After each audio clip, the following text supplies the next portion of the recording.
Hello and welcome to another but special Syracuse University broadcast. We've got something unique going on today. I'm Ryan Blankenhorn. Joining me on the new and improved desk tonight is the one and only Carson Cass. Carson, before we get into the meaty details, how you feeling? I am so excited. We're in Shine for the first time for the soft launch of our official new esports lab. I am beyond excited. The glass looks great. Everything looks amazing here, and I simply can't believe it. Yeah, I can't believe it. And, like you were saying, right, really quickly, Shine, this sort of soft launch of this Rocket League event, and none of it would be possible without Horizon AVL, man. Like, powered fully by them, making this entire space, the broadcast, the building itself, is just... it's nothing without them, right? So a big thank you to them for making all of this possible, for making us sound good here on the desk, for making everything look really, really nice. And, the reason all that work has been put into this and why it's been such a lead up to this event is because it is something very, very unique, right? Having this space, having something special. So we wanted to do something special for the event. Warrior Gamer, this event here of this Rocket League Invitational, Veterans Day Invitational, obviously, it's for a good cause, right? But it's also to really show off this new and improved space that can and will be the future of Syracuse University esports. Yeah, this is a beautiful space. When you come in here into Shine Student Center at Syracuse University, it is unbelievable how good this place looks. I walked in here, I could not believe it. It looked like, I just was like, I've never seen a space like this. And that might be...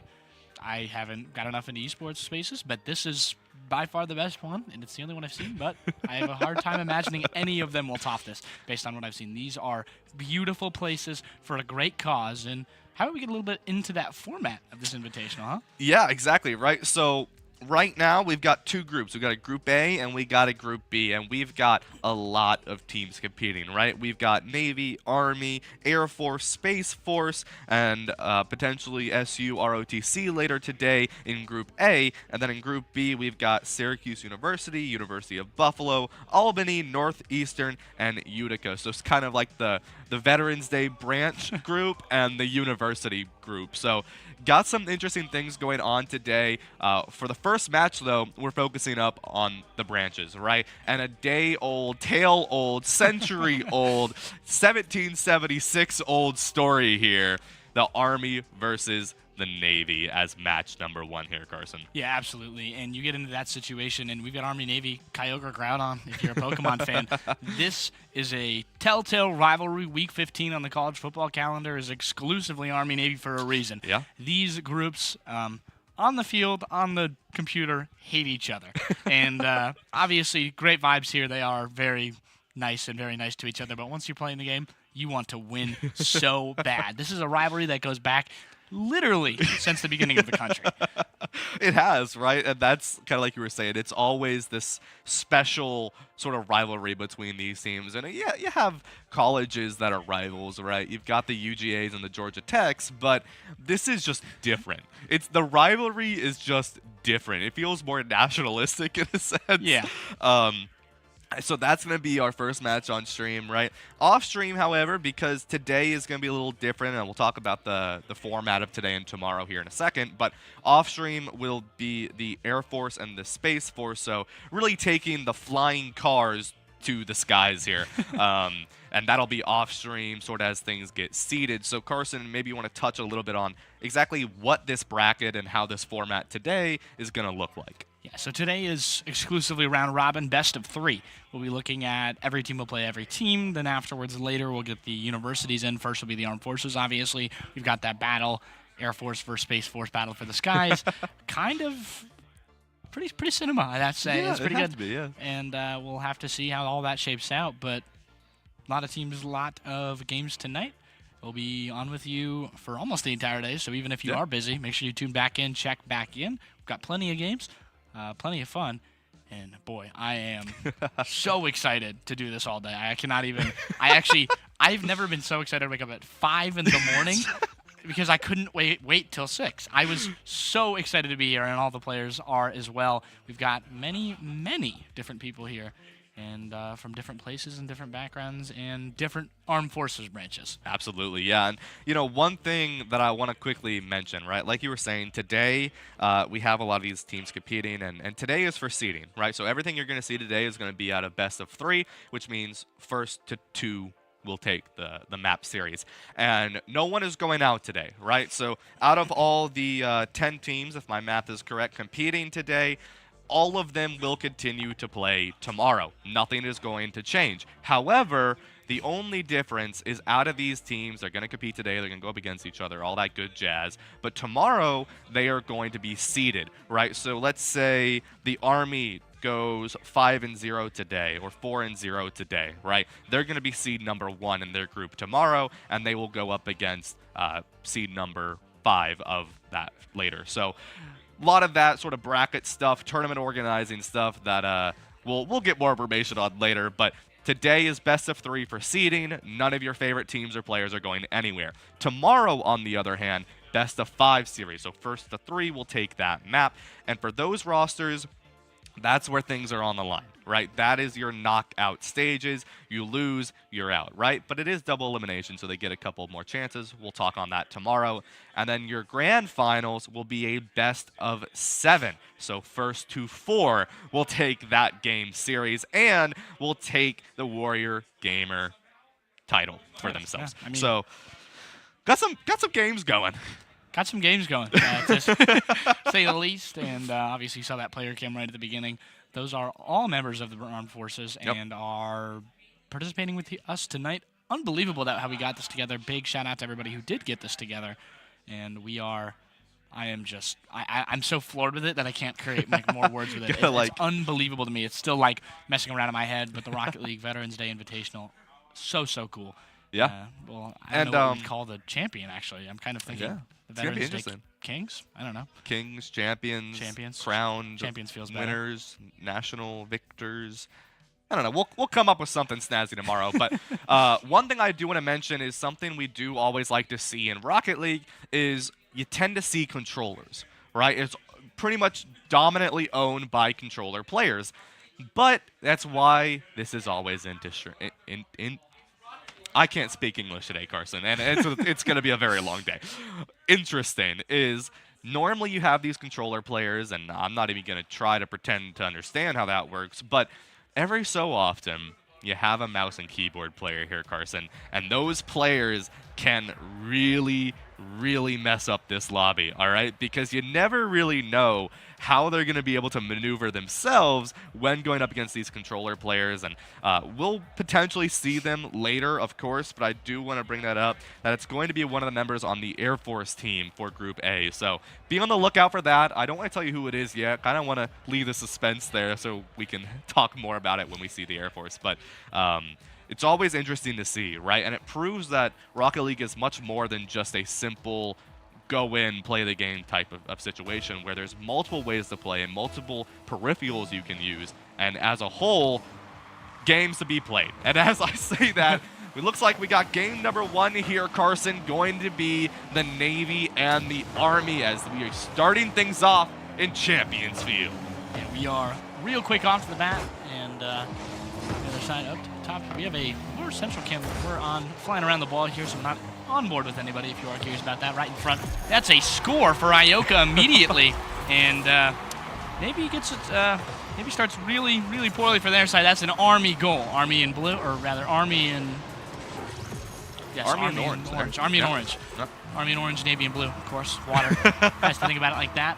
And that's a great way to start, like you were saying, right? Army going off strong there, only about 20 seconds in, finding a great goal to put themselves up on the board, right? I was watching some of these players warm up earlier, and the Army, they were doing some very, very nice things. I mean, just in warm-ups, you were going to see a lot of those flip resets. We saw some boost control, the double taps coming in as well. So the Army really putting in a lot of the work there. Navy as well doing some nice warm-ups. I think they were doing some 1v1s against each other earlier, so I'm definitely curious to see between these two teams really the individual play, but also the team play, like you were saying.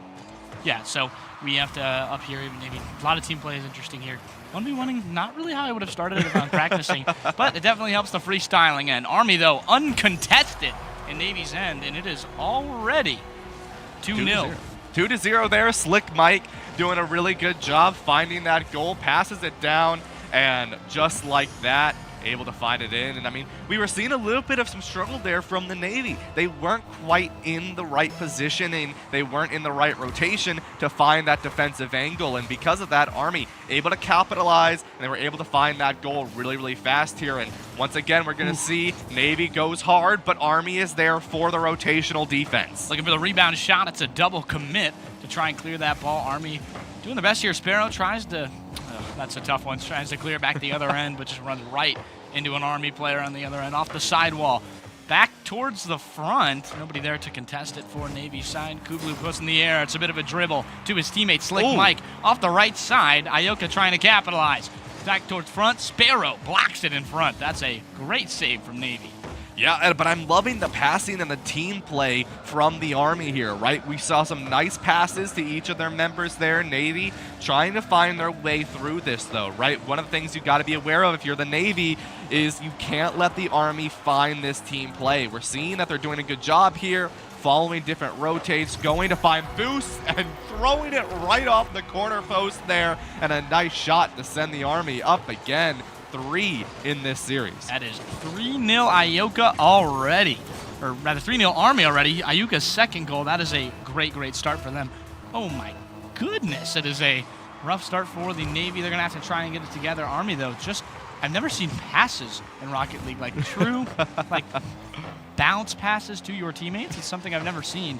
But really getting down to the fundamentals here. I really, really like that. 2 minutes 40 to go. 3-0 Army, if you're just tuning in. On the other end, up top, it's another bounce in the air. That's Ioka back on the other top, trying to come down with it. It's a rebound put away by Navy. They're going to try and get this ball out of the end. Back up top in the Army zone, but there's 2 there. A demo, though, from Flux. Yeah, and that's going to be great for the Navy, right? They're going to be able to capitalize on that because we've seen a lot of team play coming out from the Army. The Navy, on the other hand, still trying to find their way in this series, but a good way to do that, demos, right? We haven't talked too much about it yet. Oh, Sparrow can't connect. Whiffs on the second chance attempt.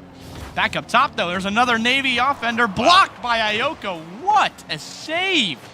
That's 2 great saves we've seen, but eventually you pepper the goal enough, and the Navy will be able to find that shot into the bottom right of the goal there. But that's what I was saying, right? The Army, they have really good team play. They have good rotational positioning, but the Navy, right, finding the advantage. Demos are so crucial in this game, right? Being able to throw your team off guard and force that improvisation on some of these advances. Navy finding that way to sort of put some pressure onto the Army. But the Army, they're a very aggressive team. We've seen them going in. They know how to control their boost. They know how to control their teammates. And it's getting really scary for the Navy to try to find their way back in. But this is a good shot in front. Ioka puts it away. Flux back on the other end. 2-1. Sparrow contests in the middle. Goes off the left side wall. Put back towards the goal for Army. Put back towards the other goal for Navy. Top side. Off the right side. Should be a good rebound attempt. Won't go in. Off the sidebar.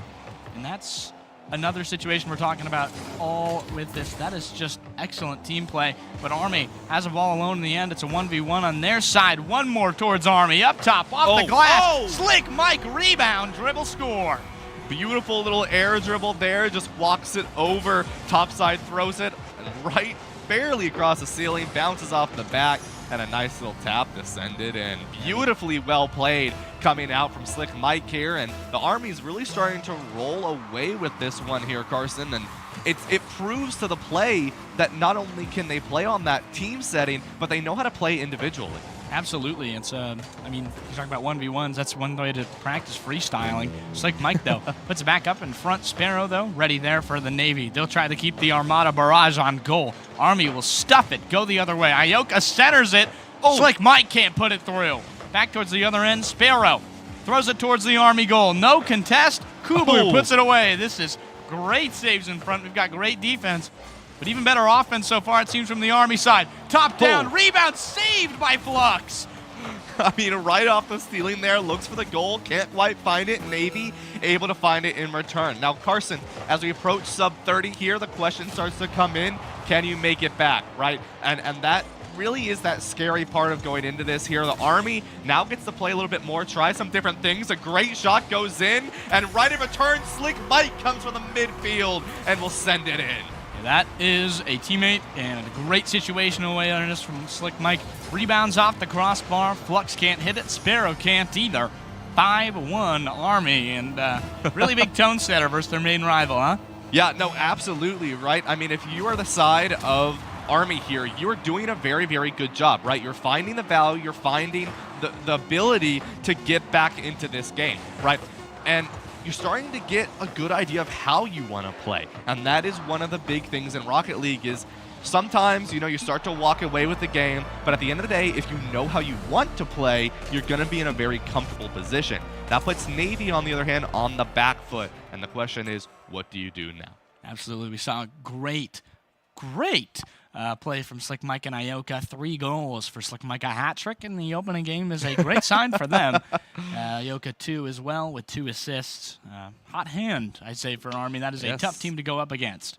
Yeah, and I mean, if you're the Navy here, right, one of the big things that we're seeing from the Army is, yes, they have great team play. I mean, like we were saying, some of those passes were just incredible. But the other thing to keep in mind here is it's not just their team play. We've seen some great plays individually from the Army there, players like Ioka, for instance, who's able to find the value on their own, not needing the team. So when you get into a situation of, as the Navy, right, you're able to stop the team play, but now you got to capitalize on that, right? And that started to get there for the Navy. They were able to find that goal, so not a total sweep here, but now you've got to really switch up that play style. Understand the Army, team or no team, are going to be aggressive, right? They're going to run you down as fast as possible, so you've got to be aware of that going to the game number 2. Yeah, I mean, it's early in the morning. I mean, you got to fire off on all cylinders. Army just did. Maybe a bit more caffeine. Not sure, but we'll have to see if they can put it together, unfortunately, for Navy. But I have a feeling that Army might be a tough team to beat. So far, we've got, I guess, just boots on the ground here. We're already back. Army and Navy again. Yeah.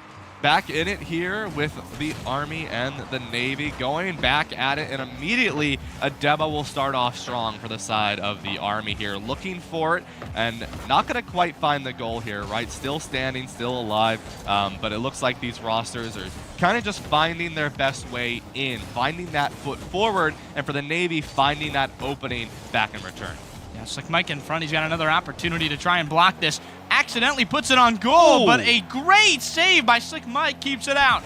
We're on board the Flux, moves out the other side. Sparrow trying to contest it with topside. Doesn't want to double commit, leaves topside. Topside doesn't commit either. And a save from Flux. What big play on the opening stage here. It's a best of 3 matchup. Army's up 1-0. Navy trying to respond. Ioka has a dribble in front. Just going to float. Kublu puts it towards the center. Topside, though, there to block it off the ceiling.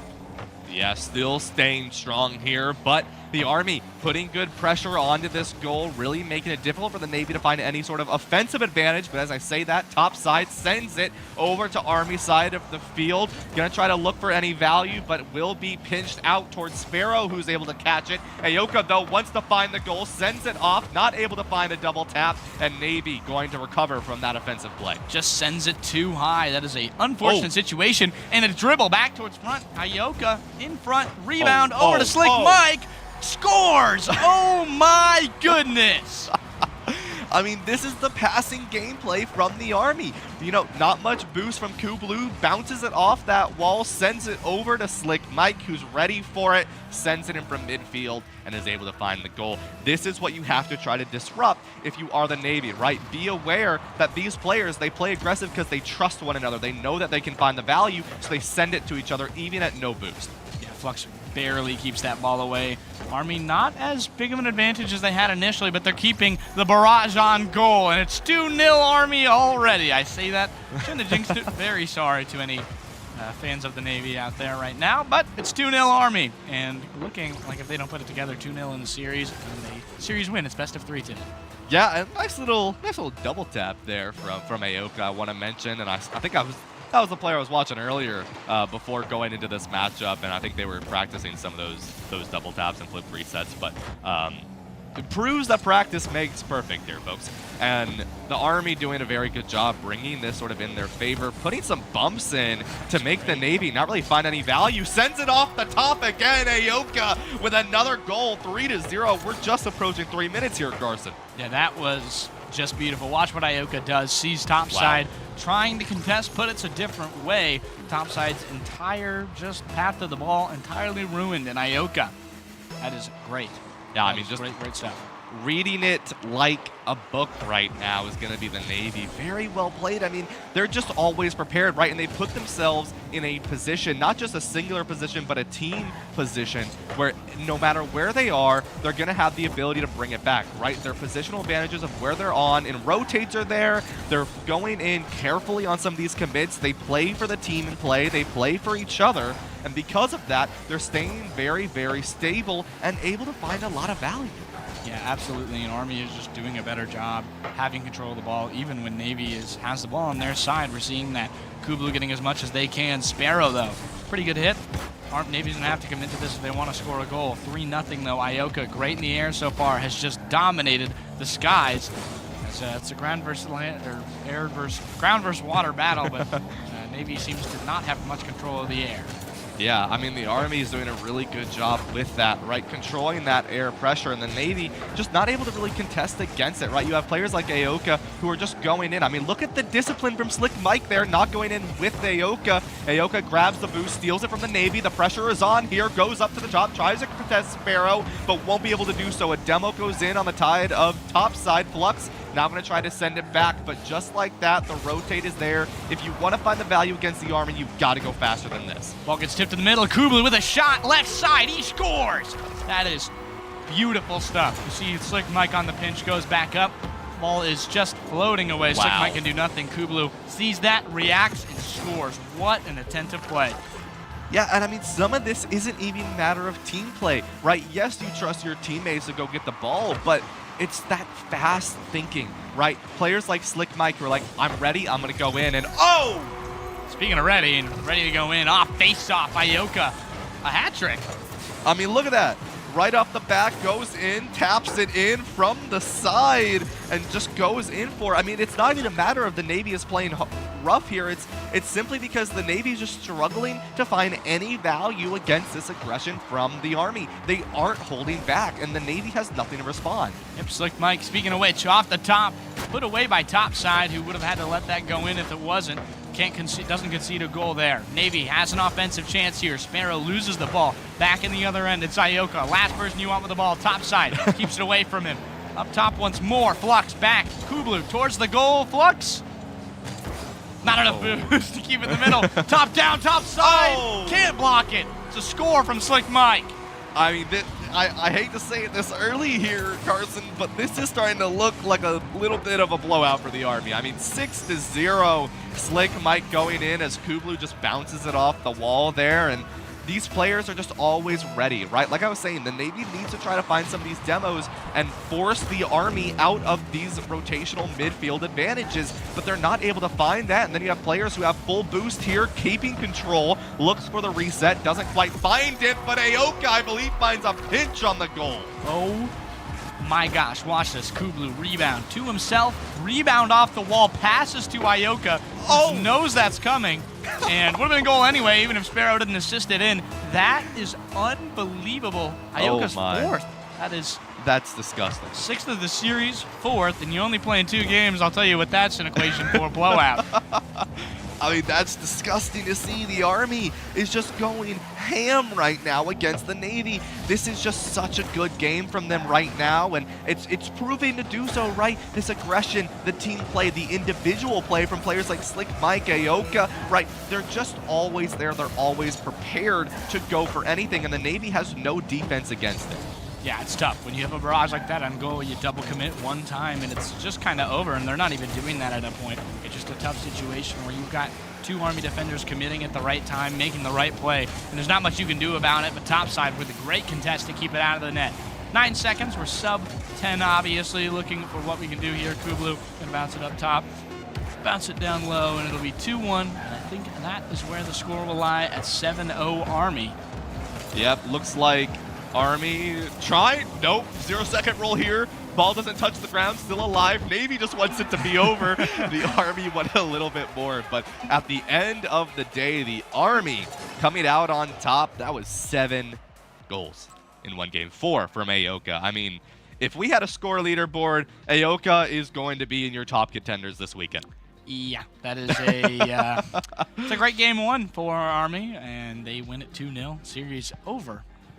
Licked the stamped and sent it already for that score. That is a very, very good 7-0 win in the second game, 6-1 win in the first game, and I have no idea how you get that good at Rocket League with that kind of team play. That is, I mean, I guess you need to have good communication if you're in the armed forces. So yeah.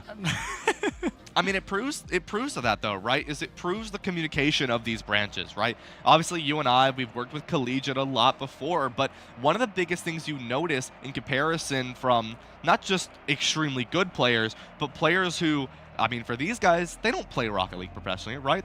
They serve our country. But to do that, you have to trust one another, right? It's a family in the branches, right? And so you have to be with each other. You have to trust one another. And we're seeing that from the Army, right? We saw that from the Navy too, but the only difference is the Army, they just never stopped. Even at 0 boost, I was seeing players like Kublu walk it in at 0 boost just to hit it off the wall so a player like Slick Mike could come in from midfield and find a good shot. Absolutely, and you kind of level that up to commitment. These guys play all the time, even when one of them is stationed in Hawaii, playing with 90 ping with the rest of the guys they told us about earlier. They're committed, and there's a lot of teamwork here, a lot of communications, and I think these guys locked. They know each other very well. They know how they play very well. Kublu and Aoka and Mike all bounce off of each other very, very, very well, as you can see there. The team play, just a factor. It's just a very, very big factor, even though they might be less talented. Teams that are together are just better. Yeah, and that's the thing, right? At the end of the day, these two teams, though they're both extremely good, and that's true, right? When we saw the Navy, they were able to find that goal. They were able to find some good plays. It's just the Army was always ready to disrupt it. And that's something you got to be aware of going into some of these other matches, and something for the rest of the Group A to be aware of, right? Players from SU ROTC, Air Force, Space Force, you've now gotten to see how the Army likes to play. You've got to fight back. You've got to go fast, because these players don't play passive, but they have great rotations so that they're ready to go back, find that defense, and go back in. Yeah, I mean, this is you're playing the Edmonton Oilers last year. It's very tough offense, and the best way to get it out is to not let them have the puck, or in this case, the ball. That team play has been the name of the game for Army, and we'll see them later. Yeah, exactly, right? So we'll have to see later on how that looks. I believe Air Force and Space Force are still competing against one another here, so we'll have to see how that goes here in a little bit. But Carson, I think we're going to take a quick little break here before we get ready for that next matchup, let the other two teams finish up, and when we get back, we'll have some more matches, some more games, but it's going to be interesting to see, so we'll see y'all in a little bit.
Well, Carson, that was a match. And, as that match was happening, obviously we had another one happening off stream. That was the Air Force and the Space Force, right? So during that match, Air Force took the victory 2-1 there, that Battle of the Skies. So little interesting match there. We had a little bit of some information that they definitely took a lot of sky fights in that one. So not to be unexpected, of course, but for our next matchup, we do have the Space Force and the Army here. So the Battle of the Skies and the Battle of the Boots going up against in this one. And then off stream will be the Navy going up against Syracuse University ROTC. So we got some interesting matches going up here, but currently Army 1 to Space Force 0 in their round robin stages. And Carson, what are you thinking, man? Well, I have to wonder how good Space Force's air game is, because Army's was amazing. You see guys like Ioka just dominating the skies. Yeah. Absolute, utter domination. And we'll have to see if Space Force can stand up to that. They certainly put a challenge up to Air Force, so we'll have to see how it goes for them. But the oldest armed forces branch versus the newest, we'll have to see how that goes. That's a pretty interesting thing. The Space Force is very unique, modern. Yeah, I really like their branding because kind of fits their jerseys the shine. today sleek, so yeah, sleek. They are, and I believe you can actually see them in the player cams as we switch over to that every now and then. But it is interesting, right? You sort of get the battle of the new versus the battle of the old. The new, I don't want to say improved, because that implies that the old is not. But the new, the modern, the high-tech technology versus the sort of the older, the traditional, right? So I'm curious to see, especially with the Army's play style, right, how aggressive they were. We talked about how the Navy really struggled to find that advantage, find that opening against the Army here because of how fast they went, right? Space Force, obviously, might have a little bit of some hyperspeed activity. So we'll have to see really who is the faster team of these two and what happens, because I am very curious about this matchup here, because you have players like Ioka who are just disgusting.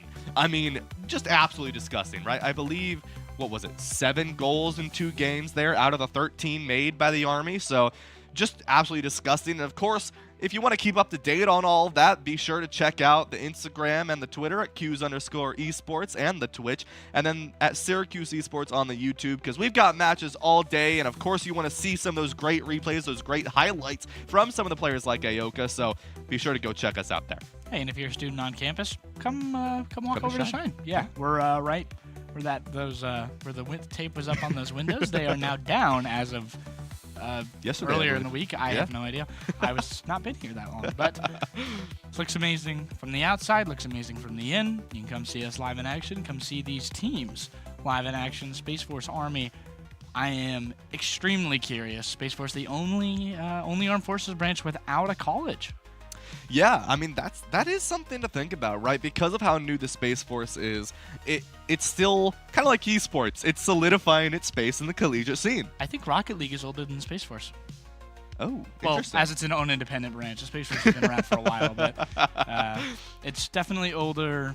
Rocket League's definitely older as an independent item, but yeah, we'll have to see how all that goes. Yeah. It's all about the aerial game, though, and the speed of the aerial game. It is kind of where I'm at with that, with how well the Army played in the air, how well they played as a team. If you can play faster than Army, and you can play faster than their team can handle, you can beat them. Yeah, I think that's what it is, right? Because the Army, though we see that they're very good as a team, we see a lot of advantages coming out from them, I do think you're right. If you can play faster than the Army, do you actually believe that you can, if you play faster, obviously it gives you more of the ability to find more mistakes. However, it also offers you to be faster and more advantageous against players from the Army. And as I say that, things are happening fast as all of this is happening here. Army on the blue side, Space Force on the orange here. So be on the lookout for these two teams here, as it's going to get a much larger screen going into this next matchup. Yeah, absolutely. We have just real quick play I'm already noticing here. Space Force back on the other end, putting it towards the Army side. We have just got all over everybody. A lot less team play I'm noticing. Can't slow down enough to get those passes concisely. Bumps from both sides, back towards the end. In front of the Space Force goal. Army puts it through. Ioka on the hot hand, scores again. 4 minutes 14 in. Or 46 seconds in. I mean, can you really expect anything less, though? I mean, from players like Aoka, who are just so dominant, we've already seen, just in one game, just players like this going in, going fast, finding the goals, as we've already seen. Yeah, I mean, that is just hot off the hand. Aoka is doing an excellent job. You notice with that team play on the other, but in the Space Force side, we're seeing more Armada barrage from that Army side. They are just dominating space in front, I have to say. In front, Orion, Space Force member trying to do what they can. Can't get back. On the other end, Evan barely keeps it away, but Army is just cannot be contained. But here comes Space Force on the other side in front. 2 men to beat. Can't put it away. Aoka steals it. It's a contest in the middle. Kublu, the only defender back. Wrong way, and they aren't the right timing. Evan back towards the end. Rebound off the glass. Demo in front. No good. Nobody can score, but Orion back in front. Tries to put it the other way.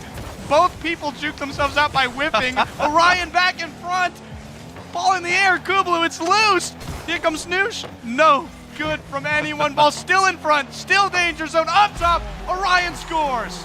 I mean, that was just, you need some water there, Carson? It was a little chaotic there for a little bit. But, I mean, this is the thing. This is what we were talking about, right? If you can play faster than the Army, you have a much higher chance of taking these goals. I mean, already 10 times better. We are seeing the Space Force put up competition against the Army here, right? Going fast, taking advantage, making the Army really not have the ability to use this 0 boost to 100 boost advantage they have with some of their teammates, right? And because of that, we're seeing the Space Force finding some value. And now it's going to reach a situation where the Army has to find some adaptable ways to come back in return, right? How are you going to take this fight? Are you going to go faster? Are you going to play more for your team? Are you going to look for a demo on players like Orion? What is the plan? And as I say that, the main score shooter for Army will fall. Yeah, Noosh on the other end now. It's a contest. Down goes Aoka. Noosh in front with Orion, but Army's able to get it out of their zone. Evan tries and contests it. But what I'm noticing here is just really, really good play from Space Force on the ground. And aerially, it's actually Army. Bit of a reverse here. Seeing them in front. Here's that ground game I'm talking about. Evan pinched in the middle. Ball goes off the right side. Still advantageous. He blocks it on the wall. Stuffs it unintentionally. Kublu gotten by Noosh. Destroyed in the other end. Aoka by themselves. Rebound. Nearly scores themselves. Slick Mike can't put it back. Noosh, open end, Kublu one-on-one, whew, put away. Yeah, we're seeing a really good change of pace from the Army, right? Kublu staying a little bit further back, staying on that goal to make sure there's still some survivability left for the Army. But the Space Force, they're going fast. They're making that difficult for the Army to find value. A nice shot from the ceiling goes in, and no one's going to be able to find the defense as the slow roller will find that shot. Slick move from Slick Mike off the ceiling, dribble in front, wow. Bounces it like a basketball. Whew, that was just, wow. Yeah, and I mean, but like this, we've seen this before, right?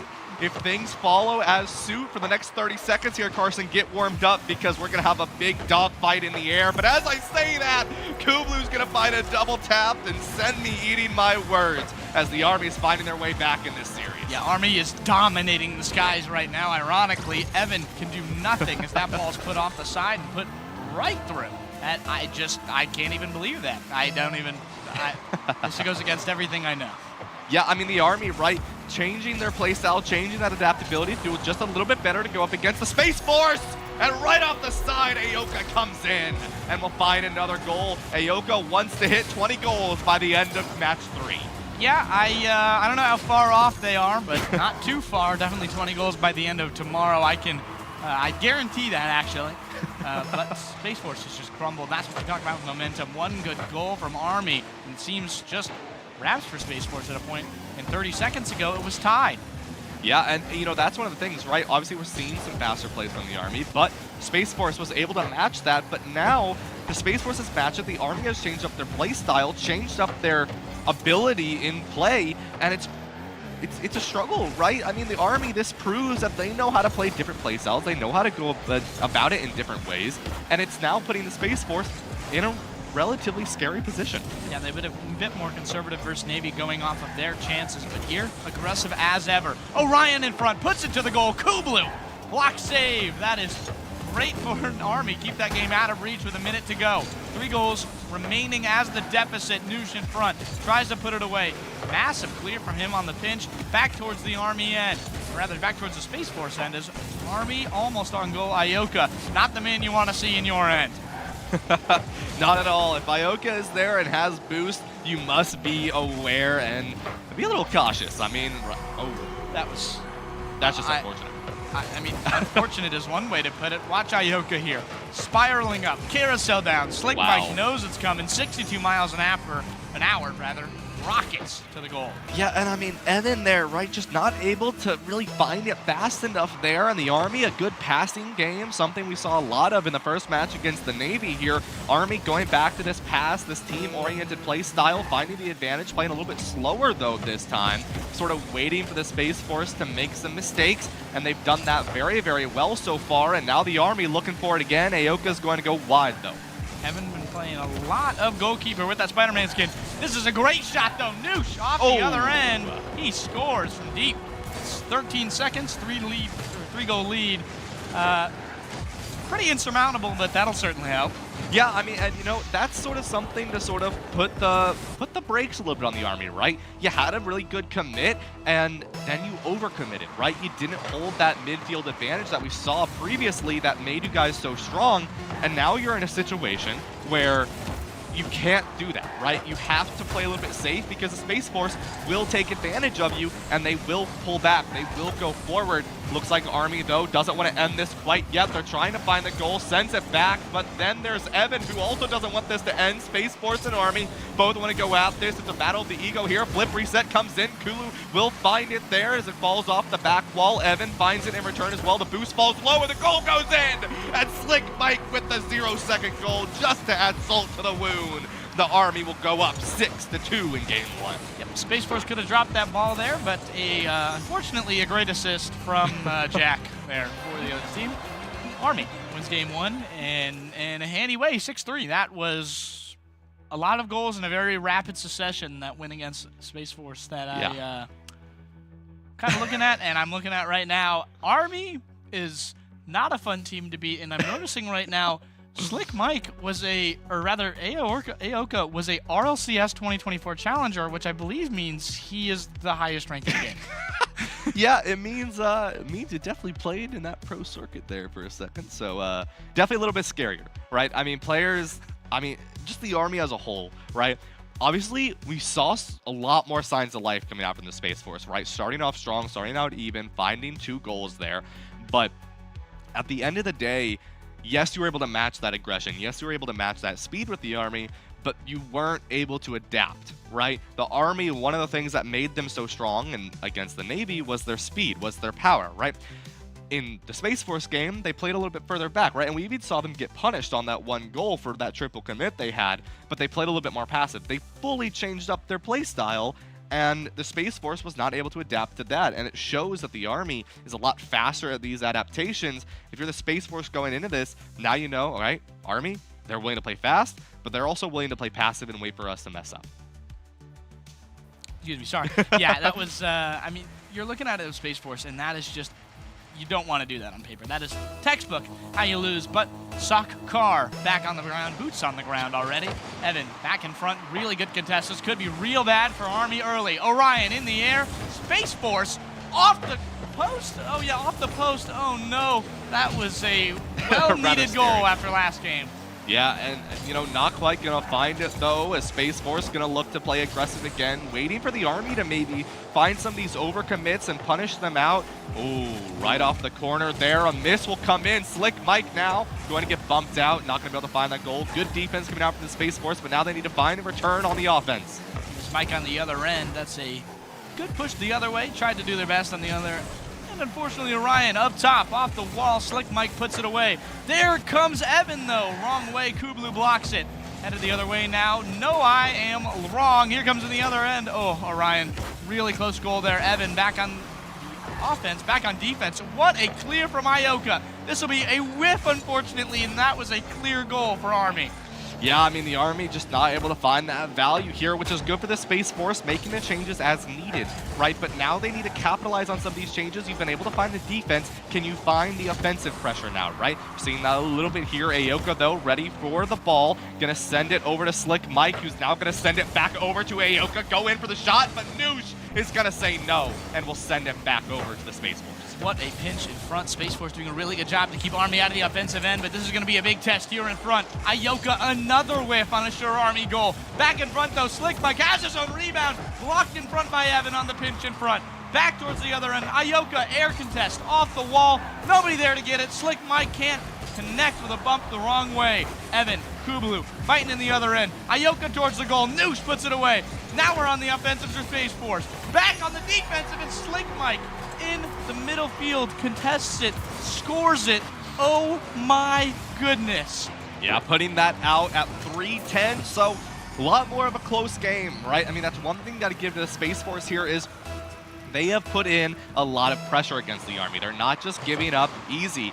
And we're seeing even then the Army, right, takes about 2 minutes to just find one goal, and it was a rather scrappy fight, right? A lot of these teams just sort of going in, the boost started to fall out, the rotations were getting a little messy, but at the end of the day, the Army was able to find that messy fight, was able to find the goal here, but now Space Force needs to find a return here, look for a matter of, like I said, I'm a big guy on demos here, look to stop this out from the side of the Army, right? Try to find some advantage there. Slick Mike, a good defense, will send it back over and clear it, but Evan is there as well. Yeah, Slick Mike on that play there. That is a very, very confident move. If you miss that ball, that's 3-1 in your side with no defender to help you against Space Force there, and they have free reign to the goal, but Slick Mike contests in the middle, knocks it in. They're back in the front. Evan nearly puts it away. Guess it counts as a save because it was headed towards the goal. Evan back in the other end, contested by Slick Mike in the middle again. We see him in that mid zone doing a great job.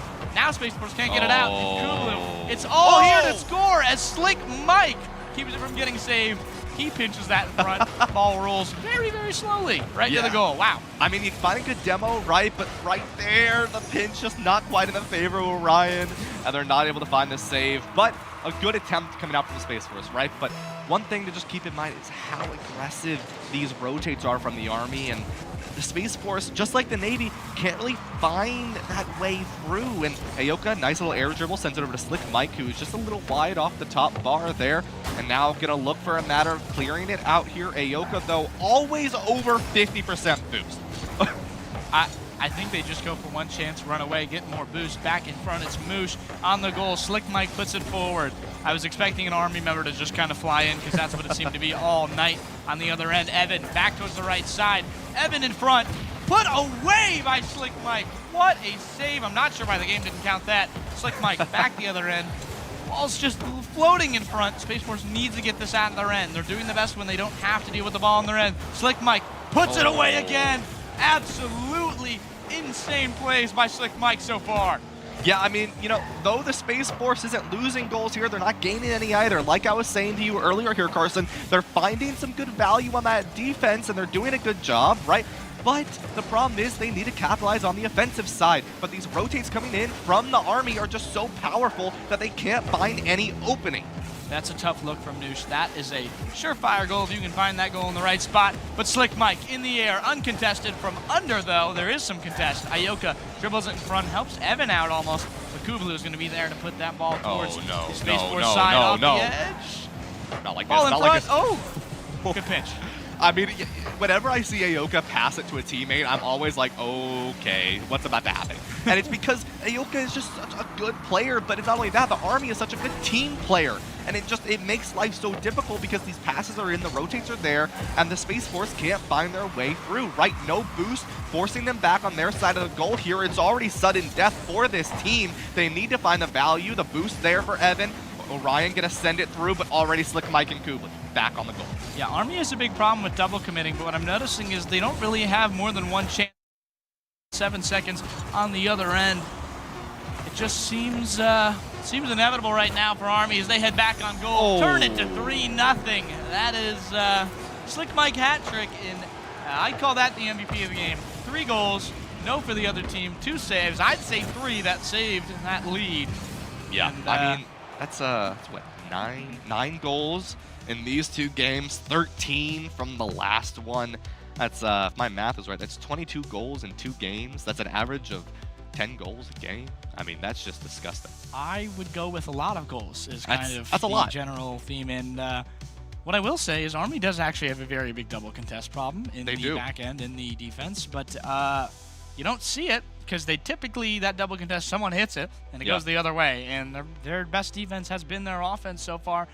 And I'm not going to lie, it doesn't look like that's not working so far. Space Force goes down. Air Force, I believe, will be the team to look at then. Yeah. If we can see if they can beat them. But we'll have to see. That is another game with a lot of offensive firepower. I think Army had the ball on that end for probably 4 of the 5 minutes we played. Yeah, I mean, that's the thing, right? The Space Force, like you were saying, the Army is not unbeatable here, right? They do have a little bit of that double contest problem, but the problem is, right, yes, they play speed, and I think that's where their strength is, right? We saw the Space Force, though. They also tried to match that speed, and they did rather well, I want to say, right? I mean, finding 2 goals in that first one, the second one, not letting the Army really run away. Outside of that last second goal there, still, they put so much pressure that the Army wasn't really able to find everything they wanted to find. And so during that problem, we're able to see that the Army can be beaten, right? But you can't just match the speed. You also have to capitalize on their double commit, right? And we're not quite seeing that because every time that happened, we're seeing, right, the Army, they have that double commit. Space Force had the advantage, and then Kublu and Slick Mike were already back on the defense. Yeah, that was team play. Team play was the kind of the initial, I guess, formula that Army went on, because you see Space Force doing an excellent job, really trying to get this contest really in front, doing a great job as a team, except that you weren't playing as a team. You're just shooting the ball on the other end, hoping somebody can freestyle off it. You saw that a lot going down. Your team isn't down there with you. It's really, really tough to score in Rocket League by yourself. One-on-ones, I don't play. I don't play a lot of Rocket League, but well, anymore. I used to play it so much. But I don't play any more Rocket League by myself is more the deal there, because you can't score on your own that easy, and that's what you see is it's tough to get those chances in the offensive end. You've got to be 1 or 2. And Ioka, that's why you see those passes. They know they have the best chance to score, and Ioka can just throw that to one of their teammates, which they are extremely confident in, by the way, as you can see by the fact that they pass it more than they shoot it. Mike got 3 goals there. Mike was not contested. There was no bumps from the Space Force side, and Kublu, who I think is going a little bit under the radar, will just drive into people.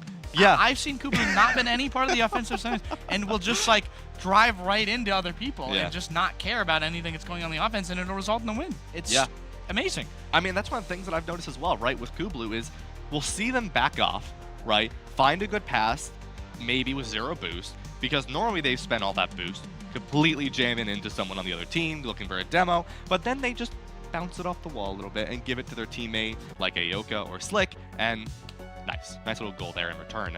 And that's where we're seeing a lot of power coming out from the Army, right? But we saw a lot of contest from the Space Force, right? They did lose to the Air Force 2-1.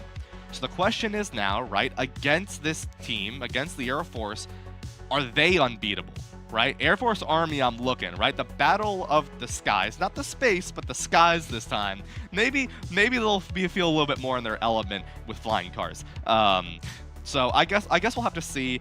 The other match that's happening right now is Navy and SU ROTC. So curious to see how that match has been going as a whole. But overall, though, it's just the Army is. It's hard to really say that.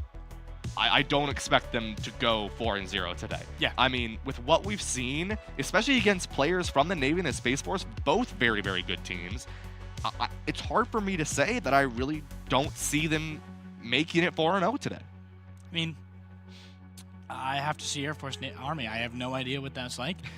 And I have no idea if that is going to be a close game at all. Army plays amazing off the wall, plays amazingly quickly. But I see the holes in that defense, and I'm sure Air Force, if they have ended their game quickly against Navy, will be getting a great game against Air Force Army tomorrow and maybe even Sunday. Because keep in mind, none of these teams get eliminated. You could go 0-4 today, win every game tomorrow, and you're the champion. So you don't need to show anything today, but you'll definitely have a lot easier of a time if you win. Yeah, no, that's the thing, right, is though the Army is doing very, very well today, you're already 2-0 today, right? You're already in a very, very good spot going into tomorrow. But as a whole, this is just for seeding, right? So, Navy's not going anywhere, and the Air Force isn't, right? Space Force, sorry, isn't going anywhere. They're both still fine, right? Even though the Space Force is currently 0-2, they lost the Air Force and now they've lost the Army, they're not going anywhere, right? They still have time, they still have a lot of games to play tomorrow, and of course, more seeding games to play today. Yeah, I mean, if your Army, worst comes to worst, you're the 2 seed or the 3 seed right now, even if you don't win out for the rest of the day. But I think we'll approach those games later, as I think next game we have Air Force on stream for the first time. I don't have it up right now, unfortunately. But make sure you tune in. Make sure you keep watching. We'll be back with you soon as we head to a little bit of a break here.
And we are back. Hopefully you had a nice little break there. We've had a little bit of a change up here on the desk. Once again, I'm Ryan Blankenhorn, and joining me is someone a little bit different than Carson. It's someone named Danny Saligman. Danny, how you feeling tonight, I am feeling absolutely wonderful. I walked into this beautiful space, this amazing space, and was just blown away not only by all the decor, everything's orange, that's great, but also all the people, the energy here is palpable.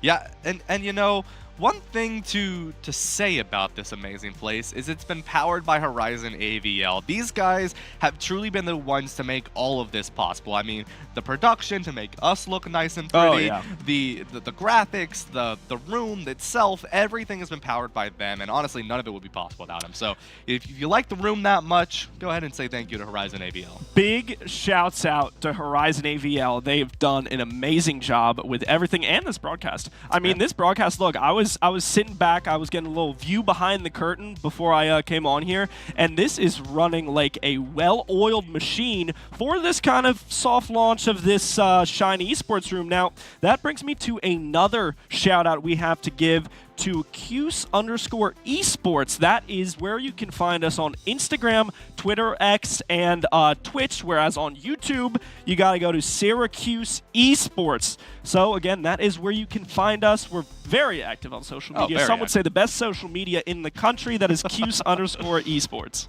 Yeah, and, you know, with all of that, right, the only way to actually have those social medias is if you have content to put on, right? And, and some of that content that we're putting on is, of course, this wonderful Warrior Gamer Veterans Day event, right? 2-day event here. We've got so many matches. We've already seen a couple, and we've got so many more to go. I think we got matches to like 6 p.m. tonight, so it's like we're only just starting. We still got like 6 hours left. It's gonna be great. It's gonna be bright. It's gonna be orange. But that being said, right, as we started to take a little bit of some of the replays of the previous matches, I want to go ahead and touch on some of the teams that we've seen so far, right? So, first off here, Danny, right, while you were off desk, we got some good games. Army at number 1, Air Force ranked 2, Navy, ROTC, and then Space Force. Yeah, and touching on that, obviously Army, look, their ground game, phenomenal. Army is playing like a well-oiled machine. I was watching, taking notes for my own Rocket League little skills. But no, something I do want to touch on, and this is a team that we're going to see right up next. SU-ROTC. Yes. I think it is so cool that in this Warrior Gamer, in this Veterans Day event, we can include kind of the up-and-comers, right? ROTC obviously is comprised of students in Syracuse who are in the ROTC program, and I just think it's so cool that they have the opportunity to play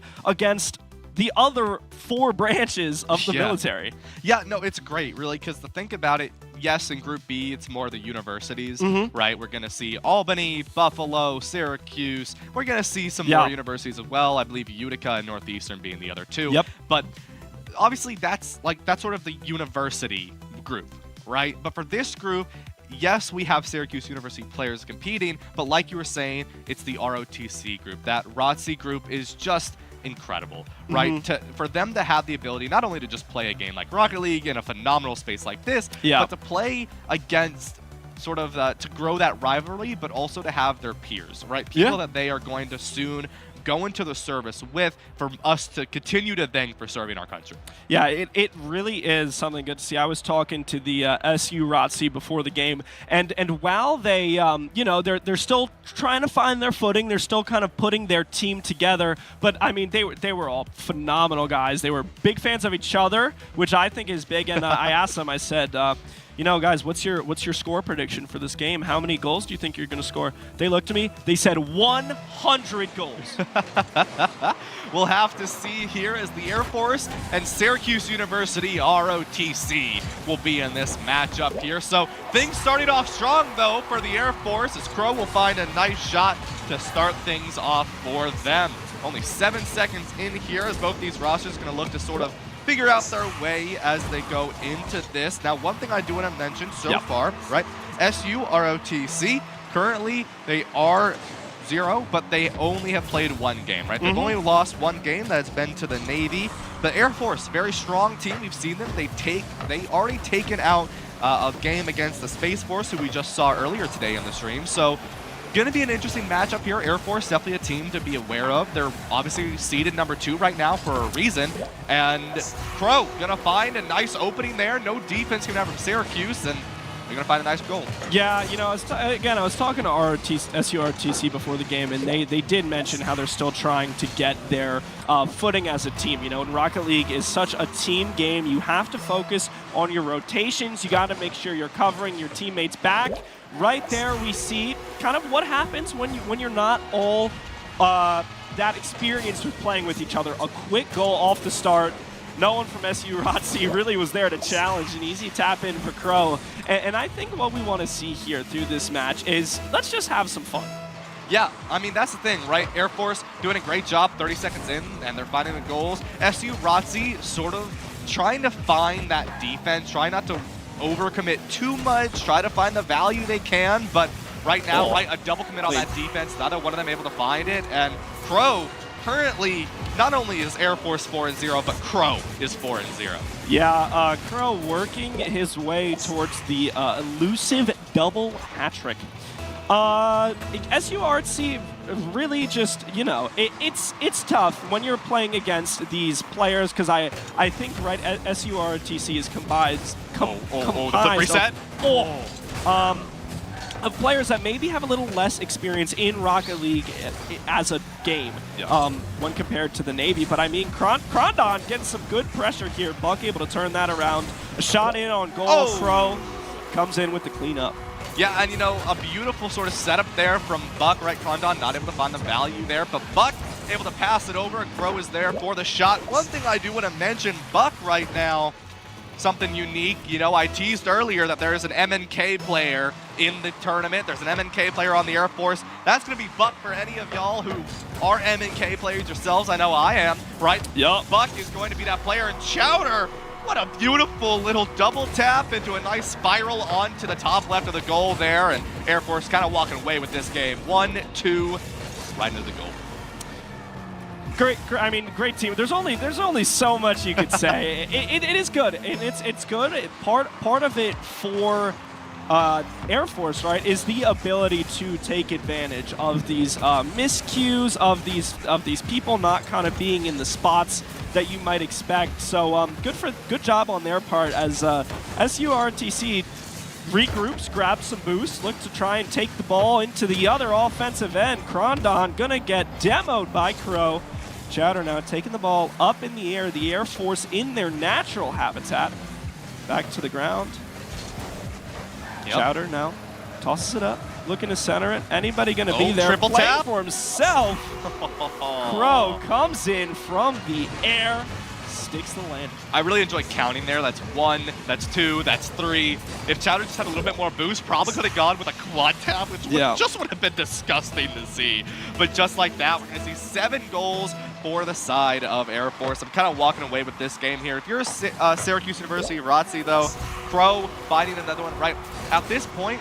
You know, you're 3 minutes in, you have the ability to come back, but it's starting to really snowball. If you're Syracuse, maybe it's time to sort of change up your gameplay, change up your style of play to find the best value here, because at this point, you're kind of facing a very, very uphill battle. Some would say a Mount Everest-sized battle, and the only way to really make any changes is just to experiment, right? Really see what works for your team and what doesn't work for the Air Force.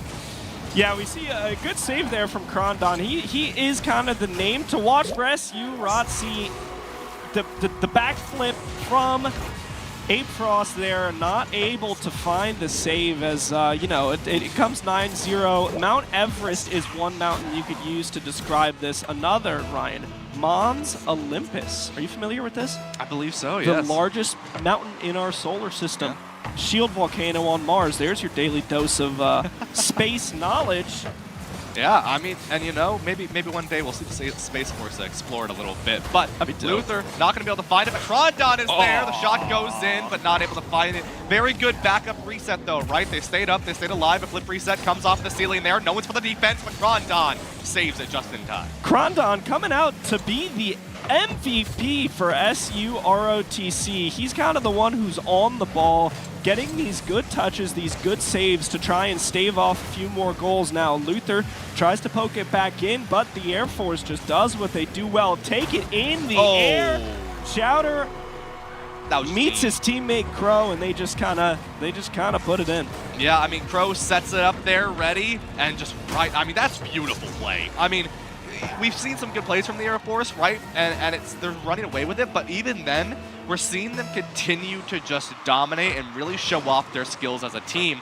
Buck sends it off in the kickoff, won't be able to find it though. And now Crow gonna look for something. Syracuse though, I'm seeing a lot of like Krondon going in. I wanna see maybe 2 members of Syracuse go in, as Buck, your MNK player, will put himself on the board. But I want to see some more commits from Syracuse, right? They're playing a little scared, it feels like. I mean, look, see, Luther and A-Frost back on that goal. I want to see a little bit more aggression from Syracuse. Yeah, I don't quite know. Maybe there was a controller bug with A-Frost there. But, I mean, look, it's 11-0. The Air Force is kind of having fun. I think everybody knows what type of match this is. We're here to have fun. We're here to play some video games. Buck and Crow arrive to the party. I mean, SU Rotzi, look, right, we talked to them before the game. They kind of knew that this was going to be how things went. They are not as experienced as, because when, I mean, look, when you think about it, right, these branches of the military, Navy, Army, Air Force, Space Force, massive branches with so many people, and these are the 3 best Rocket League players from all of those branches, whereas SURTC, it's a much smaller program, and if one of these players was like, you know, some outstanding, not that they're not outstanding, they obviously are all outstanding in my heart, but, you know, they would be on the SU Rocket League team. That is true. So, it's a cool experience, nonetheless, for these 2 teams to be able to come together in this amazing space and just have some fun gaming as Krondon tries to put on the sauce. Yeah, and we are seeing, like I said, Krondon, that player that's really been on that ball for the most part here. A-Frost trying to find some value, but it gets a little crazy. Buck comes in, finds the advantage, and sends it into the goal here. I mean, this is just the Air Force sending it through, right? We're seeing that Syracuse, they sort of are still struggling in that communication, right? And that's one of the other things to really focus on when we start thinking about some of these branches is how connected these players are, right? Yeah. I mean, like you were saying, right? Very nice save from Krondon, but like you were saying, it's a lot of just, not only is it a larger sample size really pick your good players from the side of any of these branches in the military, but it's also from this, these guys train together outside of Rocket League, right? You got boot camps, you've got drill sergeants, you've got platoons. You're living together, right? I mean, they do everything together. The synergy of these players is just so powerful, and that's one of the things that SU Rotzi, we kind of get to see as they grow, right? That's one of the really cool things about having this Rotzi program compete against these branches is you really get to see what it's like when you're in the branches, when you are in the official sort of military and going for it and in these large branches, really getting to take advantage and say, I get to be here one day, right? Yeah. Not only do I get to play Rocket League, but I get to play it with people that will be my family for the rest of my life. And that's what we're here to do, right? We're here to build community. We're here to kind of figure out about how to, you know, Veterans Day. This Warrior Gamer Foundation was started to bring awareness to mental health and to try and foster this community for our service members through gaming. And you can look at the score, you can do whatever you want, but you can't deny that serious community is being built here.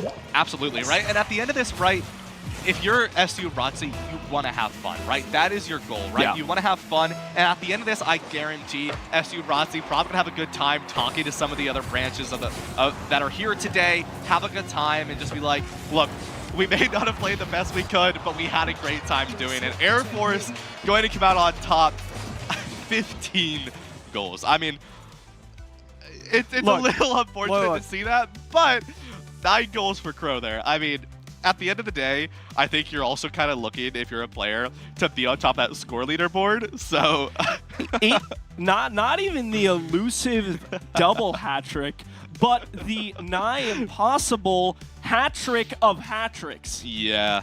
Hat trick squared for Crow coming out of that match. And no, what I will say, right, is I was on a team in high school that did through one means or another play a lot of opponents that were just more experienced than we were. And let me tell you, some of the funnest games, some of the most enjoyable experiences that I had were the ones where we kind of got beat pretty badly, because at a certain point, you can almost let down that guard and you can just have fun.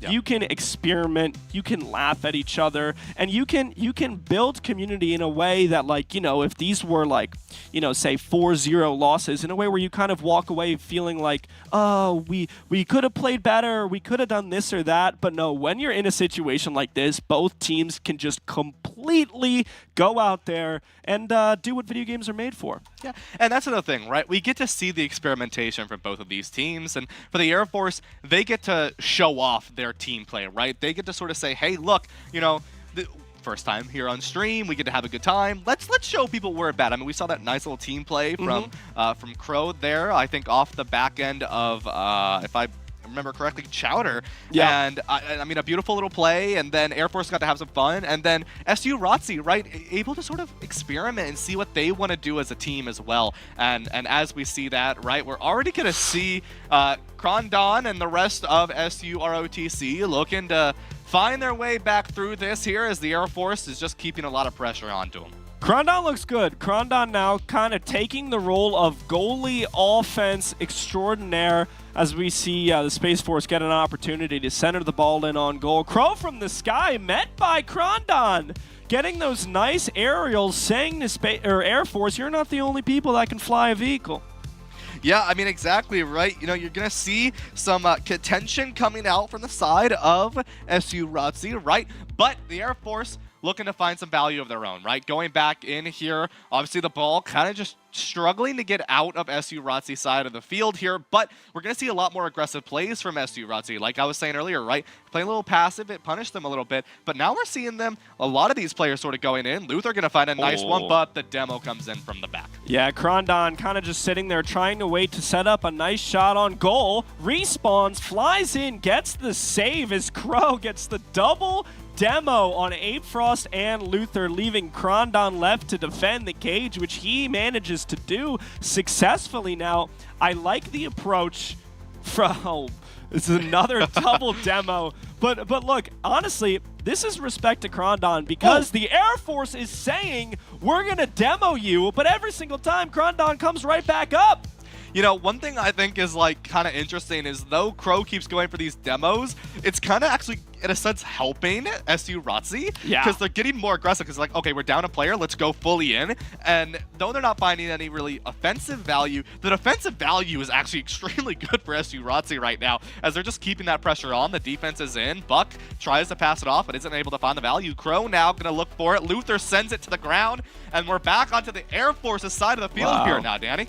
Look at how the turntables. Crow gets the demo on Ape Frost. And now again, the aggressive push.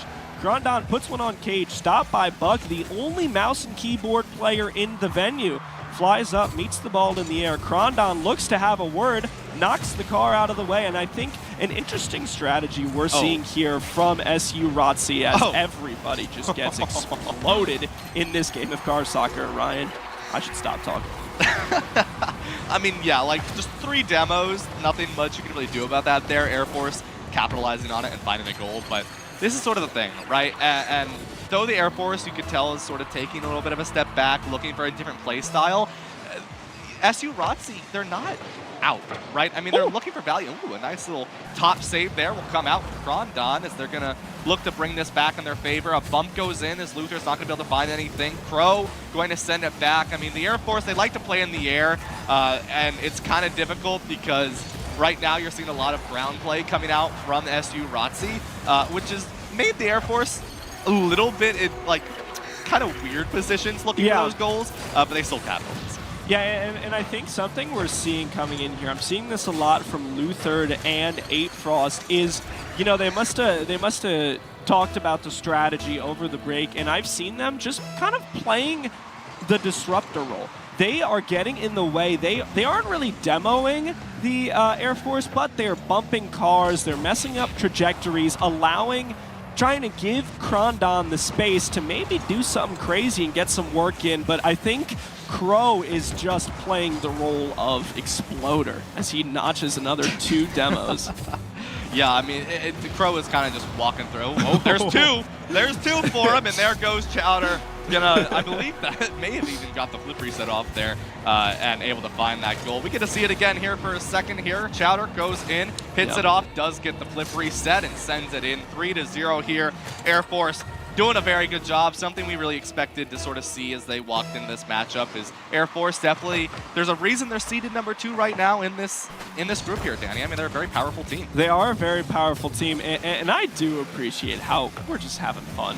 Crow's running around like a chicken with its head cut off, just kind of sprinting, trying to do fun little things. And Syracuse, you know, they're bringing the fight back. They're playing. They're still being competitive. They haven't rolled over, even though they might have blown up.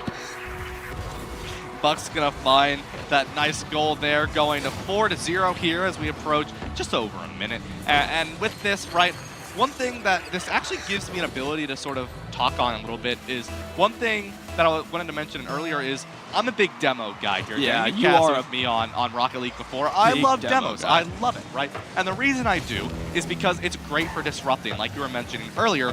It puts some pressure on these rotates, right? Taking a demo is going to force some of these like triple rotates that we're seeing are playing really good for players like the Army or even the Air Force, right?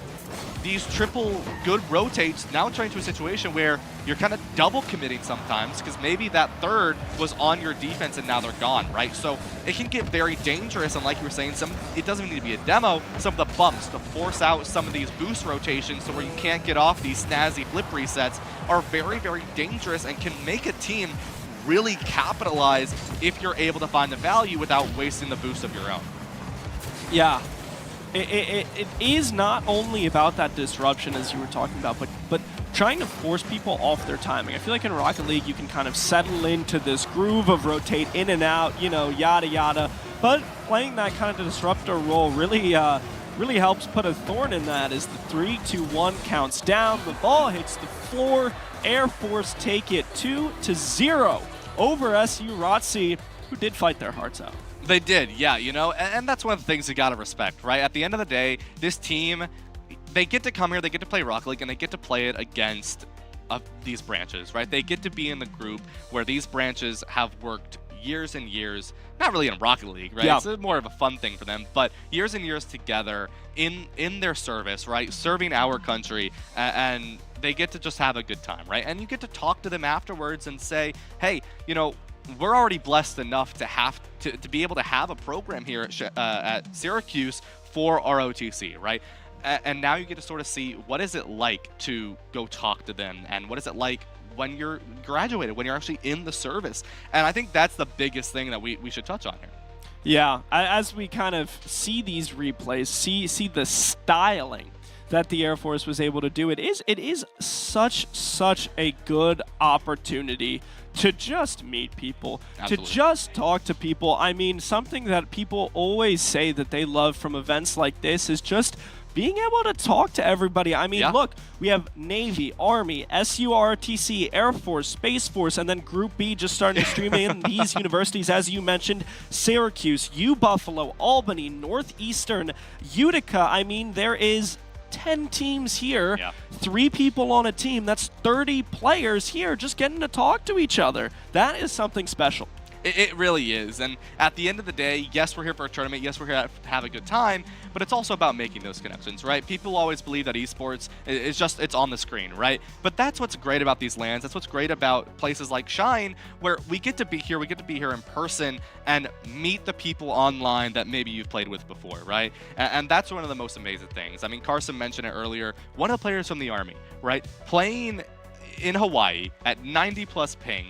But now you come to this LAN and you actually get to be with your teammates. And that, I mean, that in and of itself is just amazing. You're all across the world, from the hills of Montezuma to the shores of Sicily, and now you're here in Syracuse and you get to actually be with one another. Yeah, it's a culmination of a lot of work a lot of effort, not just from these players, but from everybody involved. I mean, think about this, right? The soft launch of the Shine Esports Center, obviously huge thanks to Horizon AVL for helping pretty much bring this dream to life, and everybody else, coaches, program directors, all the way from the top down. This is the culmination. Ryan, we stand on the shoulders of giants. Very, very true, Danny. Very true indeed. But with that, as the other match was happening, I believe that was Navy and Space Force off stream, as that one gets finished up here and we get prepared for match number 4 going in next. We'll go ahead and take a little break here, Danny, and when we return, we'll have match number 4 ready and some updates on the other scores.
Welcome back, everybody. We have more wonderful, wonderful Rocket League for you today in the Veterans Day Invitational. I am Danny Salads, and another swap has been performed, a face you might recognize. I'm Carson Cass. You might know me from, I don't know, an hour ago. Yep. We are doing a driver swap Le Mans style here. We're back in the action. We've got Navy Air Force, right? We've got Navy Air Force up next in the beautiful, beautiful new and amazing Shine Esports Center. Big shouts out to Horizon AVL. This room is powered by Horizon AVL, so thank you so much for the equipment, the setup, making it look so good, so sleek. We look great. We look great. And that's not because we look good. That's because of Horizon AVL and all the work they've done to make this room, this broadcast, and this space feel incredible. Everything's sleek and spiffy, and that is they've done an excellent job around here. You know what? Don't have much else to say about that. But we've got game time here. We've got Navy who just fell to Air Force, or fell to Space Force, and fell to Army on stream earlier. They beat SUROTC, which we just saw Air Force put a high-flying performance on, to say the least. High flying is one word to say it. They're comfortable in the air, as we can see. I mean, Chowder, Back, Crow, they looked good. They looked good, and I'm excited to see how Navy starts to try and respond because, look, we look at this objectively, right? Navy, boats, that's not cars. Air Force, planes, that's not cars, but at least you can fly. There are no lakes. You do have the jet boosters. You do have the jet boosters. There is a lake right by here, 2 lakes right by here, so Navy might have the advantage, but the problem is there's a lot of sky in New York. There's a lot of sky in New York, and a lot of sky in New York. They're 2-1 or 3-0, I believe, as well as Army. I think our final match of their round robin will be Army Air Force, which should be good capitalization on the end. That will be. I'm so excited for that. That will be a good match. I am excited to see because I feel like we didn't really get a good look at Air Force in that first game against SUROTC. Not because. Because of any number of reasons, but I'm looking forward to seeing how they try and take this strategy, how they play the ground game, the air game, as Navy versus Air Force starts off and is underway. Long-time rivalry, for obvious reasons. Army had the Air Force separate from it in the 40s, and since then they've been independent and really aggressive towards each other. Back in front, you got Air Force in orange, it's in their end. Blue is the Navy for the boats. They'll back at the other end on the offense, tips it away, the Navy side, back to Air Force, back to the Air Force side. That's a long shot into the goal already. 29 seconds is all Flux needs. Navy 1-0 over Air Force. Yeah, Flux is able to find a good tap off the offensive miscue from Air Force, sends it the length of the pitch, all without any type of response there from Navy. Or from Air Force, who takes the first possession on the opening tap, flying up in the air. Crow, who got the hat-trick of hat-tricks, by the way, in that last match, takes it up in the air, throws it in front of Flux, playing good defense, shoves it back out into the Air Force defensive zone. Yeah, and right up top, that is a missed opportunity and a million for Navy there. Buck, the mouse and keyboard player for Air Force, back in front. He's got a chance, bounces it off the wall, put away by a Navy member. Boats, still working out in cars, I'm seeing. Now Chowder meets that ball in the air, throws it back topside, takes the shot, flown up, mouse and keyboard, Buck passes it over, Crow sends it back down, Sparrow, Flux looking to challenge. They do, but Chowder able to find that elusive second touch. In Rocket League, it is not so often the first touch, but where that first shot is met, Chowder meets that ball in the air. A good assist from Buck. They tie this game up 1 apiece. Nice and smooth from you there, Chowder. That's textbook right there. Teammate bounces it off the wall, and you set up in the right spot and have 2 teammates in the air for Space Force, or Air Force, who just slammed that home. Buck, mouse and keyboard player, he's bouncing it off the wall, back to himself, to his teammate Chowder. Ball in the other end. Navy, top side, brings it back. He'll go fourth side, right side here, Chrome. Back in the air, and he'll clear it successfully unless Flux has anything to say about it. And he does. Rebound in front. Flux gets the demo in front. Top side, no good. Just a little off target there from top side. Rocket League is a conversation. And Buck isn't interested in having it be a two-party affair. Throws it in from beyond half-court rotations. A little off the mark, we can say, for Navy, who lets that one in. A very quick 1-0 start for Navy has turned not so great as the Air Force have come strike down. Here we go, back in the other end. Sparrow puts it away, but Crow takes it from him. It's in front. Buck stuffed by Flux in front. Up top goes Chrome. Back in front. Ball's dancing. Stays in front with the pinch. Buck left side scores. Unrelenting pressure there from Air Force. Net them a goal, right? This is what we're talking about, the rotations. Air Force was able to put themselves in a position to always have somebody on the ball, and you keep that up for long enough, you have this kind of touch, back and forth, back and forth, back and forth. Eventually, the team who is not spot on crystal perfect with their rotations is going to end up not having a card there to save the goal, and that's what we saw on that one. I'll tell you what's crystal clear. Team play. Buck has been the spark plug for Air Force so far, but Navy in the offensive end has been pretty good so far, but has been minimal chances. Sparrow gets Chowder. It's a 3-on-1. Flux puts it in the other end. No commit from Air Force, leaves it to be a 2-on-2. Back in the other end. Ball, though, off the rebound. Crow clears it. Top side now, fighting against Crow up on that wall, trying to get control of Chowder. Flips it up to Buck, able to... Ooh, just barely. A flurry of cars. Chowder finds the final touch.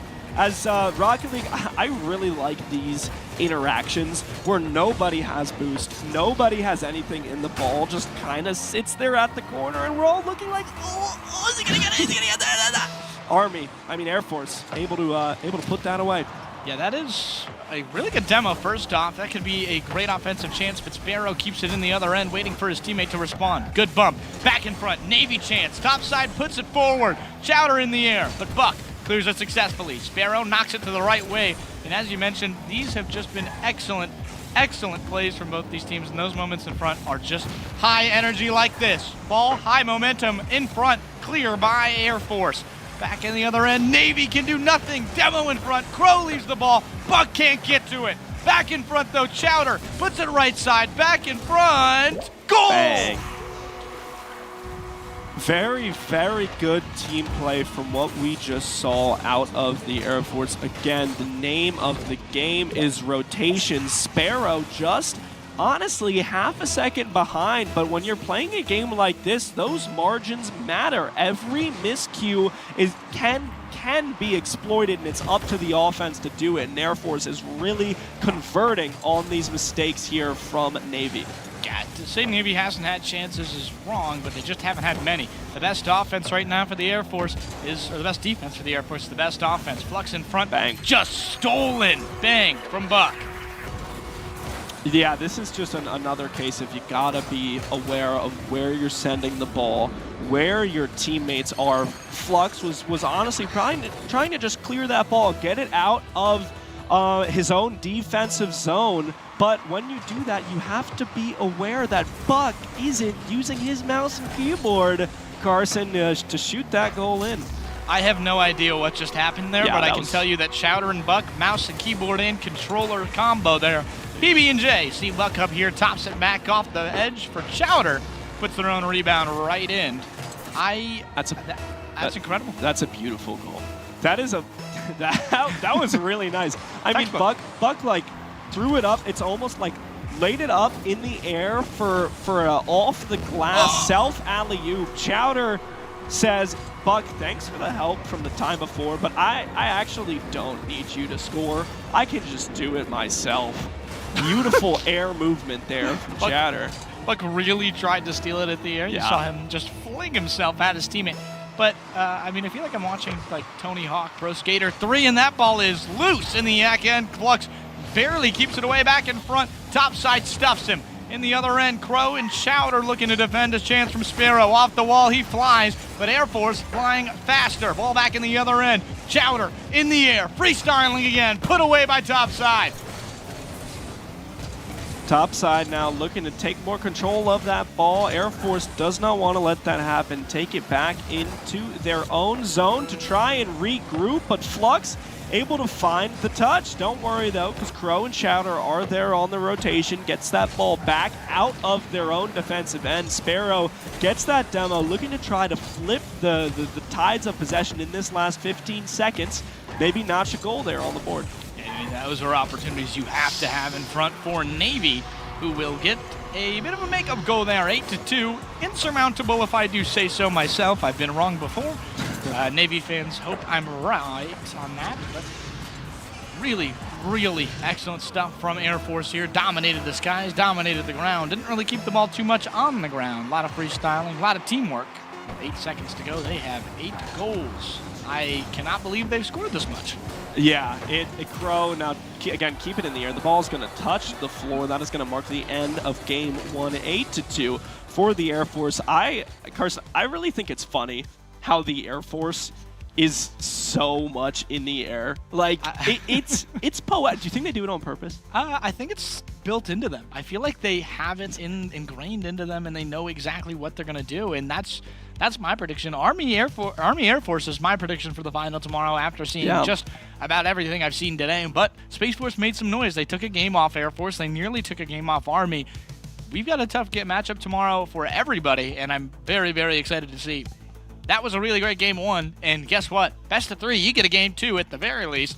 Knock on wood, hope for game 3 for more action, but if our Air Force plays like that, Navy doesn't have much of a chance. Yeah, I'm excited to see the drawing board that Navy goes to here. How can they disrupt Air Force?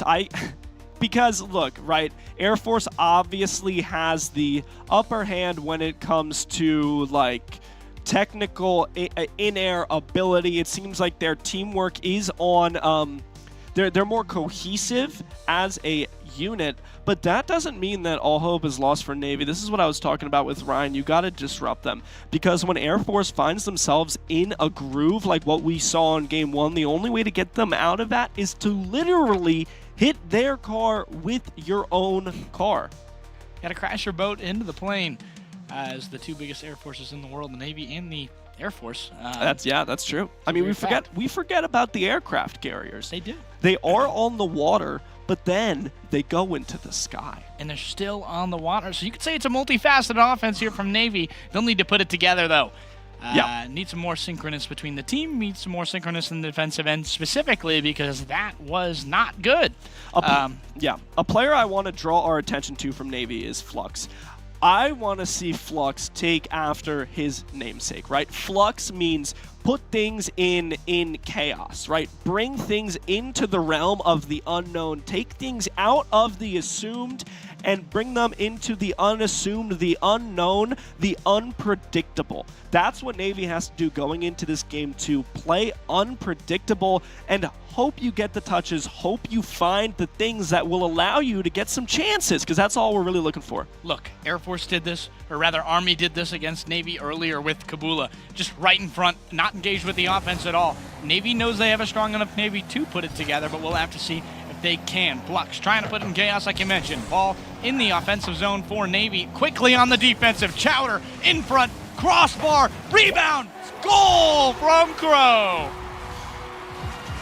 Right there, as we watch this replay, the ball goes up in the air. The shot from Crowder a little off, but the rotation, Sparrow is just a little bit early. That's the thing. In Rocket League, for these rotations, you can obviously be late, but you can also be early. And this is where kind of the mind game really starts to come in. When does the offense maybe wait a sec before jumping, which would then cue a too early save there, as we saw from Sparrow. But Flux now wants to, again, put this game into Flux, gets the demo. Chowder in the air, though, to stymie this offensive chance. We'll have to see here. Crow back in the air, see how they respond. Navy in their own end clears it with Sparrow. Sparrow has an opportunity here, but he is throwing it away from Chowder's end. By the other end, no, here we go. Now there's a space for, or an Air Force chance in front. Buck, mouse and keyboard. Whew.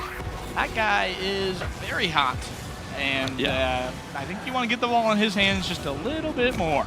He's looking good. And as we saw on that replay, when Buck had the ball in front of him was not a single Navy player, right? And that's important because you have to make sure, I sound like a broken record here, you have to be good on those rotations, as we see from Sparrow, gets the save, and again, gets the good second touch, allows Flux to try and do something, get some action in there.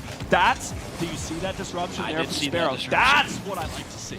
That's really good from Sparrow, but in the offensive end, they just rotate too well. Air Force seems to always have boost. Navy also as well, but they need to use it on the defensive side here. Chowder tries to put it in. Flux with a great block, but not out of the clear yet. Navy still needs to get rid of this ball. Top side, puts it towards the right top side of the goal. Chowder clears it. Buck with a bit of help for his teammate there, and it goes to the right side. Flux trying to put it back, but Navy just not committing as a team there and giving up the offensive chance. And Chowder and Buck gonna take every little bit of their chance they can that they were given. 3-0 Air Force. Buck is, some could say, stealing these goals. No, I think that was a good touch from Buck because topside was coming in from the left there to try and clear that ball out. 3-0. Navy is looking good. Navy has had they haven't had chances, but they've had like chances to have chances. And that's where you got to start out when you are facing an opponent that might be a little bit more experienced than you are. Yeah, if your Buck is cooking right now and we're seeing more of the same uncontested slam dunk after the demo from his teammate, that is a hat trick for Buck. We're not even 2 minutes in. Yeah, just really good ball control, able to get underneath it, dribble it to yourself in the air. Do you think every time they score flying through the air like that, they're like, Air Force? They score, Air Force? I think like Air an Force. eagle screeches and like flies down and picks up their controller for a moment. Chowder with a great demo in front. Navy at the disadvantage again. Odd man rush on the other side is not taken, but Crow off the wall doesn't need teammates. Nearly puts it in on a 3-on-1 chance. Buck puts it to the right side, intercepted in the middle. Back towards Crow. Crow misses. Sparrow. Crow and Sparrow, I didn't realize how similar that was. That's actually pretty interesting on the other end, though. Birds. Chowder Birds. up top. Oh, Buck up there off the back wall now, trying to regroup. The rotation there from topside. Sparrow and Flux got a group back together. Topside takes it into the Air Force's defensive end, looking for an offensive opportunity. We see Sparrow there with the boost. Is there a rotation coming in from the right side? Flux is able to get there, but the tap from Crowder has it in the air. Sparrow flies in the sky, disrupts that. Buck shoots it back up. Sparrow with the save as the offensive possession looks to be turned around by topside. Yeah, it's a bit too late right now, but Navy's defense looks like they have it together, but Buck says otherwise. 4 shots, 4 goals for the mouse and keyboard player. Look at this. Look at this bounce. This is good. Bang. That bounce completely throws off Flux because you're expecting. What has Air Force done literally for every single goal they've scored? Fly, just dribble it in the air, maybe do a bar down, pass it to yourself off the top of the goal, but right there you just switch up the messaging completely. Bounce it off the ground for a nice switch up for goal 5. Yeah, right in front here, Chowder has a chance. Puts it off the top, gonna try and rebound it to themselves, but in front, ooh, Crow with a great shot. Buck contests up top. Buck once more trying to put it towards his teammate Chowder, but topside gonna have a better opportunity at it. Chowder whiffs it on front. Navy, great chance. Crow puts it away. Crow in front, assisted by Chowder. They're putting it in front to Buck. Chowder in front. Bang. That ball is, ooh, very, very close, but Sparrow does a better job. Another one of those situations, as I like to call them, where the ball just kind of sits there and you're like, oh, is he going to score? Sparrow able to find the important touch there as Navy try and fight to get this ball out to the other zone. 5-goal lead with 1 minute left. I don't think anybody's confused about what the result of this game is going to be, but I do think as Buck notches a 5th, that Navy would at least like to get 1 on the board. Call him LeBrocket League. Oh my gosh, that is 5 goals for Buck there. LeBrocket League. LeBrocket League. That's genius. I think that's my best one yet. Chowder, though, looking for something a bit better, trying to really nail it home. What you're seeing is massive Armed Force rivalries here. When you're up 6-0, all you want to do is score once more. That ball goes off the crossbar. Nearly does it for the Air Force, but they just want to really rub it into these other branches' faces. These are big rivalries, big teams. Air Force and Navy play later in the year in college football, so why not get the momentum started for their school? Sparrow out in front, trying to get it over where? Nice. Good pinch, back in the other end. Crow, he gets it though. That should be a good defensive clear from Crow. The ball bounces back in the air, 17-16, 15 seconds left on the clock. Air Force looking to notch one more, really kind of rub in the fact that they are winning 6-0. They do. This is one of those situations I was talking about earlier. 3, 2, 1. The clock doesn't end until the ball hits the ground, which it does right there. Air Force take it 2-0. Led off the back of LeBrocket League Buck. That was a amazing game from him. 5 goals on 6 shots. That was stellar stuff, I have to say, from Air Force, who looked like one of those teams to beat. I'm curious to see Army and Air Force. That will be my prediction for Sunday. These two teams are high-flying offenses. Air Force's defense looks amazing, though. They're great at those contests. They're great at keeping the ball away from their net with those contests in the middle, and that's what we saw. Navy had no chance once that ball got into the middle. They just couldn't get it past that point, it felt. Yeah, that's and it's what I've been saying. It's these rotations. The rotations don't just matter for these offensive touches. They don't just matter for these defensive touches either. There's an important middle game in which rotations are almost the most vital because they set up they set the tone for how that offensive possession or that defensive stand is going to end up playing out. Yeah, it doesn't look like initially that Air Force is having a great job on defense, but that Navy tries to bring the ball up as a team, intercepted, balls flying away towards your goal. You've got 3 guys in the wrong end, and it's just a goal. It's a textbook recipe for a goal, and Air Force was cooking all game. So we have Sparrow, we have Crow. Obviously, the bird is very on theme, and then we have Back, and we have Flux. That's cool too. Chowder. This is a question I had for you. What type of chowder do you think chowder refers to? Clam? Corn? Is there any else? Are there any other chowders? Listen, I'm from the Midwest. I'm from Chicago. Chicago. Right? Chicago, if you are so inclined. If you are not from there. If you are not from there. But I wonder, because I don't know where chowder's from. If I was guessing Air Force, I would guess corn chowder. I don't know what that is, but that sounds like it would be something from where I imagine the Air Force to be in the West, where you have those like states like Nebraska and North Dakota, very on topic here. New England, we're pretty far from New England if we're talking about Air Force where most of their bases are, but I don't know, you do need to have the Air Force all over the country. And they have planes. What I would say is the best way to fly from place to place. Did you know that cars could fly? The Air Force does. The Air Force knows that cars could fly. A dominant 2-0 victory here from Air Force. The day's not over, Carson. No, it is not. We have more Rocket League for you, so sit back, enjoy, get some popcorn. We're going to take a little break, and we'll be right back with more Rocket League Veterans Day Invitational. Whew.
Welcome back to the Veterans Day Invitational of Rocket League. We have quite the matchup in store. All for all the marbles here. We've got the 1 seed versus the 1 seed potentially here. It depends on who wins this. 3-0 Air Force takes on 3-0 Army. We just saw Air Force decimate 2 teams. We saw Army decimate 2 teams earlier.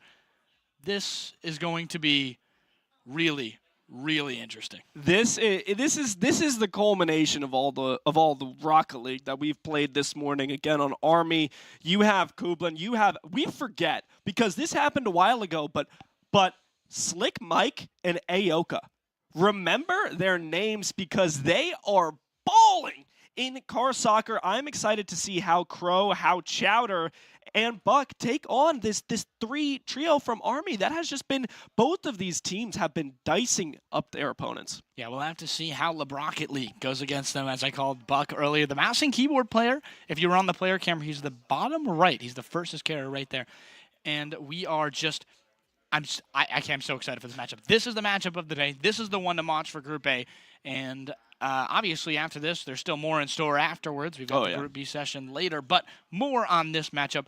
We've got those teams earlier. We saw Slick Mike and Ioka with Kabula operating as a very good bump player on the other end, and I'm just super curious to see. I think Army won by a similar margin as Air Force did to SUROTC. So we'll have to see how they can do it. And a lot of letters, a lot of games, and a lot to play for right now. These 2 teams, so right, we've mentioned this before, but the way this bracket works is we have 2 groups. We have our military group, which has Navy, Army, SURTC, Air Force, and Space Force, and then later in the day we're going to see our collegiate group play, but right now this is for all the marbles. We are setting up seeding here. The winner of this game, Army, Air Force, both undefeated teams, are gonna be for the 1 seed. So the winner of this best of 3 series captures that top spot heading into the double elimination bracket tomorrow. Off stream, we'll have SUROTC versus Space Force. SUROTC's 0-3, Space Force 1-2. Whoever wins that game gets to have the 3 seed. The loser gets the 4 seed. We'll have to see just how that goes. My prediction is we will be seeing whoever wins this play ROTC on Sunday, just based on previous matchups, since Space Force took a big chunk out of Air Force, and Air Force took a very large chunk out of SUROTC. And we'll have to go just see how that goes tomorrow, down to the wire. But today, we've got the ending of this Group A matchup. Very sad to see it go for the day. These have been great games overall. Army, we saw them the first 2 games. Air Force, we saw them the second 2 games. We saw 15 goals in 1 game for this Air Force team. But we are live, and we are right in for Game 4, the final game of the round robin for that 1 seed. Slick Mike puts that ball immediately on the other end, right side, up top.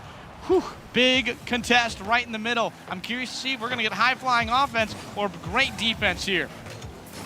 Back towards the defensive zone of Army. Kublu, though, on the ball now, trying to get it back out. Messes up that touch, or maybe is a little bit of a purposeful mixing up there. Slick Mike has the shot in on the goal, and it hits home. That is an Air Force whiff that really caused that. Watch this here. He's going to miss this entirely. That is tough for Chowder, who would have got that and would have saved that ball. It's 1-0 early Army in the blue. I'm sure they're a little bit opposed to that, but Air Force is technically blue on the other end. We'll have to see. Chowder contests right at the middle. Ball's right off, immediately contested in the face zone. Kublu gets Crow, a bit of a disadvantage temporarily. Ioka going back on the defensive attack, forces it to Buck. Buck top left corner, Crow on the rebound. He scores! Already a high-flying match, 1-1, 40 seconds in. This is going to be a good one. Buck throws it up. Crow sneaks it in behind the flame trails of Aoka. That is that's beautiful. That's Picasso painting right there. And not much you can do there. Demo right off, rip for Army once again, or rather Air Force once again. Ioka trying to get to the contest up top. Has been one man you don't want to see in your end all game. Buck with a huge bump there to keep them in the offensive zone. Air Force ball loose in the air. Buck has a chance to get it. He's going to put it back in the zone. Deeks 2 back in front over the other end. Chowder going to be, or rather Chowder's the one defending. Back up top, he goes on the offense. Rebound. Score from Buck. 2 already. Right into the top left corner, you see not only do the rotations matter, but the boosts matter too. Buck with a lot of boost able to get in there and throw the ball around. The boost wasn't quite there for Air Force. Yeah, the boost wasn't there, but Air Force still managed to get it done. Chowder wasted that chance, unfortunately, in the air, but just got it done in the end. Kublu demolitions Chowder in front, still on the offense for Air Force as Chowder in the back end, going for it all they can. Crow in front, good chance for Army here. Bump keeps it away, but another save from the Air Force keeps it 2-1. They stay in the driver's seat, headed down, uncontested, one-on-one in front to the teammate. Nobody there to reclaim it. Chowder puts it back towards the middle, off the wall, up top. Crow can't get it done. Resetting back now, Ioka with the touch. Buck with the strong rotate, able to get that ball out. Air Force looking to get that ball back into the other team's zone. The centering shot, a little off gauge. No one's there for the follow-up. Slick Mike fighting Ioka in the air, out of boost as Air Force are able to take advantage of this time kind of loss. Chowder gets the nice little flip reset, keeps the ball in the air. Something that the Air Force is a fan of. Army might try and take advantage of the ground game. Ioka, though, takes it up. The follow-up miss now. Seems to reset back into this neutral zone. Critical miss there for both teams. That is pretty unfortunate as Kublu with a great chance in front, put away by Chowder. Back end Ioka, not the one you want to see in front of your goal, but those long distance shots have been great for Air Force, not so much for Army. Slick Mike kind of jukes himself out there. I'm not really sure what happened on that other end. Chowder back though, has a great opportunity. Balls to Crow, nobody in front. Buck too wide to the left. That could have been a 2-goal lead, and they can't put it in. Kublu now in the air, sends the ball back into Air Force's zone. Crow flies, meets it, sends it up, but Slickmeister full tank of boost and ahead of steam. Throws one in, sent back. Kublu with the follow-up. The rotations are there. Buck is there. Ioka has no boost. Slick Mike is the last hope for this offensive push. Off the crossbar, Kublu, given time to rotate, picks up the boost, sets it back. Looking to just reset now in the air is Army as they try and keep this momentum. Blocked at the rim for Air Force, or by Air Force, 3 whole times. Now it's in the defensive end for Army. They want to get this ball towards the right way. This is a good step forward. They have one demo, trying to put it there. No boost for Chowder, who's just going to go run away on the other end, but here's an offensive chance. Off the wall, dangling in front with nobody around to grab the chance. Ioka dribbles it forward, back towards the corner. A little bit one of those moments where nobody has any boost and they're just kind of punching each other in a corner. It's a knife fight in a phone booth. Back, Slick Mike, right side, ball's up top. This could be a chance. Kublu in the air, ball for Slick Mike, top down, won't go. Off the crossbar, still an opportunity in front. Buck trying to keep it in air, he knows nobody else has boost. Ioka on the defensive end, grabs boost, keeps it on the other end, but here comes another chance. Ioka able to keep the ball going, picks up that infinite boost down off the floor. The shot bounces, and Army is tied up. You can hear them screaming from over there on their setups. We got ourselves a game, Carson. 2-2 with 50 seconds remaining. What a goal from Ioka. That is what you love to see as a competitor. Crow, right off rip. Here's a chance for Navy, or rather for Army. Keep getting the blue confused. Chowder in front, Slick Mike on the rebound. It's gone from bad to worse, 2-1 to 3-2 against Air Force in just a moment. Air Force has really got to find a way to lock it in. Chowder, I don't know if Chowder didn't know that Crow was behind him or just wanted to take a touch himself, but ends up getting in the way, stops that ball's momentum in its tracks, and allows Army to just pick up the pieces. Ioka no boost, but gets a touch off there. Ball in, kind of just alone in the middle. Air Force has boost, but they're going to have to waste it here, defending against Kublu, who's brought the ball on the other end. You notice how there's no one else back there. They're going 2-1, 3-1, trying to defend this ball, keep it as long as they can in the Air Force zone. But Buck, with a great contest, puts it the other side. Crow towards the net. Great stop by Ioka to keep that ball from getting centered. Chowder back in the other end. Kublu putting it towards the other end. 10 seconds remaining.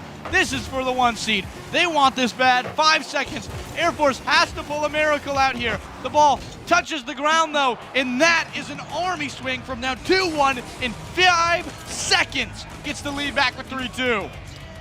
I mean, the Army was just able to kind of find an opportunity, and that's all we really need. Is we finally see, not finally see, but as we see a match where these two teams are very evenly matched. We're seeing some high-level Rocket League come out here with the rotations, with the boost economy, and honestly, this is it's giving us a wonderful match. That is game 1 going to Army, but this is a best-of-3 series. This is just one of those where you have to understand as Army, that's a great win. That's exactly what you want. You're 3-0. They're 3-0. You want to come out swinging. You did. You didn't die after not scoring for 3 minutes. Now you go back. Now you win. Now you do your best. But we'll have to see. Air Force is very, very good, obviously, and we see a bit more of a low-scoring match for both of those teams. But we'll have to see on the other end if they can do it. Air Force, great so far.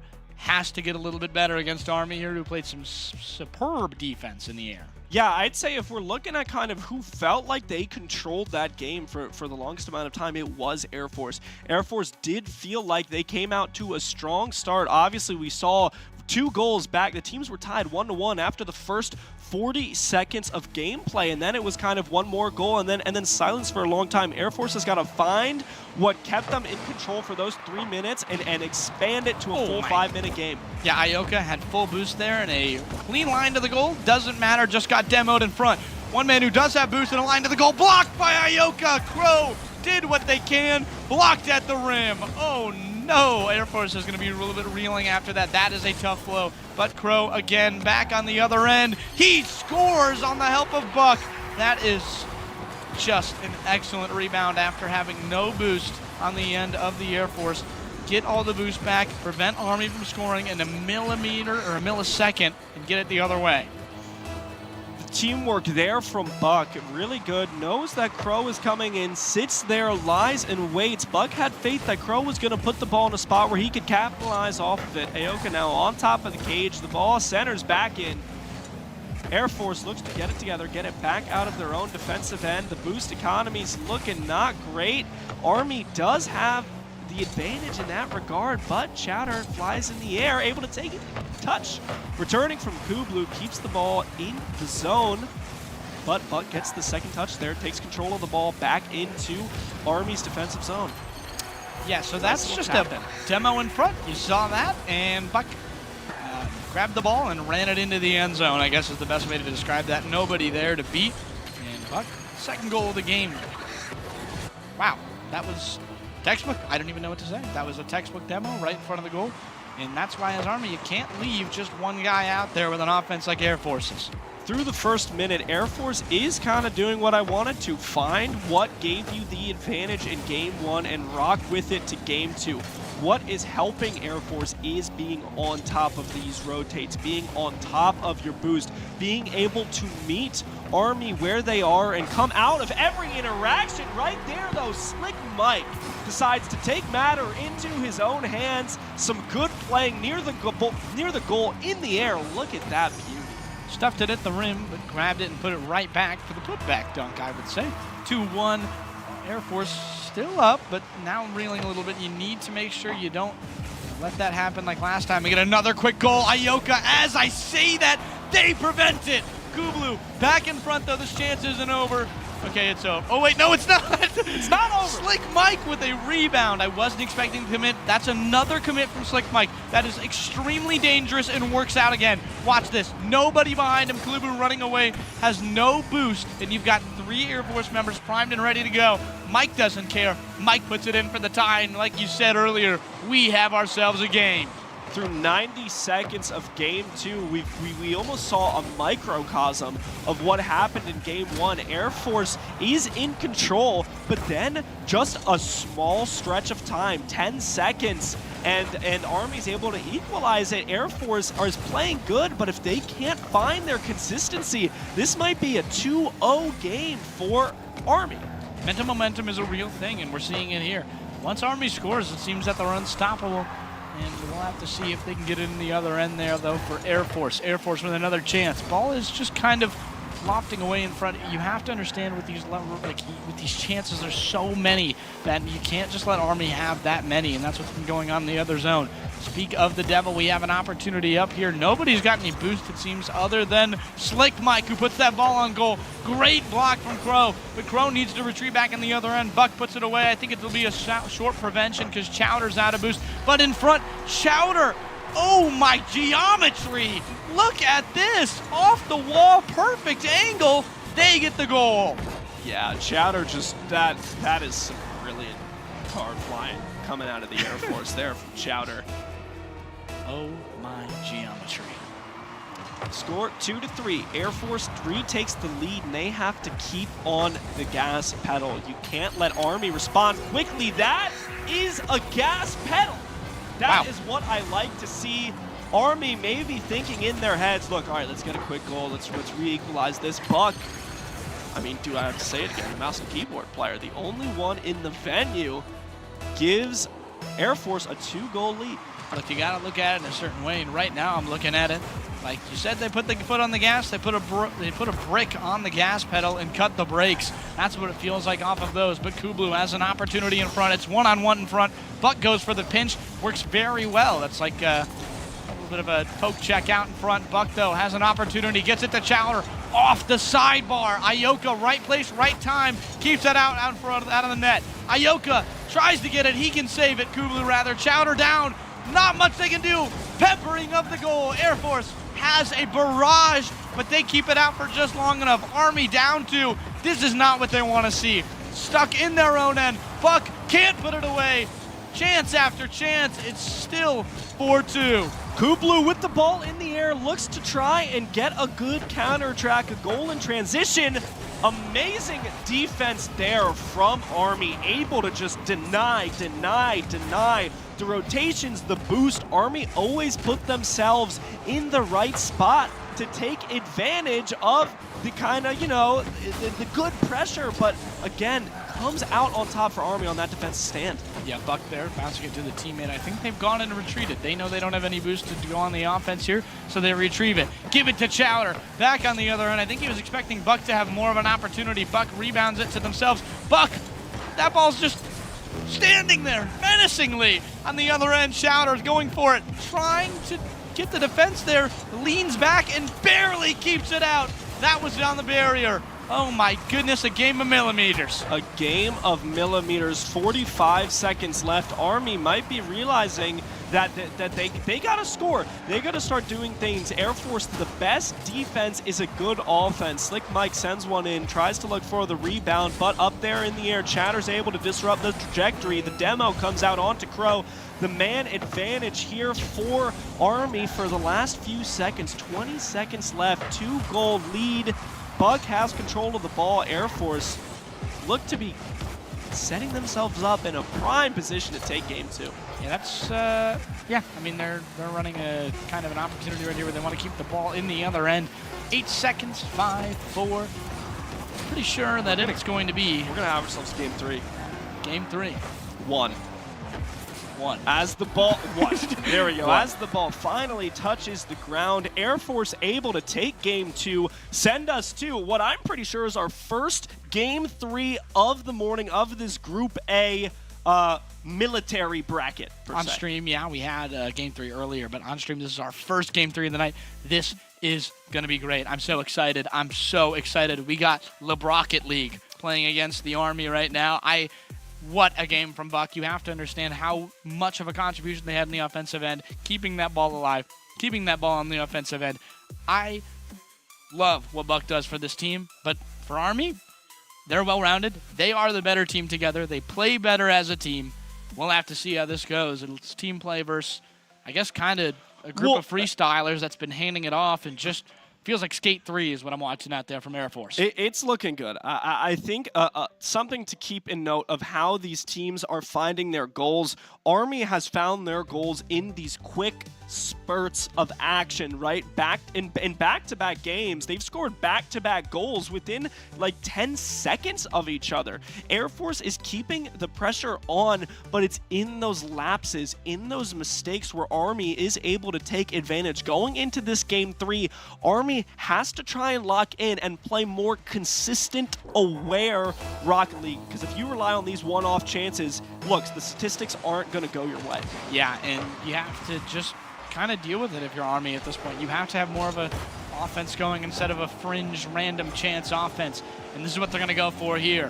In orange is still Air Force. Chowder dribbling it back out. He's got an opportunity. Slick Mike there, puts it the wrong way. Crow rather can't do much on the offensive end. This is a tough situation right now. Kublu, perfect shot on net. Double commit from Air Force, keeps it out. They don't bump into each other. That's a game of millimeters there. Any later, that ball comes, and that is a goal for Air Force, for Army.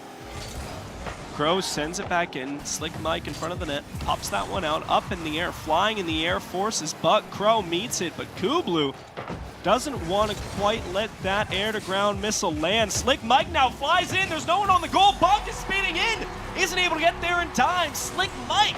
This is what I was talking about, Carson. Give me the hot sauce. What a goal. That was exactly what I wanted to see from Slick Mike. You have to make the most of the chances. If you're going to have a fringe offense, you better make the most of those chances. Exactly. And Mike did exactly that. Ball in front, nearly a goal right off rip for Air Force. Slick Mike, though, off the other end, he's got a chance in front. Chowder gets it to Kublu on an accidental little tip there.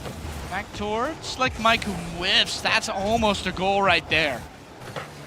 Again, these return touches, it oftentimes isn't the first person to get there, but the first person to meet you in the air. Kublu and Slick Mike come together, but Buck flying in, what do you call him? LeBrocket League? LeBrocket League? LeBrocket League. Eye in the air, Chowder, Aoka find each other. Kublu is now the only person left in front of the net with no boost. Crow's getting it in. Kublu's just kind of stuck there. Now it goes out. The rotate starts to come in, but the boost economy is struggling. Aoka's able to get it up, but Army just can keep up this momentum, and they can maybe find a goal. The ball goes back. We take a break. Slick Mike sends it back over, meets it from Chowder, though, and we got to be careful here, because if the Air Force keeps the pedal on the metal, seems like they've lost hold on that offensive chance they just had. Yeah, 100%, and that's a goal from Army if you move that ball a millimeter over. That is a really tough thing for Army right now. You would have had this game almost patting down the hatches already on that end, but they'll maybe get a goal anyway. It'll go away. Chowder with a great block. Gets stuffed right in the middle. Slick Mike levitating somehow. I don't know. That guy is flying. Buck back in the other end. No boost. We've got the boost advantage for Army, but Crow, the only one with boost it seemed initially, lets it go, has enough to stall. It'll give Buck an opportunity to block Mike out of this offensive chance. Crow with a great shot on goal, put away. Chowder with another. It gets put away by Kublu. Solid rotations, and now the counterattack from Kublu off the wall, sets it up for Aoka. Slick Mike hits it down off the floor into the net. Slick Mike greases up his hand, slicks his hair back, and puts Army up 2-0 again. The winner of this game will take the #1 seed in this military bracket. It's about who wants it more. It feels like at certain points, I think Army just wants it a little bit more, but I wouldn't count out Air Force. That offense has been working all night. This is the first time they'd be shut out all game, or any game so far. If they do, we'll have to see what goes here. Kublu back in the other end, launches it towards his teammate Aoka, but that's going to be an interesting chance. Buck gets the demo in front. Chowder had a surefire chance, but it gets blocked. They make the most of it. Ball goes the other end. Crow off the wall. This is a midfield contest as the ball is just going everywhere. Everybody's flying at each other. It is a knife fight in a phone booth. As we see right here, Army is starting to realize that all they have to do at this point is just not let Air Force score. All you have to do is waste time. Every single second that you can take is going to put you 1 second closer to winning this group. Kublu demos Crow. That's another 3 seconds. Aoka puts it on net. Top bar down. It doesn't come through. No boost here for this Army push as Air Force tries to regroup. 1:20 seconds left to make up this 2-goal differential. Army is a sidebar and a crossbar away from 4-0, but not that far away from 3-0. Slick Mike has the ball in front. Aoka put wide. 1:10 seconds remaining of Air Force wants this 1 seed. But if they can't put it together, they look like they're relegated to 2. Buck has an opportunity here as he tries to put it away, but Aoka has just more boost. Army is dominating overall. There's not much they can do. Air Force running out of boost on the defensive end. Crow back in the offensive end. Kublu, no boost. I don't think they knew because they just overused. 45 seconds left in this Game 3. Winner takes all of the group stage. Crowder has the ball in the air. This is the chance for Air Force. Buck puts it in. Now just a 1-goal lead with 30 seconds left. Army is starting to sweat. This is what happens when you're up. You think you can play conservative, but Army is learning that maybe that's not what you want to do there. You've got 2-1. Air Force has the momentum. Can Army stave them off? 37 seconds. We're on the face-off. Slick Mike heads it to Chowder. Ioka back towards the goal. Chowder has to get this ball away and will, but Ioka has another chance in front. Buck there, saving him partially. 30 seconds remain. Ioka out of boost. Kublu has 100, able to use that to try and get control of this ball, taking it back towards the other end. Gets the tap off of Chowder. Kublu, the dagger, with 17 seconds, a little bit better boost management. As we see Kublu, it's not about the first touch. Sometimes it's not even about the second. Carson, this one was about the third. Yeah, I mean, when you have no boost, your car is about as useful as a Cheeto and a key lock. That is not what you want to see if you are Air Force right there. Game feels over, 10 seconds remaining. It's not impossible. I've seen it done before, but I don't think I'm going to see it here. No, Army knows that all they have to do is wait for this clock to start 0 and the ball to hit the ground. Chowder, try as you might. They don't want this to end yet, but it seems like as we kind of just sit here and cross our fingers as we try and throw it in, that would have bounced in, but saved by the bell. Army takes it 2-1 over the Air Force and finish at the top of our Group A military bracket. Well, that leaves us as we've got 1-seed Army, 2-seed Air Force, 3-seed, I think, Space Force. I don't know if that game is over, so Space Force or ROTC, or Space Force or ROTC. Who wins, who loses is all about that, but what a wonderful matchup we saw there. That was electric. Let's be real, that was electric, and in Game 3, I loved seeing from Army. Again, that's kind of what I was talking about. You got to take control of the game from the beginning. If Army had just kept playing for their one-off touches, and they got that first goal they got was off of one of those mistakes from Air Force that they were able to take advantage of, but Air Force notably less in terms of time of possession in that third game compared to the first two. It seems like either Army kind of locked in, were better on their rotates, or Air Force kind of just weren't able to find that sustained offensive pressure that, number one, because it doesn't just net you goals. It also keeps the ball out of the hands of the other team, and Air Force wasn't able to do that in the third match like they were in the first two. Yeah, I mean, that's a great game, and that's going to be the end of Group A play today. I apologize, I messed up. Navy's somewhere in that bottom three. They're 1-3 right now, I believe, as well. Some excellent play from Air Force and Army have led them to the top, but we'll have to see what they do later. For now, we move on to Group B. That will be Syracuse, U-Buffalo, Albany, Northeastern, and Utica, all to play for later on today. It is going to be so exciting. We get to see these collegiate teams in action, but of course, none of this would be possible without the help from Horizon AVL. This is powered by Horizon AVL, so we have to give a massive shouts out to them for the equipment, for the setup, Carson, for making this space look. It is a state-of-the-art center, and we're seeing here, you guys can't see obviously because it's behind the camera, but people are walking by. People are standing there kind of mouth agape at just like the modernity and the uniqueness that we see in this room that looks so good thanks to Horizon AVL. The space looks sleek and wonderful, but I think that's going to be all she wrote for our first half of the day, eh? That is going to be all she wrote. If you want to try and keep up maybe on some highlights, some things that happened in the past, you can go to Cuse_esports on Instagram, X, Twitter, and Twitch, or on YouTube. You can follow along, watch the matches at Syracuse Esports. That is going to be all for the military bracket Group A, but don't you worry, because real quick, we're going to be right back with Group B and get this collegiate bracket on the road.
And we are back. Had a short little break there as we got our second group ready to go. Group B here, our university group. We'll talk more about that here in a second. I'm Ryan Blankenhorn, and joining me back on the desk, or I guess I'd be the one coming back to the desk. Oh, little bit of deception.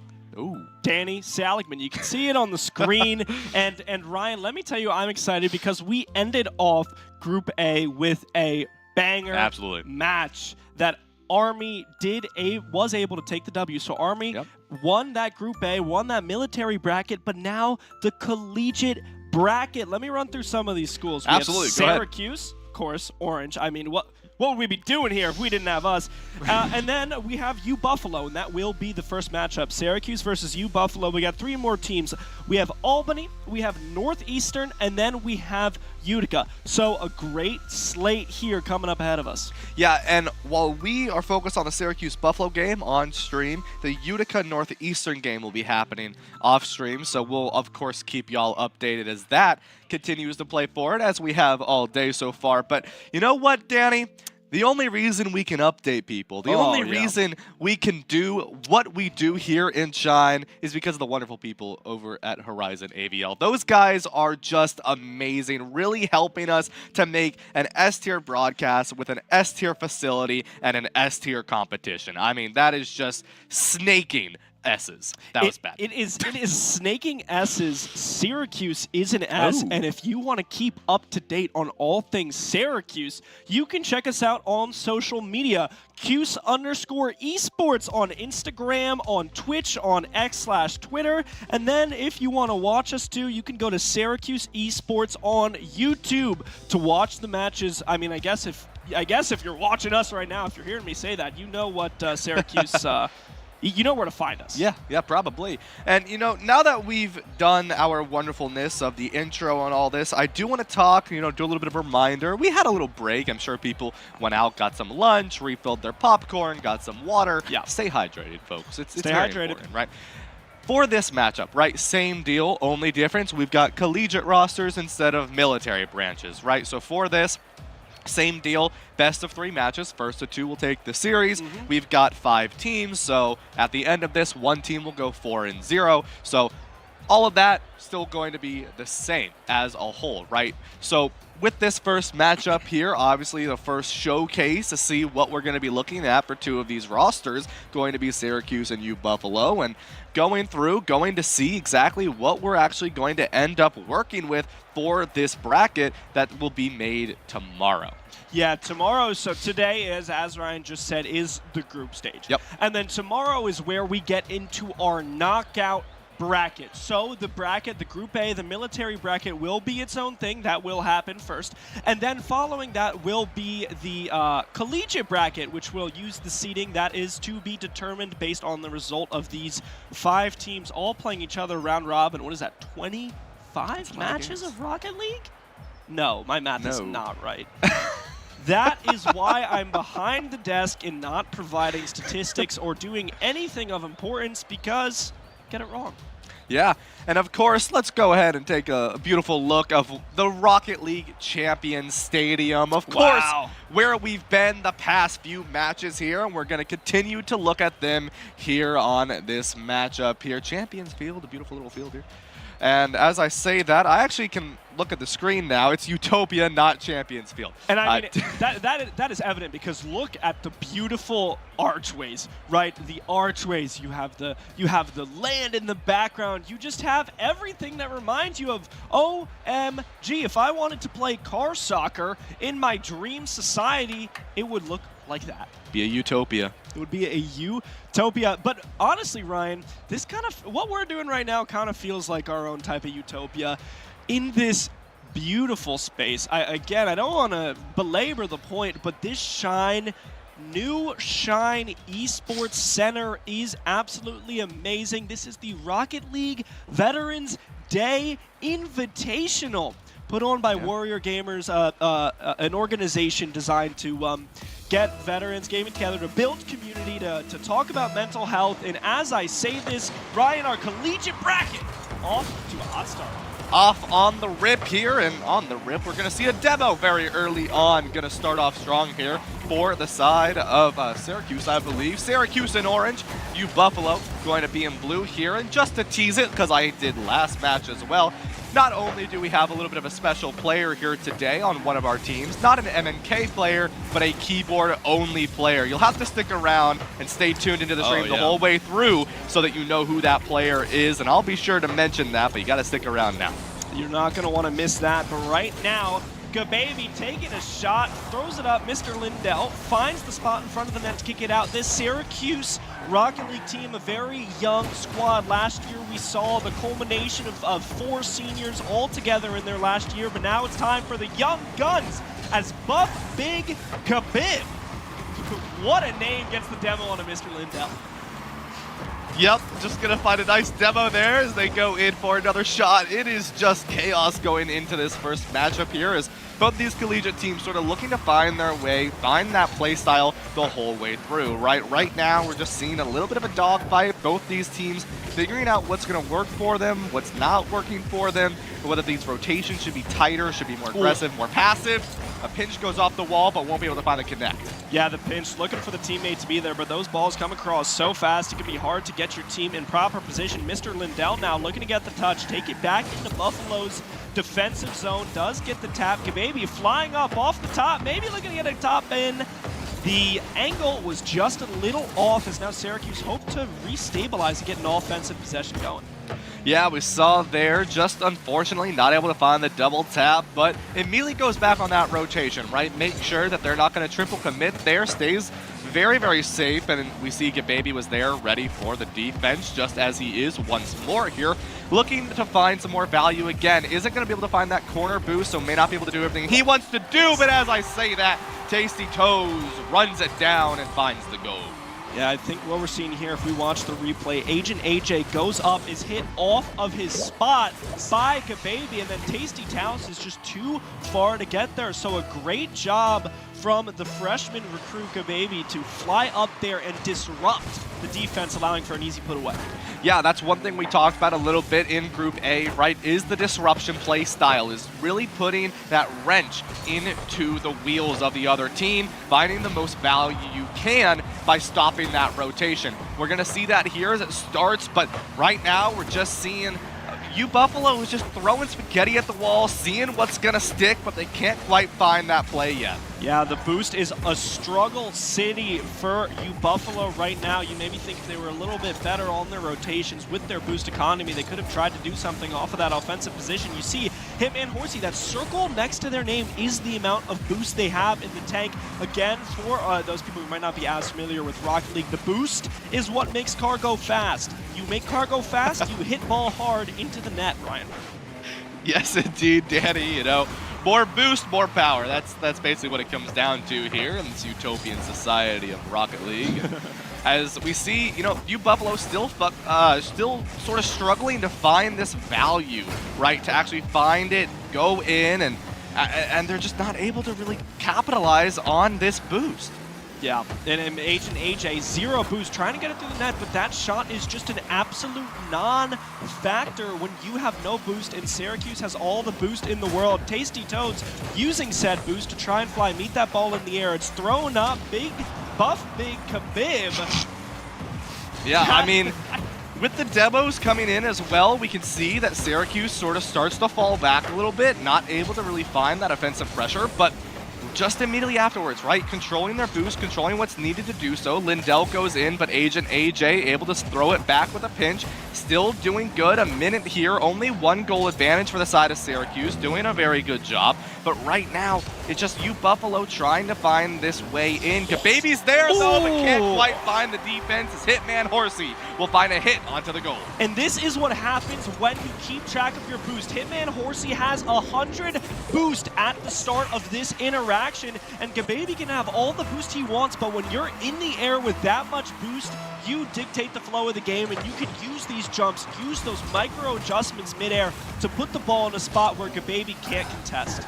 Yeah, exactly, right? And with this now 1-1 here, we've seen a relatively dry game between these two teams, so no high scores, but that means that we could see a very close matchup here going into this. Remember, it is a best of 3, so first the 2 will take the series. This is only game number 1 here, so both these teams still testing out the water, seeing what exactly is going to work for their team specifically, and it's just very back and forth right now, Danny. Yeah, as we see here, Syracuse now, the ones without the boost as the ball goes to the Syracuse defensive end. Lindell, the only one with some juice, able to send it back towards Buffalo.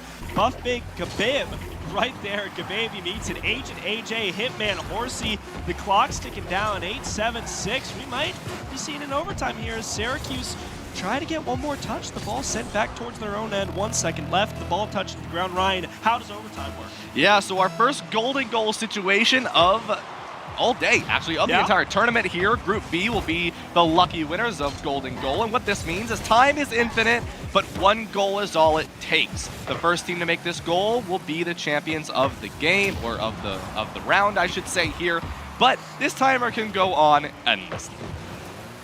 Gababy does not want it to be an endless timer, looking to finish this off early. Lindell now flying up in the air. Big Buff Khabib on the ground to meet him. Hitman Horsey able to find that good rotation back. Agent AJ sitting in the goal with this boost, and now you see the counterattack come out from Buffalo.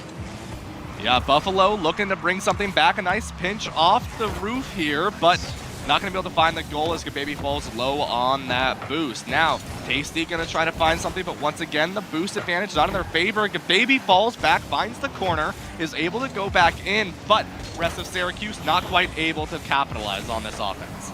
Good shot on net there from Gababy. It's all about maximizing these scoring chances and just trying, if you have the ball, if you have control of possession like Syracuse does, you just hope for something, a bounce to go your way. Tasty Toes coming in, but again, with no boost, it's pretty much a non-factor. The center off the top disrupted by Agent AJ, and now with the 100 boost, maybe Hitman Horsey looking to do something. Yeah, and you know, one thing that we really haven't got to talk about, because we haven't seen much any overtime all day today here, Danny, is as this time ticks up, the pressure grows more, right? And it's that mental, you got to stay in the whole way through here, a minute and a half. Remember, a Rocket League match is only 5 minutes long, so we're already approaching here about 30% into a normal round of Rocket League. They're still going here, and this is still game number 1. Both these teams trying to find this opening. This might be it, but Gababy is there. Gababy, a great save, able to find, the wherewithal to know. That's the thing about high-level Rocket League is players always know where to be. If you want to score, you have to either pull off some crazy technical move, or you have to do something unexpected. Right here, Gababy flying through the ceiling like an angel, finds the save. The second for Gababy, who keeps shutting down Buffalo. Yeah, I mean, Gababy, right? We're not seeing much aggressive plays coming out from him, but we are going to see a lot of defensive plays, right? Which is where Syracuse is trying to find that value back, right? Good defense, go straight back into the offense, right?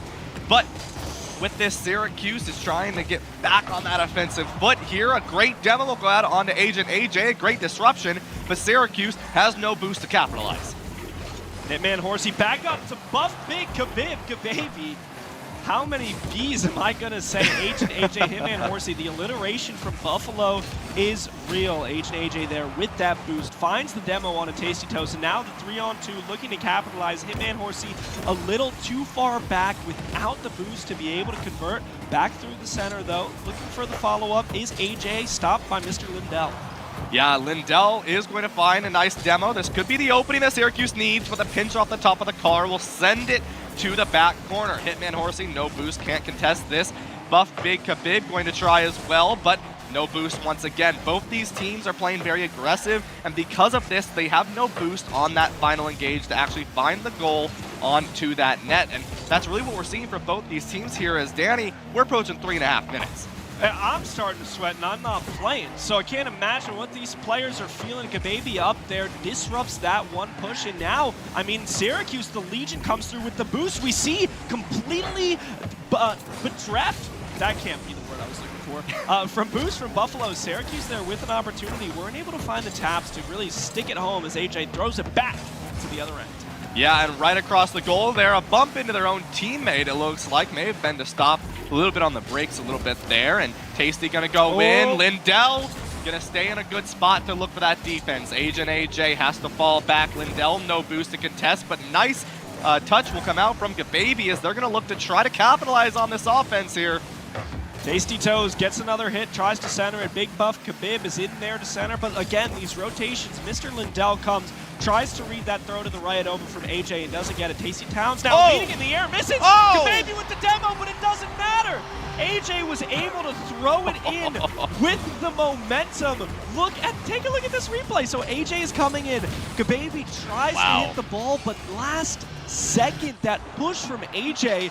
Talk about from the grave. Yeah, I mean, Buffalo takes game one. Yeah, Buffalo coming out on top there. And I mean, right, you saw the fake. We saw that, I believe it was Lindell who tried to go for the defense.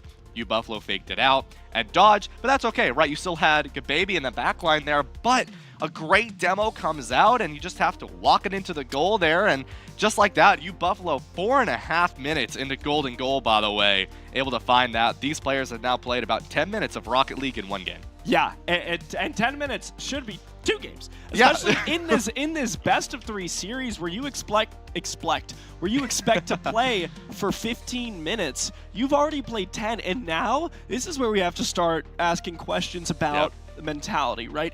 You just played a long, strenuous 10-minute game. And if Syracuse wants to come back, if Syracuse wants to win this, they have to really lock in and find their stride, because they're staring up a hill. Yeah, and one other thing to mention here is this isn't one of those situations where both these teams are like, all right, 1-1, 2-2, 3-3, 4-4. It wasn't a high-scoring game. Yeah. And what that means is it's very, very realistic, and also in overtime, it took 4.5 minutes for one of these teams to goal. That's right. Right. It's very likely that we end up in another overtime here. And if Syracuse, I mean, and for Buffalo, right? But especially for Syracuse, staying in this the whole way through, because you have to take 2 more if you want to take this first victory of the group here. And Buffalo, they've got to stay in the whole way through as well, because if there is another overtime, potentially 2 more overtimes, we could be looking at about 20 more minutes of just the same game. And that's what Syracuse wants. They want to keep this going, but again, you can't look up this big hill. You got to take it 1 game, 1 match at a time. And Syracuse is trying to do just that, but Agent AJ finds the boost, finds the offensive tap, but Tasty Towels is there. Tasty Towels and Gababy combined to send the ball back into Buffalo's zone, where Big Khabib is waiting with the boost to try and do something here for Buffalo. Absolutely right, and with this, both these teams still sort of just going at it against each other, and both these teams, they play the same, right? Yep. We're seeing some good rotates, we're seeing some good go-in plays, right? But a lot of the time, we're just seeing one player go in, something a little bit different than we saw from some of these military branches earlier, where it was a lot of team play. So far, we haven't seen that between these 2 teams. Though they're there with each other, there's not much passing to one another, right? And, Lindell gonna find a nice goal right off the save, I believe, that Agent AJ tried? Yeah, I mean, sometimes... So Hitman Horsey was the one who tried to come in there for the save, and sometimes you just put up a bit of a stinker. Yep. And that's what happens. That's part of the game. It is esports. You're gonna just click a button wrong. You're gonna do the wrong input, and sometimes it can cost you. Yeah, we're gonna see with that a good demo goes in. No one's on the defense though, but it's gonna go wide off the net there. Agent AJ tries, but Hitman Horsey is going to go back in there with enough boost to spare, and we'll find a nice goal even in this series up. Syracuse had the lead for about 10 seconds, and now we're going to see it even series once again here, Danny. Yeah, this is what we're talking about with those touches, with those scoring opportunities. A lot of times, it can just help to put the ball on the net, because then you can get a rebound, or you can find something in there that can net you that goal, which is what Hitman Horsey just did off the rebound, able to put that in. But Gababy. What even happened here? I believe it was just a little redirectional tap to get into the goal. Nice, well played from Gababy, right? That's swagger. What we just saw, because Hitman Horsey was waiting. That was just a routine tap in. But again, Gababy just nudges the ball a little bit, and is able to find the perfect angle. Yeah, and from the side of Syracuse, we're seeing a little bit more of the advantage here. Can't quite find the four-wheel connect for that flip reset. Will be Gababy, but Syracuse playing aggressive again, right? Buffalo trying to find some value. A double demo on either side. Gonna go even, and Gababy gonna go 1-2 tap into the goal, and Syracuse will take a comfortable lead. Yeah, look at this demo right there. Able to stop it. The double demo from Lindell. Gababy better buy his teammates some food after that one because they set him up perfectly to put that one in. Very well played coming out from the side of Syracuse. Those demos, that disruption we've been talking about, right? To really prevent the other team from being able to find those rotates as a team. And just like that, Syracuse going to be up 2 goals in this series. A lot more confident and a lot more of a lead than we saw in game number 1 here. But Buffalo, they've got 2.5 minutes to find their way back through. They've got to make some adaptations if they want to find their way into this game here. And just like this, Syracuse looking to make it even once more. 3-1 now. Buffalo gets the demo, tries to bring it back onto Mr. Lindell, and now they're pushing forward. This offensive possession, Gababy, though, in the net is going to save that one every day of the week. Yeah, a good dribble will go in from the side of Buffalo, but not quite going to be able to find the goal at the end of the day. Hitman Horsey, no boost to say. Agent AJ going to, I'm just rhyming at this point. Agent AJ going to look for a goal there, but no boost on their side either. And now Syracuse looking to find some defense, but as I say that, Gababy off the right side will find another goal, and Syracuse has taken a 2-0 lead to a 3-0 lead. Yeah, Syracuse really finding these shots. And again, Hitman Horsey there, it seemed like they were coming towards Gababy, trying to challenge him. But again, these soft touches from Gababy are really, really playing out big time. Yeah, we are going to see Buffalo starts off strong off that kickoff, looking to find the value early on, but not going to be able to find the double tap. Gababy will send that ball to the right side midfield. Going to look to even it back up again. No boost going in. Hitman Horsey finds a good defense. Mr. Lindell looking to get a tap, throw in some chaos to Buffalo, who is now on this defensive stand. Ball over to the back left corner. Gababy meets it, looking to try and do something. A dribble, tosses it up. Hitman Horsey is there with the boost to respond. Big Buff Khabib up in the air, passes it down to Agent AJ. I really like that that idea there. Yeah, good demo goes in as well on the Lindell. Buffalo can now capitalize off of this, but no one is there with the boost to serve. Agent AJ throws it up and looks for something, but is going to hit on the top of the goal from the side of Syracuse. Lindell now going to try to find their way back, but won't be able to as the ball is tapped up by the side of Buffalo. Hitman Horsey now going to look for something, sends it off, but no one from Buffalo is there to send it in. Yeah, good pinch, good idea, but unfortunately just no one there to respond. 40 seconds left. Syracuse have this 3-0 lead, looking to put it back on the net.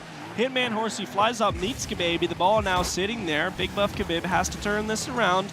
Buffalo has 3 goals to score in 30 seconds. It's not impossible, but they would at least like something, some form of momentum to carry them through. And Hitman Horsey with a nice finish.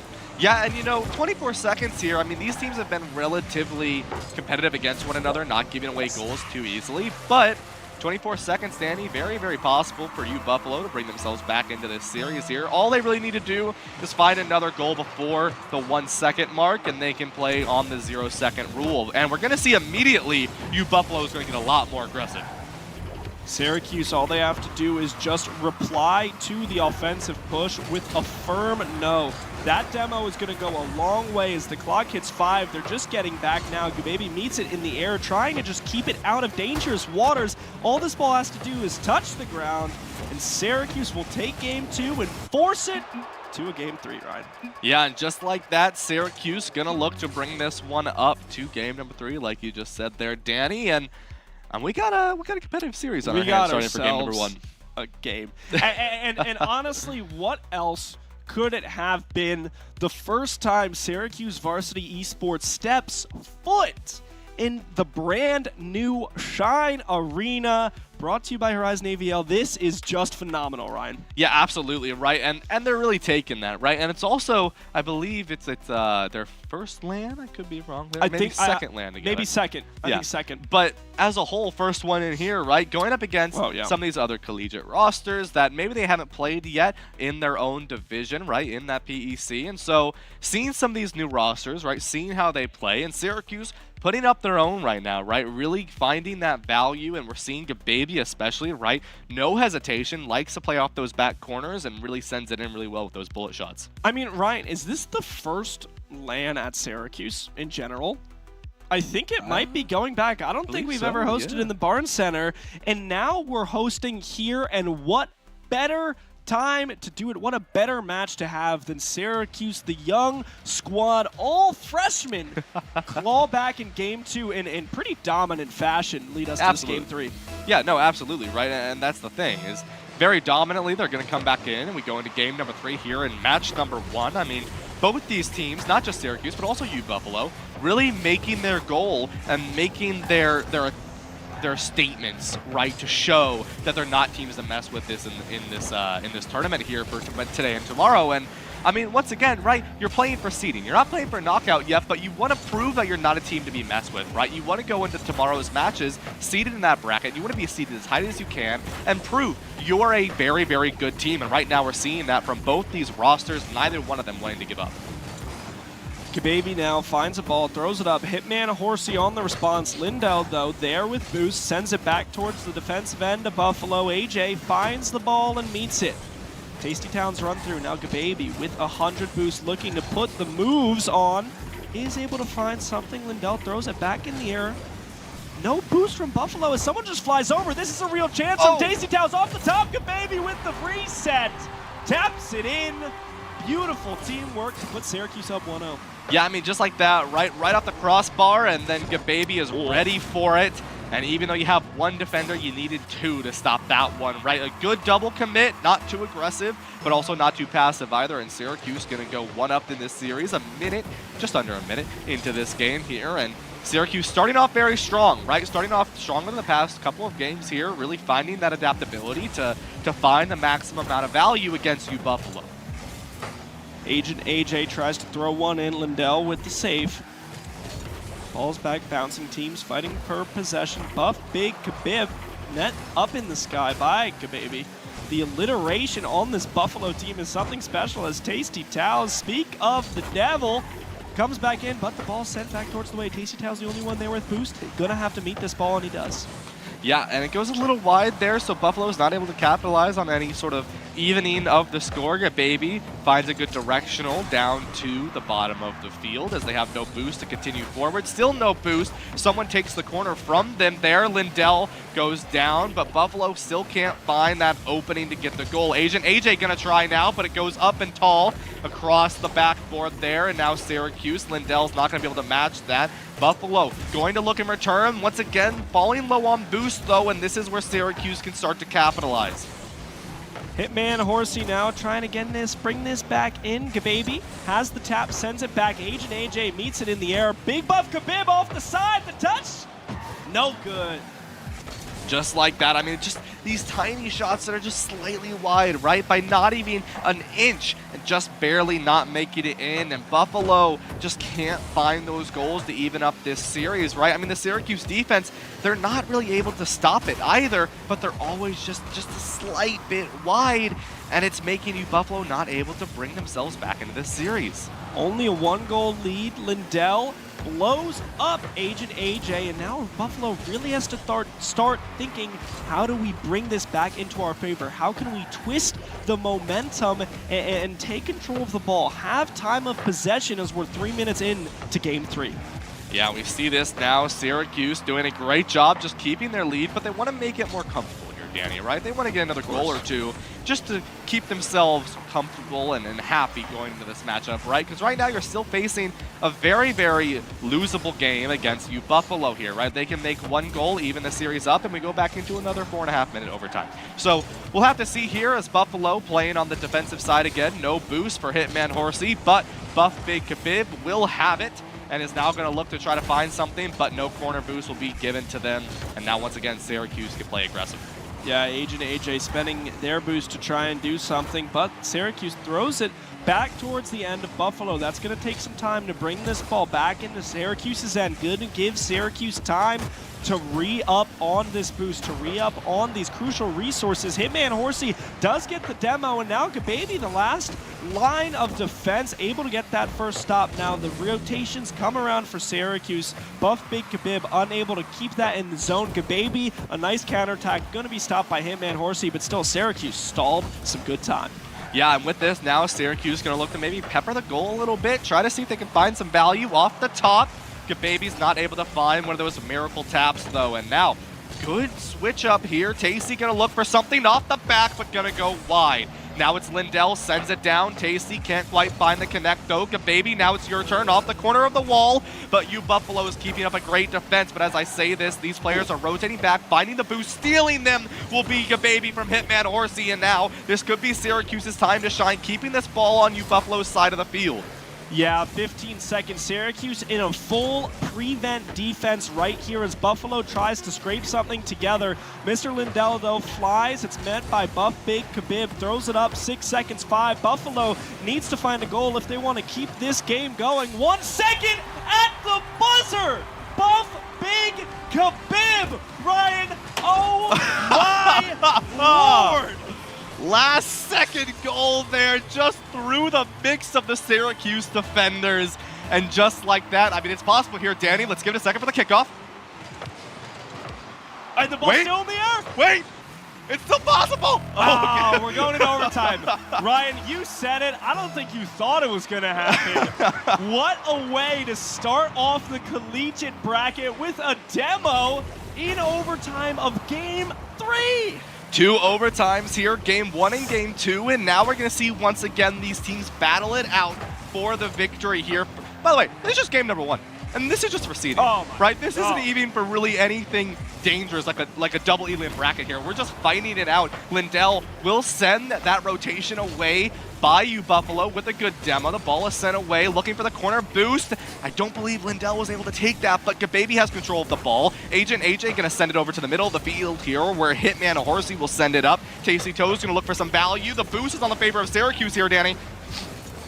It is on the favor of Syracuse. Hitman Horsey tries to bring it back to the other side, but speaking of boost, Gababy has it there. Buff Big Khabib now up there in the sky. Gababy sends it back towards U Buffalo's side, brought in by Hitman Horsey. Now the offensive push tried to meet up in the sky by Tasty Towns, missed. Gababy the last line of defense. The ball sent towards Lindell, sends it back towards Buffalo. We approach here a minute up in this series. In overtime here, remember folks, that clock goes infinitely. It can never stop until someone sends the goal for their team. Gababy finds a nice save as it sends over to the corner. 50 charge here, 50 boost, excuse me, for the side of Buffalo. They look for something, but nothing's there for AJ. The ball is shot across, but Buffalo's there for the defense. A nice demo goes on to Tasty. This could be it. It's Gababy finds it, though, and sends it back. A minute and a half, and the time is ticking.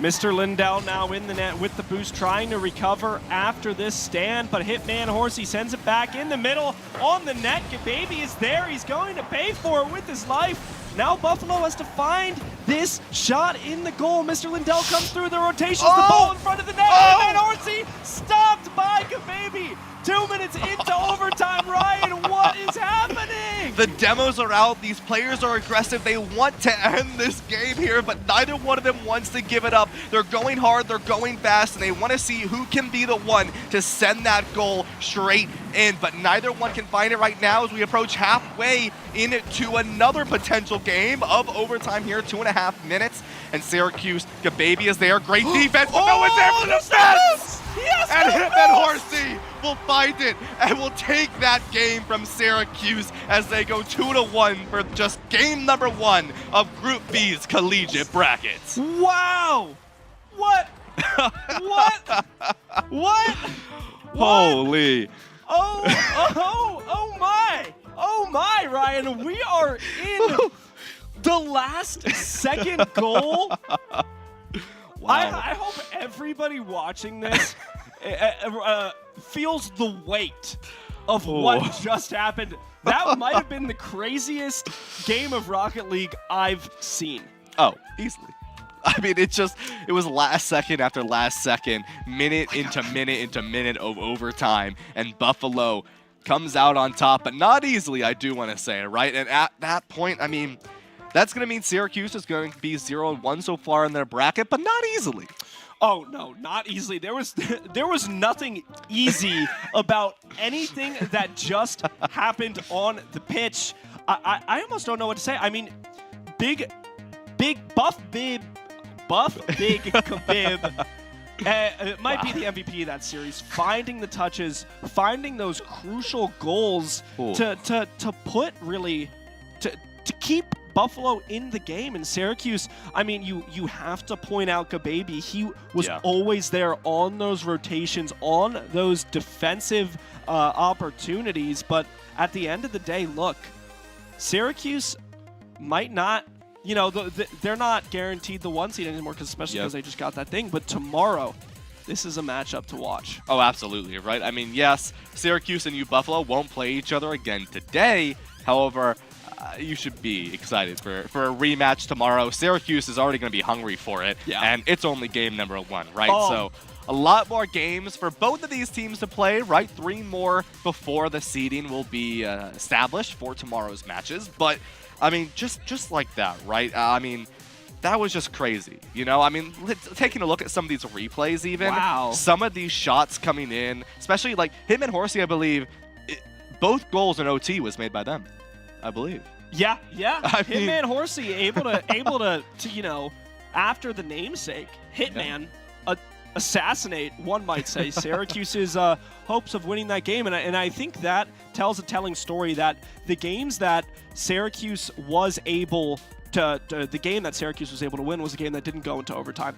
Once that overtime kicked in, once the nerves really started building up, I mean, the young freshman group from Syracuse, that's something that's important, right? Maybe there's not that experience, especially the first game for them in this LAN environment with their university. That's got to be nerve-wracking.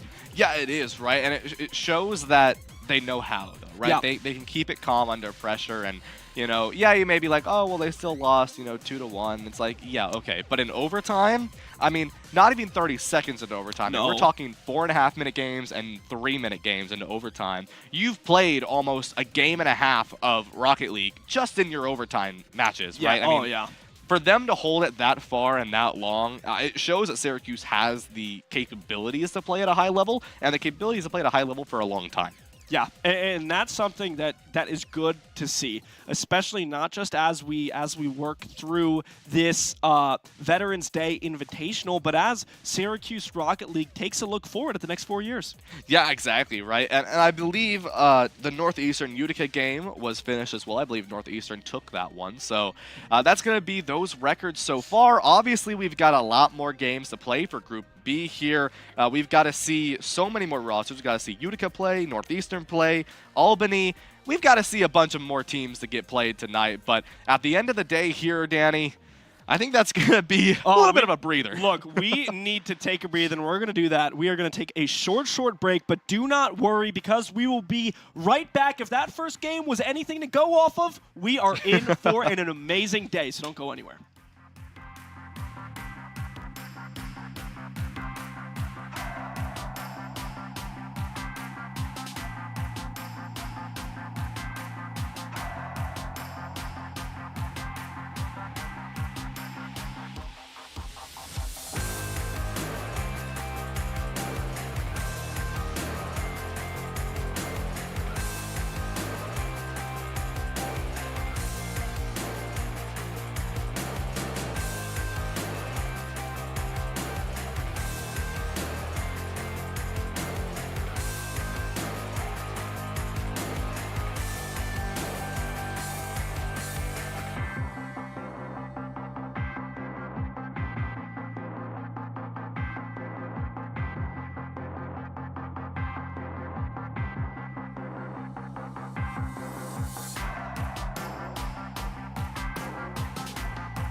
And we are back. Hope everyone has had a really decent time on that nice little break here. We've had a little bit of a switch up on the desk here. Danny had to step away, and now we get Carson Cass back on the desk, a superhero name if you ask me. Carson, how you feeling after that first match, man? I am exhilarated because I get to watch Syracuse football and Syracuse Rocket League at the same time, and it is equally as nerve-wracking, I think I'd say, and frustrating because you get so close. So close so last far. game for Syracuse Rocket League. Yeah. That was one that easily could have been a 2-0 for Syracuse, Yeah. 2-0 for Buffalo, or nobody could have won. We could have gone 15 minutes that first game and just ended the event right there.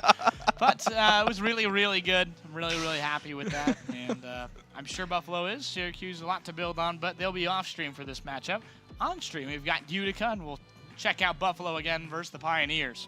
Yeah, and that's a thing that we can touch on as well, right? Is with Buffalo, obviously they're going to be riding off a little bit of that momentum. English is just not happening for me today, Carson.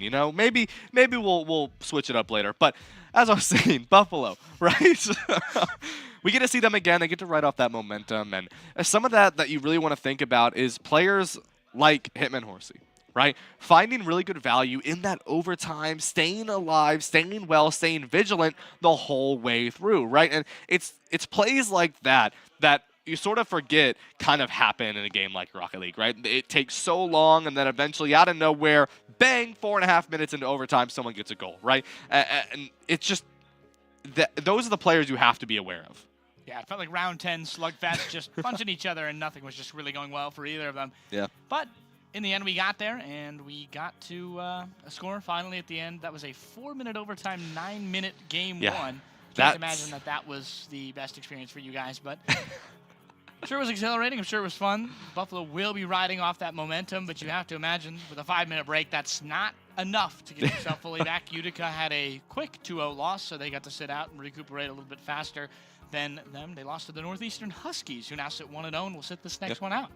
Yeah, and Albany, the team that won't be on stream, however, for this match, but we will probably see them later today, they had a bye last round, right? Obviously 5 teams. One of the teams are not going to be playing every round, right? So obviously a team is going to be sitting out. Northeastern will be sitting out for this round here in match number 2 of these matchups. And, going into this matchup here, right, with Buffalo and Utica here, we're going to see some interesting plays, right? And obviously we haven't seen much from Utica. They did just come off of a 0-2 loss to Northeastern, so a little bit of rough on their end, but I do just really want to focus on Buffalo, right? Some of these players on Buffalo, Hitman Horsey, Agent J, and Buff Big Kebab. Or Khabib, apologies. These players, it's just alliteration. That's all it was. Danny wasn't kidding, right? Especially with you, Buffalo. There's so many B's, right? But with some of these players, you have to be very, very vigilant, right? All these players sort of come out of nowhere and just find so many good plays. Right?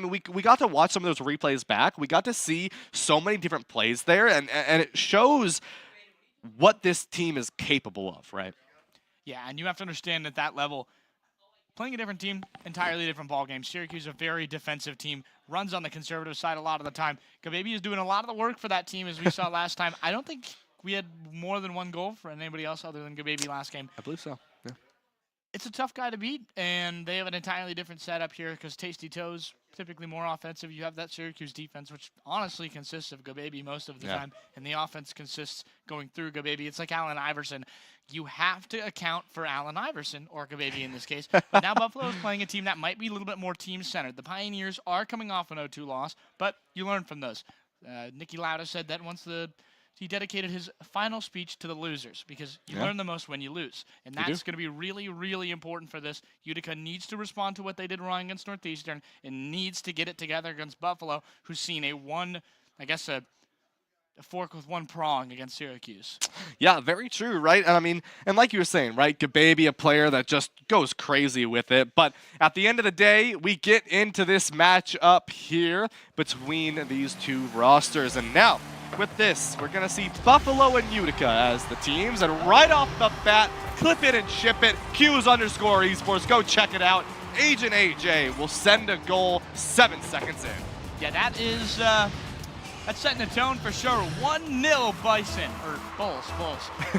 Bison is the minor league baseball team there. A lot of names, a lot of B's in Buffalo. Very true, and yeah. That is just one of those things. But again, in the offensive end, Utica has to put it away. That is another opportunity in front for Buffalo. Buffalo up top. Oh my goodness, nearly Utica down 2-0 early, but this is looking all Bulls so far. This is really something you need to account for right now for Utica. You have to find that ball on the offensive end. Yeah, exactly right. With this, Buffalo finding good advantages, going fast here, and they're able to find that first goal. Going to look for another one here, but not going to be able to quite find it. With this now, Buff Big Khabib will be the one who finds it as I say that, and Buffalo already starting to really find their way in this match. I'm noticing a theme here, and it's bad rotation by Utica. They cannot put this together right now. You've got teams, or rather cars, people, players, just doing the rest on the other side, left and right, and they're not rotating correctly. Claymore in front, he sets a trap up right in the end zone there. But Hitman Orsi punches it back, a triple commit on offense from Utica, leaves the goal exposed. Agent AJ bumped in front, Big Buff Khabib. Yeah, no, I was actually right, I wasn't confident though. Buff Big Khabib, not sure what it is. Agent AJ up top, flips it up to Buff Big Khabib. He will have to retreat back. Utica goes in the offensive zone for the first time this match. Yeah, with this now, Utica can find the value if they can, but Buffalo is there. They've got the boost to take advantage as well here as we see Claymore going to try to send it down, but Hitman Orsi looks for the engage as well. Soda now finds a nice tap. We'll send it up just a little bit. We'll find a good bump and now can send it over to Swift. Now Claymore tries to find it. Now Soda going off the back wall, but not going to be able to find it. This ball is just not in a good spot for them to find a good rotation off of. Empty net both sides here. Khabib, he stuffs it home. That's a great dunk. After Utica had that ball, that goal dead to rights, down 2-0, really needed that empty goal. Soda couldn't handle it. Now they're down 3-0.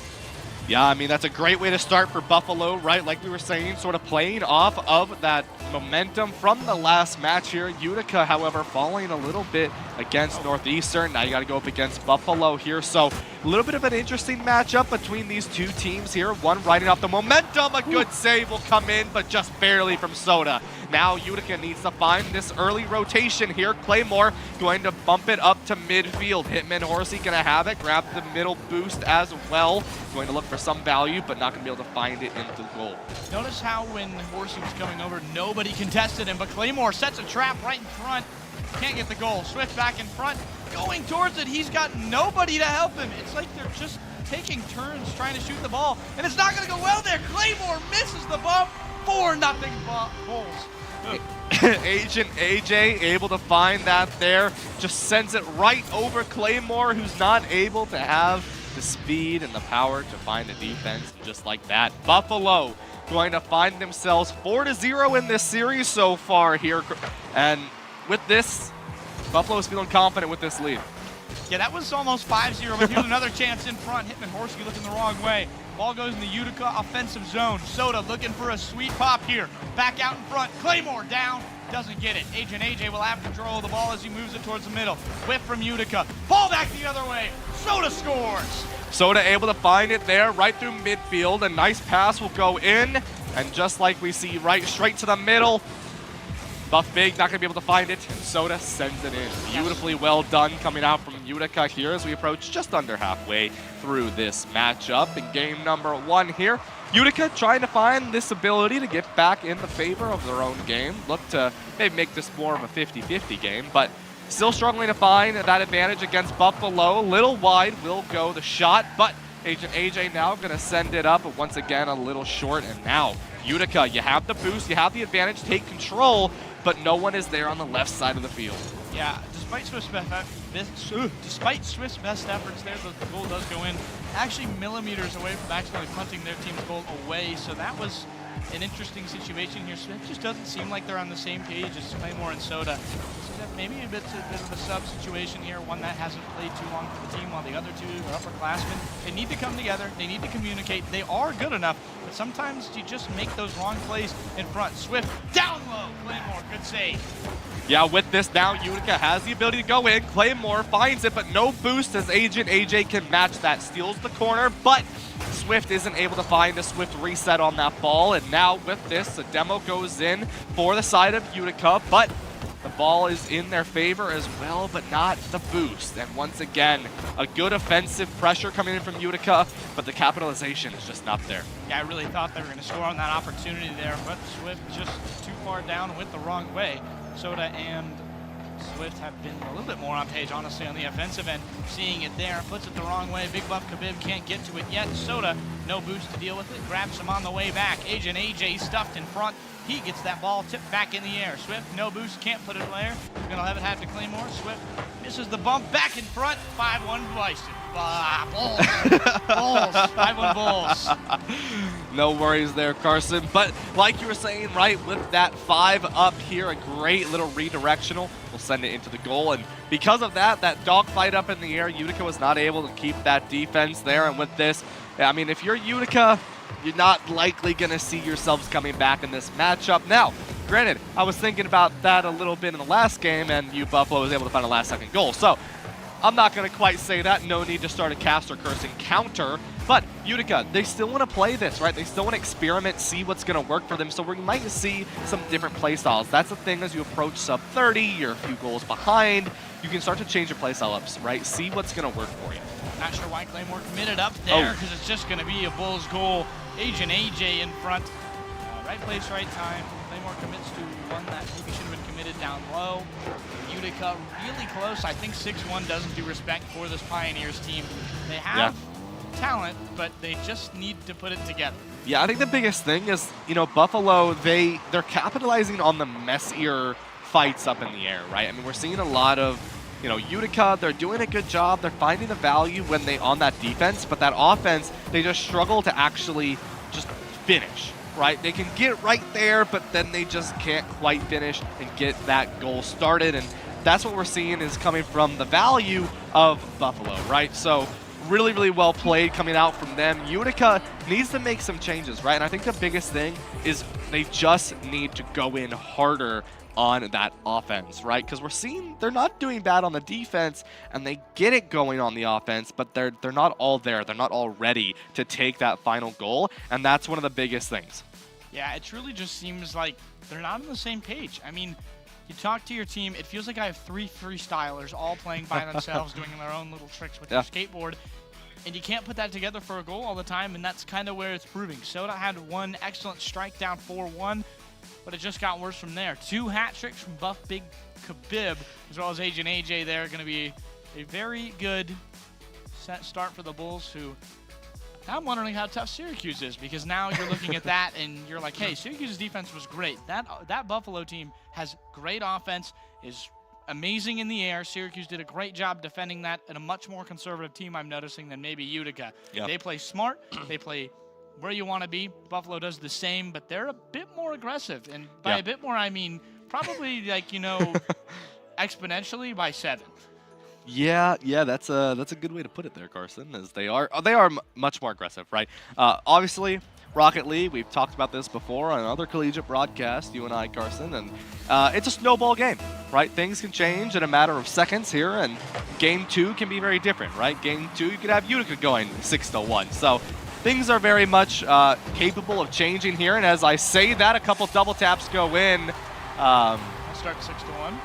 I just, you know, I think maybe we should start the cast or curse counter. Yeah, I think maybe just for you. Oh, okay. You're 3-0 today. But no, you're still right. I mean, you could still win 6-1. They've only got up 1 goal. I would say upon goal 2 happening, then that would be a mark against them. Well, see, that wouldn't be ideal, because I'd prefer not to be known as the guy who curses the games.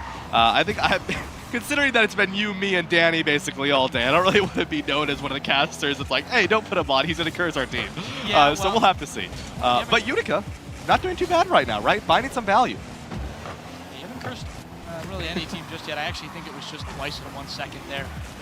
The same thing, but looking for a better opportunity here. Not trying to get cursed. That offense in front, that is a really good chance. Claymore can't put it the right way, wrong angle, unfortunately. Kind of having to predict something they didn't know was going to happen. Agent AJ in front has full boost, demoed. There it all goes. Down to 34 once again. Oh. Double demo, open goal. They can't put it in. Soda, no boost to capitalize. Yeah, I mean, that was really well played coming out from the side of Utica, right? Playing that disruptive playstyle, something we've talked about before here, Carson.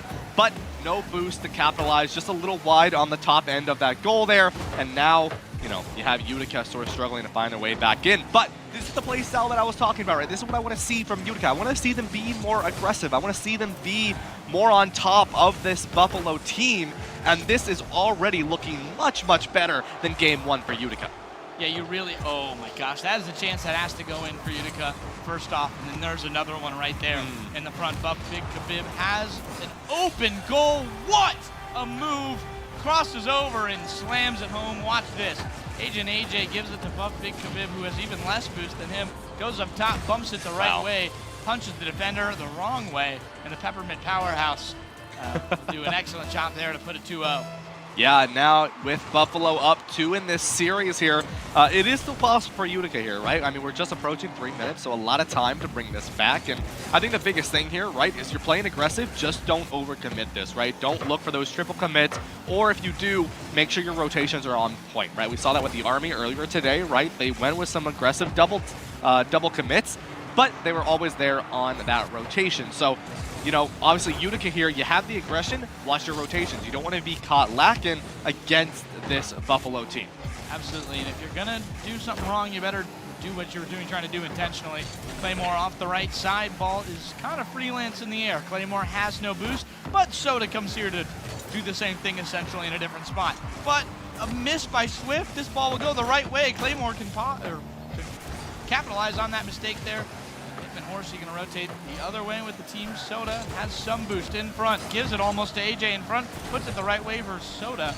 Get it right back to themselves. Soda, opportunity here in front. Claymore punches it the other way, looking for an opportunity. They're both going to put it in the air and try and freestyle it down, but there's a full defender ready for it. Yeah, I mean, Soda, no boost there, not able to find the perfect value, right? Claymore going to send it down, trying to conserve this boost, gets aggressive, but the pinch goes over to Hitman Horsey. Now Soda looking to return this. The pinch goes in the favor of Utica there. The shot, but not going to be able to connect. Going to be able to connect. Going to go wide here. And Swift not going to be able to find it either, as Utica trying to find their way into this game against this Buffalo defense. Oh my goodness, that's an Agent AJ goal. It's not looking great as the Agent completes his mission. Right in front of the goal there, that is stuffs it home with 2 defenders in the way. And what I was going to mention on that chance that got blocked away for Utica, that is exactly what they're looking for. For the untrained eye, they're just kind of pinching it up and trying, hoping that it would come down in the middle. But the idea is that somebody can come down with that ball. But here, Agent AJ is going to be that one. Sets up perfectly for Buff Big Khabib. Oof, that is amazing. Beautifully well played there. Agent AJ, your mission, if you choose to accept it, sends it down in a great pass. Will send Buffalo 4 up in this series here, Carson. We're looking like a situation where now if you're Buffalo, you're feeling confident. If you're Utica, you gotta make some changes, but you can't afford to mess this up too much, right? I mean, partially. Your goal differentiating is -8 right now. You have to just keep playing, and you have to find something that works and kind of take this in the next game. 4-0 with 1 minute 20 is a difficult one to come back from. You can't lose anything. Try something new. Maybe try to have a bit more of a traditional offense like we saw with Army earlier. Bit of a metaphor there, kind of like they run the option in college football. Pretty interesting on that other end. Up top, there's 2. Big Buff Khabib keeps it in the end for Buffalo. Ball is in the right end there for Utica. They push it back, but Claymore luckily stays in goal. The rotation works for Utica as Claymore sends it back out, contested at middle. Yeah, we are going to see now the ball is going near the side of Utica once more. Utica trying to clear it out again, but him and Horsey there on a great defense there, making sure that Buffalo doesn't overcommit this, sends it up and sends it safe. 35 seconds and counting here for the side of Buffalo to clean sweep here on a 2-0 and go 2-0 in their seeding as well. Buffalo feeling confident after that Syracuse game, gonna feel even better after this Utica game here, Carson. Yeah, 2-0 is a great way to start. You play 4 and you're looking for the best seed. I don't know what the tiebreaker is, but I mean, when you're at 2 already, someone else goes 2-2, typically you'll have the advantage because odds are you beat that team because you already served them a loss earlier. But a very, very good start for the Bulls, who will move on, I believe, to their bye week or Northeastern or someone else. They'll play someone else. We'll figure that out. We'll take a little second here. It is 0-second roll, which means this ball is still in play until it touches the ground here, and looks like it will not quite touch the ground until just now, and Buffalo will take that victory 4-0, 2-0 against Utica here. That makes Buffalo 2-0 in their bracket. Utica 0-2. Yeah, unfortunately, Utica, the Pioneers, just got stampeded by the Bulls there. That was that's a tough one. That's great offensive showing and a very collaborative, understanding, great communicating team, obviously. In Utica, maybe just not all there. Parts weren't all moving in the right way. You might be missing a key player. Obviously, we traveled for this. Sometimes players can't travel, especially in the collegiate level. It happens. Yeah. But I just hope they did. I hope that they can put it together because that team, I think, has a lot more talent than they're showing. Oh, absolutely. And I think it's one of those things where you have a lot of talent, you're just missing it in a little bit of a way where you're just not putting it together as a squad. Yeah, and I think that's the thing, right, is with Utica, they have the strength in their aggression, right, and they have a pretty good defense, too. I think the biggest thing is their positioning, right? Their rotates aren't even too bad either. It's really this positioning, because we'll see, they start on a good offense, and the rotate is there, but you have 3 members on the left side of the field, no one's on the right side, so if a pinch doesn't go in your favor, you don't have the ball in your favor, right? So I think maybe Utica looking to play more map as a whole rather than, play the whole stadium, not just one section of it, I think is the best thing for Utica to do going into their next matches. Yeah, you look at that triangle rotation most teams do. What you'll notice will be like the offense is like, oh no, they got intercepted, but there's always someone right back there, and that's the rotation. Someone runs out of boost, they back out, they go play goalie, you run through, and clearly it was a bit of a situation where only 1 or 2 players were down on that rotation and knew what they could do. It's one of those tough situations. Not much you could have done there if you're Utica, other than put it back together. Hope that maybe you can just talk about it for a little bit. But overall, not a bad game for Utica. Score sheet would say otherwise, but a great game for the Bulls. Yeah, and and that's the thing, right? When you have the Bulls in such a good position going into this matchup, right, you're feeling very confident. It puts you in a situation of, all right, now, obviously going into this matchup, we knew there was going to be a pretty strong powerhouse going in this matchup. That was going to be Northeastern, right? So if you're Buffalo, you're starting to think, okay, I'm 2-0. I have to go up against Albany still, but then I have to go up against Northeastern, right? And that's the team that you really have to be aware of going in this tournament because we've seen them play phenomenally at multiple events at a collegiate level. So what do you do, right? It's a good program in Boston. What you do is this. Keep winning. You don't stop winning. And you tell your boys, hey, we're going to go beat them. And you go into that with the I'm going to win mentality. And if you don't, go want to know every week. That's what they say. I coached youth football, if you could not tell. But you just have to understand that you have to go into that. Northeastern's good. They have been very good for a very long time in terms of the esports scene. And you just got to go in there confident. Know that you're 2-0. Know if you lose, it's not going to be dangerous. You're not getting eliminated.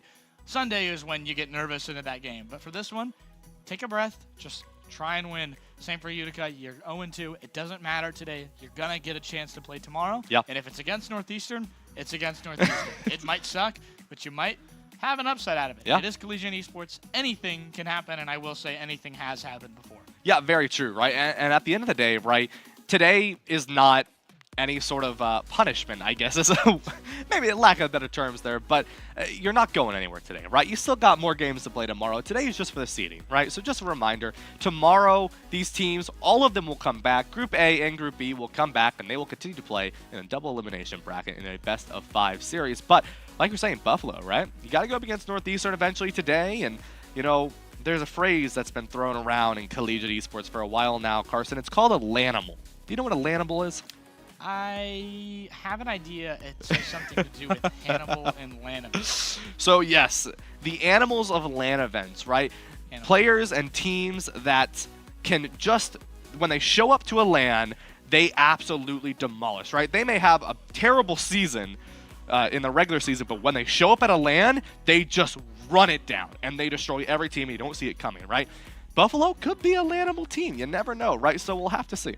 Yep, and we'll get a chance to see them later, but for now, we're going to take a little bit of a break. We'll bring you your next matchup very soon. Thank you for watching, and keep tuning in.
Showtime.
It's showtime.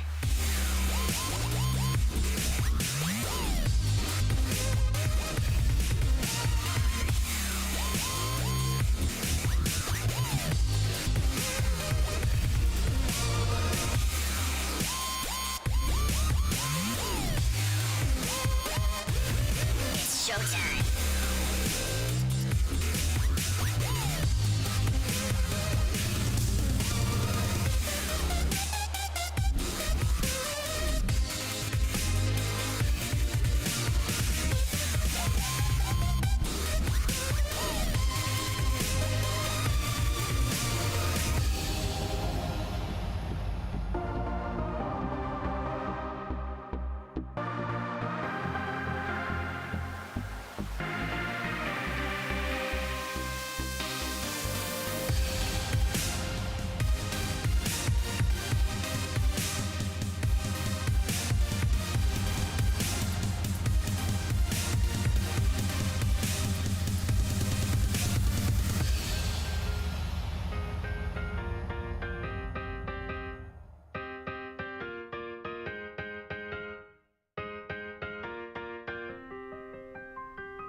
It's showtime.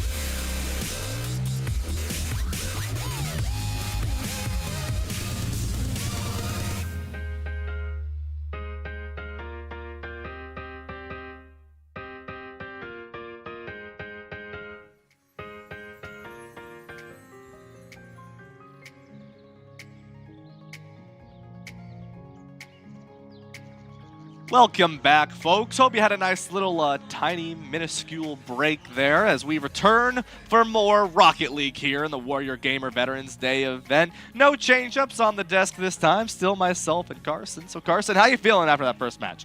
I'm feeling great because this event, who's it powered by?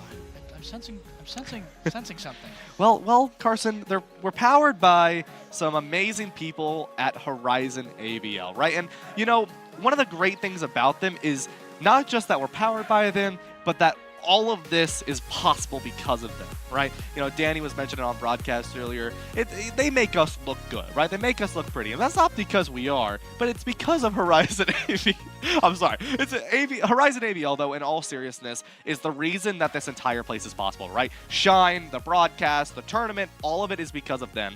And without them, it is truly amazing, right? I mean, love goes out to them 100%, right? It's sleek because of them, but getting on to this game, we've got a dogfight. The We do. Albany Great Danes take on the Northeastern Huskies, who we just talked about moments ago. They are very good. The Huskies, I mean, they are very good. And Albany down 1-0, and we'll have to see what happens here. But they're down 1-0. 0-1, sorry. 0-1. Oh, goodness me. It's taking its toll on me. We have, 3 hours left? Anyway, We're down. cooking. We're ready to go. We're ready to go. But they're down. They're 0-1 right now. They just lost to Syracuse, actually. Yep. Took them down 2-1. So we'll have to look how Syracuse does. They're now 1-1. I believe they play Utica next. Utica now. Yep. And then sitting is Buffalo. Yep, Buffalo taking a bye for this match number 3, round 3 of this round robin. And Albany and Northeastern, a team that's currently 0-1 against a team that is currently 1-0, going to be up. And then Syracuse Utica playing off stream, a team that is 1-1 against Utica's 0-2. So going to have some good matchups here as the round robin starts to sort of pull itself around and we start to see these teams start to settle out here. So a lot of good games to play here. The one game that you and I think, are both looking forward to the most, though, that Buffalo-Northeastern game, still not going to happen yet, so we'll get there in a second as we get a nice little fly-through here of our next map, and it will be Champions Field, I believe, is this map that we're taking a look at right now. So we'll go ahead and get ready for that matchup here for game number 3, and, you know, one thing that I want to bring up here, right?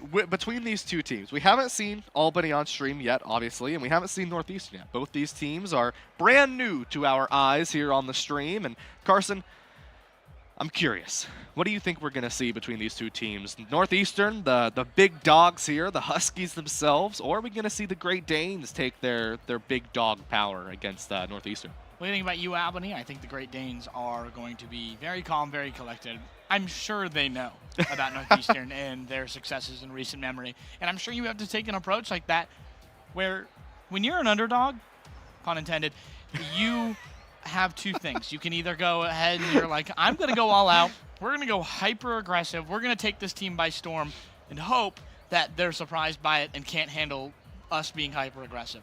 Yep. Or you can go the opposite end. You can go, hey, we're going to play turtle. And if we get a chance, if we smell a little bit of blood in the water, we're going to shoot that ball all the way down and hope for a face-off or hope for something to pull it together. But I think it'll be a combination of both. They'll keep it level, and I think they're going to go a bit more conservative based on what I've seen of them play earlier. Yeah, we'll have to see, right? You don't want to put all your cards out in one basket because remember, folks, tonight is just seeding, right? There is no official bracket yet. That will be made after these teams have competed against each other in this round robin. Tomorrow, there will be a bracket. All games will be best of 5s except for grand finals, which will be a best of 7, and these teams will be competing against each other in a double elimination bracket. So keep to see them at least twice, right? Yeah. Still get 2 chances tomorrow. Tonight, though, no issues. No one's going home tonight. Everyone gets to come back to shine tomorrow. Everyone gets to appreciate the bright orange of Auto here tomorrow as we get this match started between the dog fights of Albany and Northeastern here. Get your clipping book out because we are going to need some clips for this one. Qs_esports, go check it out as this match begins to start. And we'll start off with one really quick. Nice top hat from Echo Flocka. That's a beautiful hat. And to go on top. And the hat is not enough. Angebro right in there. Dapper as they may be. That is a early goal for, I believe that is the Northeastern, yes. Oh, that's Huskies, yeah. Great way to start off for them as Angebro will find that first goal here. And, you know, earlier today, Carson, I teased something to the audience, and for those of you who remember it, I mentioned that there was a special play. Oh, okay, can I say my sentence, please? Angebro with another goal here. I did mention there was a player here, a player who is only playing on keyboard, and that player is on Northeastern's side. The Huskies have the keyboard-only player, and that is going to be Frosk. So be aware of that as this match begins to go forward, and is definitely going in the favor of Northeastern. Ooh, nearly a goal for Prosk there, the one you just mentioned. Up top is Angebro. What you saw here is now we're going extremely aggressive for the Great Danes on face-offs and extremely conservative after that. See, that's the idea, but in practice it doesn't seem to be going that well. The rotation isn't working for the Great Danes, and up top, Angebro. Prosk with the demo. It is I've never seen a more beautiful team play in Rocket League. Okay, wow. Watch what happens here. Angebro up top, gives it to Harlequin right after Prosk does an amazing job up top to find the demo there. I mean, that was beautiful coming out from Northeastern, and this is what we expected from this type of team. We expected them to just be them, right? Okay. And as I say that, Hayes is going to just send a rocket over to the side there off the kickoff, finds it 1-2, and I believe, yep, right there, and just sends it in. Okay. Hyper aggressive on those face-offs, as I mentioned, and it works out really well. And a little bit of a rude demo after that. We'll have to see how that shakes out. 53 seconds in, and we have 4 goals. That is 5 goals. Nope, 4. Woo! We keep it out. As Angebro gets a great save there, goes into the Albany end. The ball goes the wrong way, though. I wouldn't be surprised if that 3-1's maybe a bit of a mask and just a few bad rotations. Albany doesn't look too bad on the offensive side. They've been pretty close, and it looks more that the rotations are missing rather than their talent. And that's a rotation missed and 1 man in the goal who unfortunately got squeezed in the wrong way. Yeah, and it was so well played coming out as well. And, you know, these players are just doing such a phenomenal job, right, already, but especially aside from Northeastern, right? I mean, we've been taking a lot of breaks and, letting these teams get ready. And one of the things they got to make sure you're ready for in a game like Rocket League is you got to make sure you stay hydrated. You got to make sure you stay hydrated, always drink some water to stay up to date. But I mean, these teams just going at it right now. But Albany, they're not giving this easy, right? Northeastern is being forced to play. Okay. Carson, just talk here, because I feel like I'm just cursing at this rate. That's a tough one. I mean, I don't know how to phrase this other than Albany just doesn't look as good as Northeastern in the sense of Northeastern sees that play right there. They see that there might be 3 in front, but they know that's an uncovered ball, and they know that they can get an opportunity to score off there. Yeah. Albany has fundamentals, they have talent, but they just need to commit the right ways with a bit more situational awareness, and this is going to be one of those tough teams where you're going to learn, and you're going to learn the hard way. Yeah, I mean, that's the thing, right? Northeastern, they're going to punish you, and they're going to make sure that they play their game the way they're supposed to, though, right off the top, and no one is going to be able to find it as a good defense comes in from the keyboard-only player, Prosk. And just like that, Albany here, as we start to approach about 20 seconds, they'll halfway mark, 4-goal deficit for Albany. Sends it down and no one's there, and Hayes will find another one into the goal. Solid job from Harlequin to try and put that ball away, but he only hit the player, and that's going to be a tough one there. Actually, may have secured the goal on accident for Hayes, but that's here nor there. Hayes with the second goal. That's a positive note on what has not been so great right now for Albany. Yeah, I mean, that's the thing, right? Though Northeastern is very, very good right now, what I will say is Albany is not letting them just, take this, right? They are putting up some aggression. They're putting up some goals, right, against this team that is just so powerful. But the commitment a little hard from the side of Albany, and Prosk will send one in. Yeah, and that's what we were talking about earlier. That hyper-aggression will lead to things like this. Albany's actually doing a solid job on the offensive end. Absolutely. But the problem is this is like 5 red dots right now. You are going as aggressive as you can imagine right now for the Great Danes, and that's what happens. It's a triple commit, but Hayes is there, and that's the amount of aggression you want. But nobody's there on the other end. The rotation isn't there, and Angebro just puts one through. That's tough for Albany. I'm sort of surprised it is this bad, if that makes sense. Yeah, I mean, I think the biggest thing is Northeastern, right? We've seen that they have a great team play, but for the majority of their goals, it's just great geometry. Is a good way to put it here for a game of Rocket League, is they just know where to hit the ball and they know the speed to hit it, right? We've seen bullet shots from all over going into the net from the side of Albany, and it's all at the site of Northeastern, but as I say that, just barely gonna miss that goal. And now we're gonna see, though, Albany still keeping the pressure, still keeping the aggression here, trying to find the goal, but aren't able to quite send it to each other to actually get it in. Hayes has been great so far. I'd say maybe the MVP on the Great Dane side. Harlequin and Filto, I believe, one-on-one in the back end. Filto tries to put it the other way. Angebro gets Hayes. That offense is essentially nullified without Hayes on that offensive end. But Prosk in front, gives it to the teammate. Angebro tips it up. Neo gets that ball away. Floto tips it, though. Great goal! Wow, a nice tip will go in right to the top, just barely right. We see it go forward, it goes, and then Baca's ready to go in for it, and just centers nice in the middle of the goal, and Albany will find another one here, 3-7, right? Though Northeastern looks dominant here, you cannot count Albany out.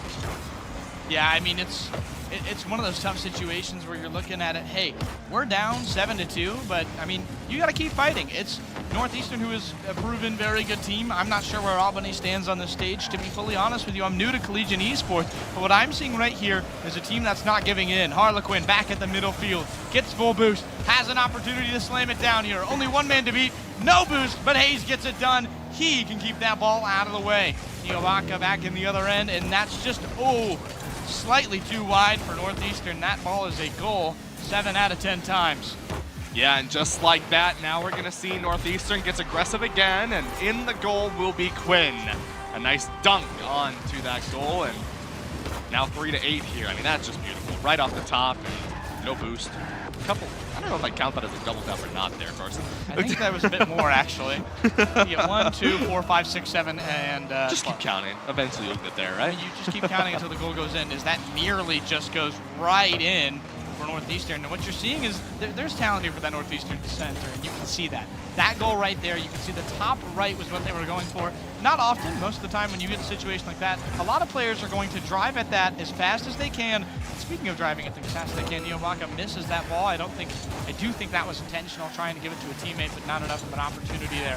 Frost back out in front. Vilto has nothing to do. They have no boost. Harlequin tips it in front. Amazing ball over there, but Frost wasn't ready for it. Hayes back in front, tips it away. 3 defenders, unfortunately, are swarming him like bees. Yeah, now 10 seconds left for this first game here of Northeastern and Albany here. And as this match starts to end up, looks like in the favor of Northeastern for game number 1, and the ball will touch the ground, and just like that, Northeastern takes game number 1 for this first matchup, but it's not over yet for Albany, right? It is best of 3 series, which means you got potentially 2 more games to play. No, and Albany just felt like they were left a little coatless there. They don't have much of a defense there when you're going that aggressive, and it's what you bargained for. You get 3 goals. It's more than I think you would have thought you got, but you let up 8. So you got to find a middle ground somewhere where maybe you let up not 8 and maybe a little less and try and score a little more. You have to experiment. You might as well. It's maybe the best team here tonight. Yeah. Well, it's 3 p.m. this afternoon.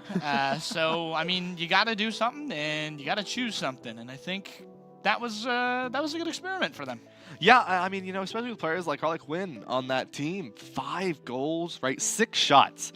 I don't know the math there, but I'm sure if I did 5 divided by 6 on my calculator, I'd be able to find that pretty easily. But that's I don't know, somewhere around 83% of the shots you take are going in. That's disgusting, Carson. Yeah.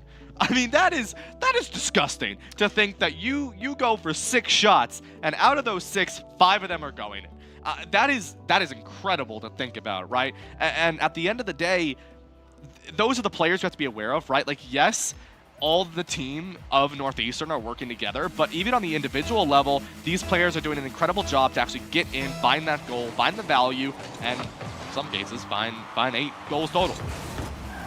Nearly a great start initially. It will be a great start. Full toe for Filoto. Amazing job here. Ainsborough doesn't go for it, and a bit of a miscommunication from the Husky side. That's a goal for the Great Danes, and Ainsborough is everything they can, but 2 millimeters too short. It's 1-0 Great Danes. Yeah, so with that, now Albany starting off very strong, and as I say that, the demo goes in. Northeastern looking to send this one back in their favor. Off the wall there, but will get bumped up. Another demo comes in from the keyboard of Prosk, and now Harley Quinn looks to find some value, sends it down, over across will be Ainsborough. Can't quite find it though. Prosk gonna send it in, but Filoto, one of the subs coming in for the side of Albany going into game number 2, will bring that up. That's a great save right there for Albany, and I think now this is where you turtle. You got a 1-0 lead. This might be the only lead you get tonight. Might as well try and savor it. Ainsborough contests up top. Prosk puts it towards the goal. Neobaka has to beat one. They will. Ainsborough tipped it the wrong way. That ball won't go in without extra help. Prosk tries it, but it's tipped away. Albany, what a defensive stand there, and they'll go back on the offense, so they should rotate the other way. They don't have boost, but Albany, or rather Northeastern does. Albany keeps it alive. Ainsborough misses. Wow. I mean, Albany, eventually this ball will go in if you can't get it cleared, but it's just not yet. Right. We're going to see some great plays coming out from Albany. They're keeping it alive. They're keeping it well, but with this, Northeastern just peppering consistently. Eventually the ball will go in, and as I say that, it will do so here. 1-1 for these 2 teams here. 30 minutes and 39 seconds remaining. Even series, but if you are Albany, you were able to get about 1:20 off before this happened. Yeah, I literally don't know how that did not go in about 40 seconds earlier. They had no boost almost that entire time. And might I say, Ainsborough's car looks like an edible vanilla wafer. I just thought about that, and I've been thinking about that, and I had to say it. When we switch to that car, I think we'll notice it. Yeah, see, look at this. Hold on. See? Wait, no, you understand this, right? Like beautiful rainbow sherbet, strawberry sherbet. I don't know. Either way, it's a delicious goal they're going for here. Ball in front. The Huskies Can't put it together, though. Harlequin puts it back up. This is a weird situation because now you've got Northeastern who don't want to commit to the ball. They're going for a defensive stand, and what I'm noticing is their defense typically is a counter offense. They're going the best that they can off of it, and they're really, really doing everything they can to just wait till they shoot. But the problem is Albany's great on the offense, and you don't really want to let them shoot. I would try and meet them in the middle, but the Huskies think otherwise as Harlequin puts it forward. I almost said the Harlequins. That is not their mascot.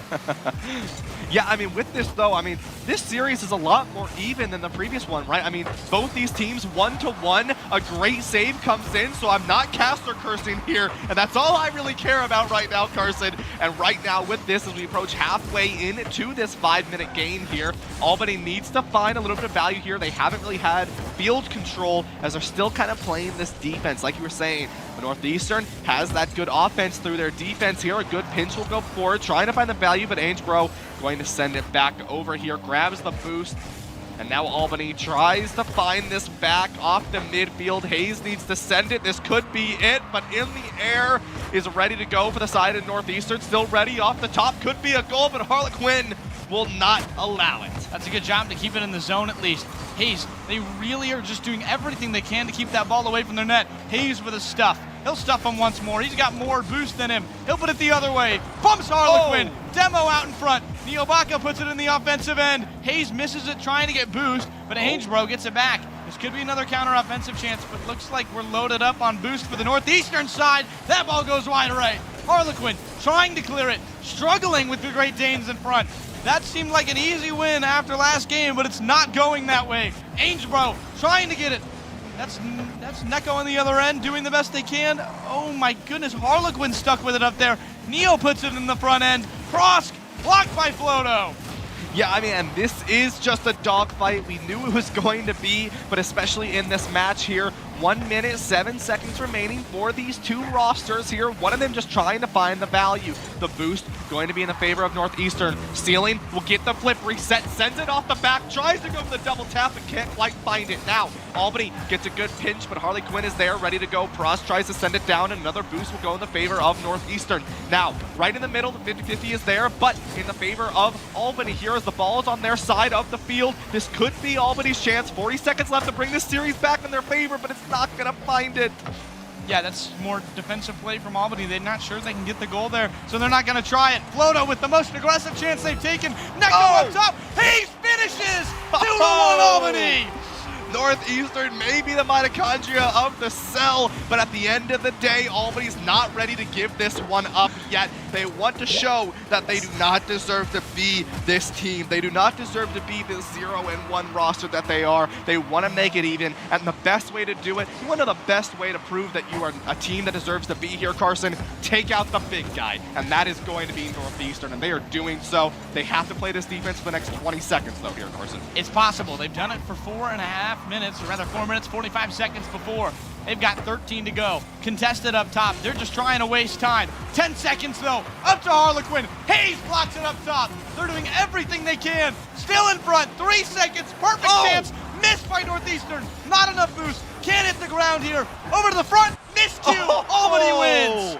Albany gonna bring that series even here, 1-1, right? Albany, they're ready to keep going. I mean, that first match looked very dominantly in Northeastern's favor, but now Albany, they take this match off of Northeastern, a team that is very, very strong. We knew they were going to be strong going into this matchup, and now Albany bringing us to a Game 3. I mean, Carson, we've seen some competitive matches so far, these collegiate matchups, and I'm going to be honest, I'll be one to say it. I was not fully expecting Albany to be the team to take Northeastern down, but like you were saying, you can't look at it as a powerful, good team. You got to just keep playing the game, and Albany ready to go for Game 3.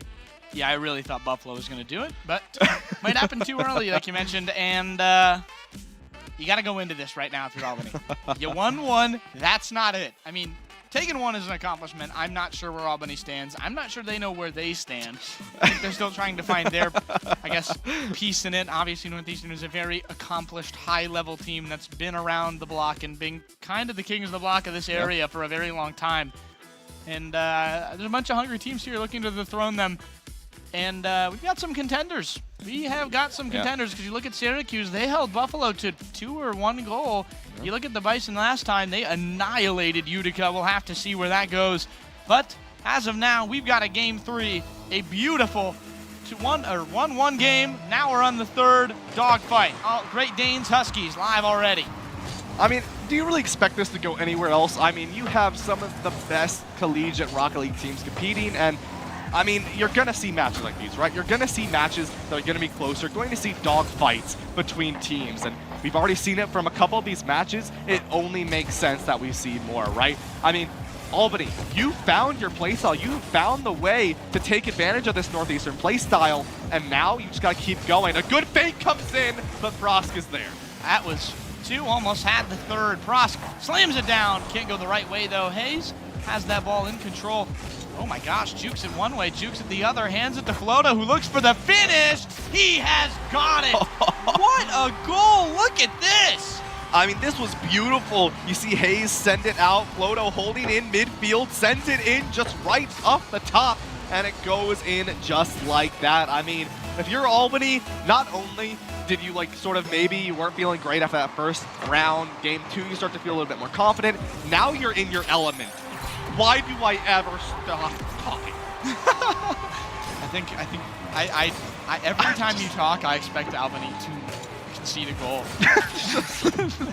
I don't know what to do, man. I don't know what to do. That's a tough face-off. I mean, you talked at the wrong time. That's their most weak, and you want to prevent goals from happening. Honestly, the way Albany wants to do it is a 1-0 win because they're the most aggressive and they're the most in danger during the face-off. Hayes hands it to the teammate. Oh, what a Here's pass. an opportunity there. What a pass, but there's 3 defenders. Northeastern way more conservative right now than they were earlier. Yeah, I mean, they know they have to respect this Albany team, right? You can't just get it in the goal. Why do I talk, Carson? Okay, I'm going to just say this, and then you're going to cast the rest of the game, all right? That's how we're going to do this. But as a whole, Northeastern needs to respect this Albany team, right? They've proven that they can take goals off of you. They've proven they can take rounds off of you, right? You can't just let it happen. And so we've seen Northeastern change from this very aggressive play style. They're a little bit more conservative. They're playing a little bit further back. They're playing more for the respect of Albany, and reasonably so. Yeah, and I'm wondering if now you're looking at it as, hey, I understand this now, and Northeastern obviously just kind of got beaten in an unexpected way. I serve this as potentially an upset on the other end. Oh my gosh, Frost gets annihilated by Floto. Will this count as an upset if they can find this game? Yeah, I think it does. I mean, obviously in this tournament, there's no pre-seeding, but if you know collegiate Rocket League, Northeastern is a very good team. I mean, we've seen them in multiple tournaments in many different leagues, and they're very, very good, right? And so I'd say yes. I mean, because you don't see Albany as much as you do Northeastern in some of these tournaments, and so to see this Northeastern, right, 1 up, 3 minutes in this series, but Albany can bring this back. A good demo goes in, but Angebro is there for the defense. Yeah, and obviously you have to score more goals than the other team, and it's currently not happening. I'm seeing a bunch of hands in the air, so I'm wondering what's going on with that SUBC game. Either way, Prosk trying the best that they can.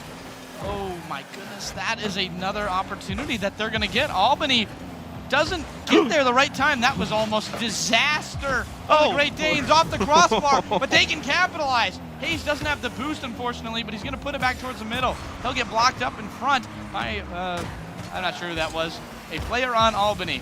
But back up top, Neo and Hayes. Hayes with a great save. This is such great defensive play from Albany, but the problem is right now, you're still down a goal. Yeah, and this is kind of what I was talking about in that previous game, right? Is you have good defense, but for the offense! And just like that, we got an even series. 2 minutes, 2-2. And now with this, a great goal goes in for Albany here. And a match that we thought was going to be the most competitive we've seen of Buffalo and Syracuse. Albany and Northeastern want to try to take that title. We got 2 minutes, 2-2 all tied up, and we were right. This is a dogfight, literally and figuratively, as we go down. Harlequin going on the offense. This is a great face-off chance. Slams down. 3-2 Huskies. They're not ready to go into the sunset yet. Not at all, and I mean, it's cold outside, and Huskies thrive in the cold. And I mean, they are keeping themselves alive here, but Albany is on their heels, they're on their tracks, and they are ready to bring it back, right?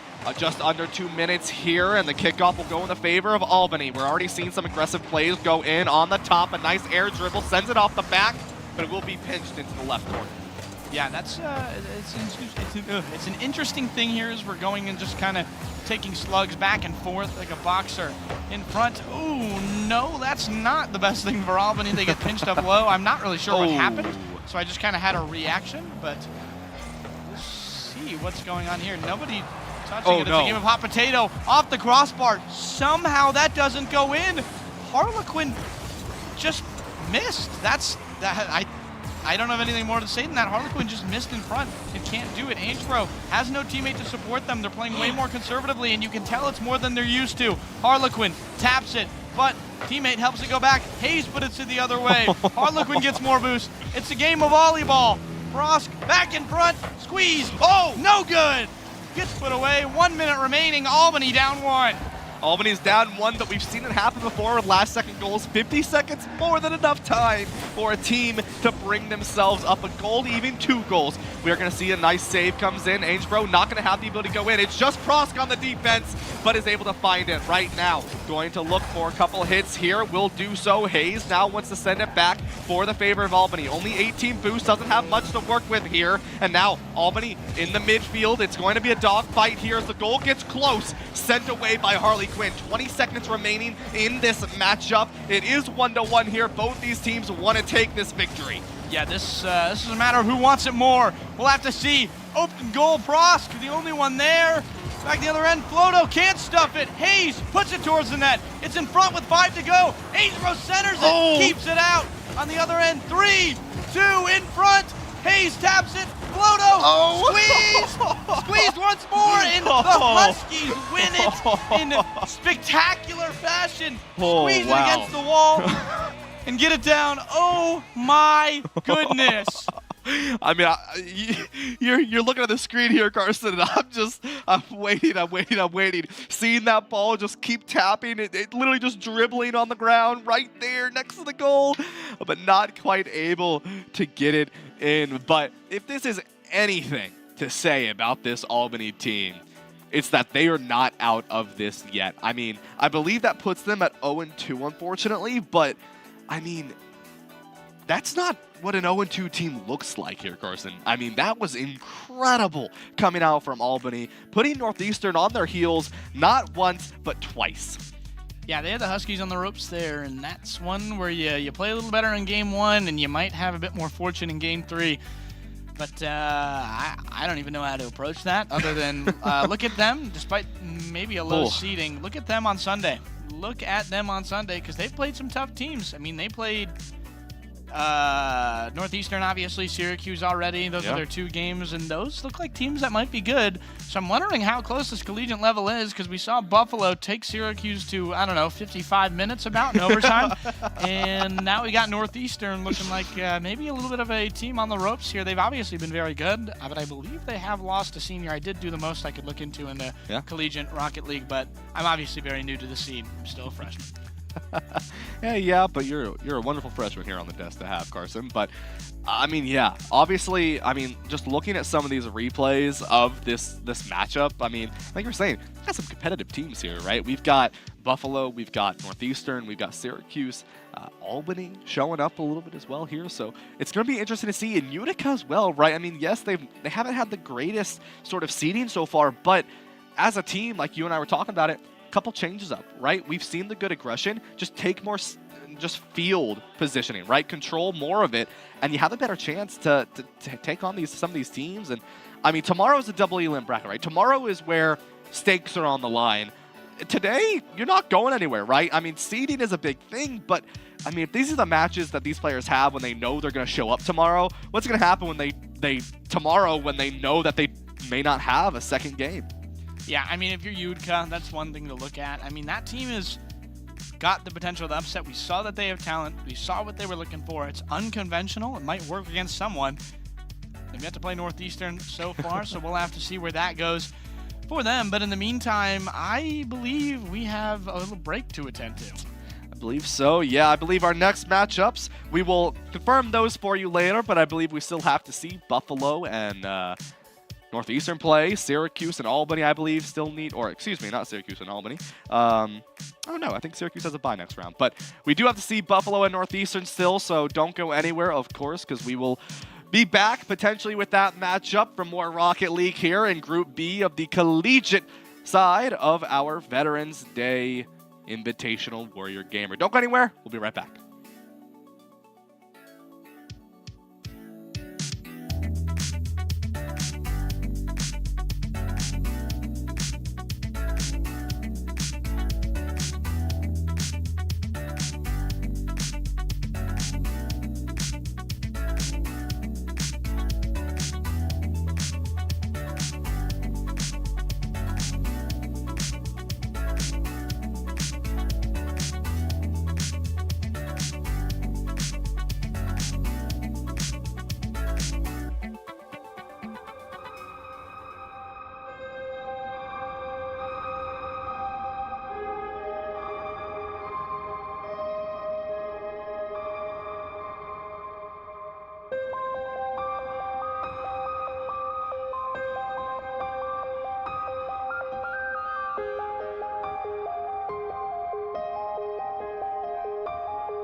And we are back with some more Rocket League gameplay for this Warrior Gamer event. We have seen so much already, Carson. I mean, these matches have been extremely competitive, and we still have 4 more games are being played. 2 more will be on stream. It is going to be a lot, so you want to make sure you don't miss any of that. Check it out on Qs_esports on the Twitter, X, Instagram, and Twitch, and then Syracuse Esports on YouTube. There's so much games to play, and today is just one day of both days.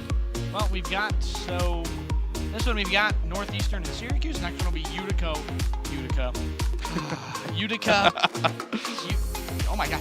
Utica, Albany, Great Danes, and Pioneers. This one will be Orange Huskies. And, well, I guess the Orange have to just hope that the Huskies aren't omnivores, because that is a tough matchup for them. We saw what happened with Buffalo and Northeastern. We saw what happened with Northeastern and Albany. I think now we get into the spot where we're wondering what's going to go on here. Yeah, no, I mean, with this, right, Syracuse, a team that's 2-1 against Northeastern, a team that is currently 2-0. Buffalo and Albany playing off stream right now. That team is Buffalo 2-0, Albany 0-2. So these four teams specifically, right? Utica going to take a break for this matchup, but these four teams here, really we get to see where the seeding's going to put them, because we know these teams all play really well against each other, right? I mean, the Syracuse-Buffalo game was very, very close. We've had the Northeastern-Albany game was close, and now you get Albany and Buffalo and Northeastern and Syracuse. And this really will tell us what tomorrow is going to look like here, Carson.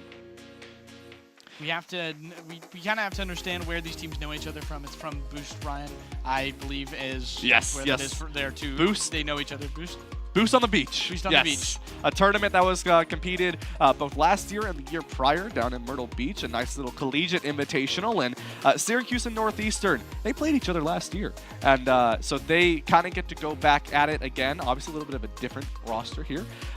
Syracuse able to find that victory last year. So definitely a change with the roster, of course, going into this and going into this matchup. So going to be interesting to see sort of the new Syracuse versus the Northeastern of the last years, and sort of see between that matchup, because we'll likely potentially see them again tomorrow going up against each other. So as a whole, these two teams get to experiment, see how they want to play in that play style, and go about it, right? I mean, Northeastern, very strong team players. Yeah, I mean, if Syracuse beats Northeastern here, you have an opportunity now for Syracuse. I'm second seed, you're third seed, and I'll play you in the end because I want to beat you real bad. Yeah. We'll have to see how that shakes out tomorrow with losers and winners, but I believe we're going to have some chaos tomorrow, and I don't know if what we see tonight is really going to be what we see tomorrow in its entirety, but I would tune in for this game, next game, and, like the whole thing tomorrow, that too. It'll be a great game, Air Force Army, and I think we're going to have just plenty of awesome matchups tomorrow, and this is no excuse for one of them. Syracuse is a lot more of a defensive team. I'm sure Northeastern is aware where the offense and the defense seem to run through here. You've got a certain individual who many of you know if you've been watching the teams, Gababy, has unironically been this team in a lot of senses. They do a great job rotating, but it seems like everything has him right in the center. And that seems to be the option. They know he's the best option, so why not beat him? It's not like he's going to run out of energy. Well, you might run out of boost, though, so you have to be a little bit careful there. But as a whole, right, going into this matchup, like you were saying, right, Gababy, very, very good player, and we'll have to see how that's going to go about, right? I mean, these two teams, they played each other before, and Gababy sort of taking on the mantle here for Syracuse University, and now we get to see it, right? Syracuse and Northeastern having this match against each other once more in this Rocket League game of Carball. Yeah, and actually it's called Sidecar. Anyway, the biggest thing there is I already see something that I'm a little worried about for Syracuse in this matchup. You have to make the most of those opportunities against those other teams, and you're not there. That ball was uncontested in front with a guy that had no boost, and Toes just looked away from it. Gababy is obviously a big part of this team, but he can't be the only one if you want to win this game. Yeah, absolutely right. And with that, immediately, as you were saying here, Harlequin for the side of Northeastern will find a nice goal off that demo. Gababy sends it up, but doesn't quite have the boost for the defense, and a nice little geometry will send that in, and they'll find a nice goal to start off the series for Northeastern. Yeah, it's a quick one, and you have to recover here. You have to look at it the right way. Gababy puts that ball up top. It's another rocket towards the goal. Goes wide left. Frost trying the best in their own end to do what they can. But honestly, with Harlequin in there, going for another offensive goal, you have to just play as a team against Syracuse. Kind of feels like the best opportunity for Northeastern. You know you're good, but you're playing a new roster almost in its entirety. And it's, a tough one to go against. Here comes Prosk up top. Lindell misses the contest. Gababy also misses the contest. Here's a tough situation in front. Toes gets it before any Northeastern Husky touches it. That's one of those opportunities Northeastern wishes they could have back. And if they do watch film, I'm not sure if they watch film. I'm not sure who watches film in this. I'm still new to the space. I'm not sure if you practice more, you watch film more. Either way, that's one you want to have back. Yeah, and with this now, right, Syracuse, the team in blue here, looking to find the value that they can. But with this, Northeastern playing just as aggressive, and we're seeing both these teams just go back and forth, really not finding any sort of major team value or major demos, just sort of hitting the ball, seeing where it lands right now. Yeah, and you see here the best part about Rocket League is that actually every team is a Syracuse team color team, which makes us a team color. As Gababy scores one for Syracuse, orange and blue do a great job there. The RLCS Challenger Venom profile thing, banner, I got it. But that's a rocket from deep. It's a great job. Gababy just sees that ball in the open field, and he says, I want the goal. Yeah, great way to start off there. 3 minutes, and it's 1-1. It's pretty even in this series here right now, Carson, and something we basically expected to see, right? A relatively competitive matchup between these teams here, as we've seen multiple games already so far. Lindell going to flip down, try to look for something here, as Gababy has control of the ball, going to send it down, not give Prosk any availability on that keyboard to find a goal. Sent over, Harley Quinn looks for the shot, but is going to go wide. Tasty going to find a return and is now going to look to play midfield, but Prosk is there ready to fight. Yeah, that's not the best shot Northeastern has there, as up in front of Syracuse. Bit of miscommunication there. I mean, Northeastern, I feel, is a little bit playing down to their competition. They should be 3-1 right now with some of these chances that they've had, and they're kind of just not really ready for it. It seems like they're not ready for each other's chances. Out in front, Prosk with another weak shot. Bumps Gababy, can't get it to his teammate. Gababy somehow has 100 boost and has the ball again after you contest it. Lindell in front, can't put it the right way. Gets pinched the wrong. Tasty Toes has it, going to try and maneuver it away. Gets it over to Gababy. Gababy is going to do that thing where he does over to Lindell. And I don't know how to describe Gababy's play style other than he does what he pleases, gets the ball in front, and Toes is going to score. What an assist!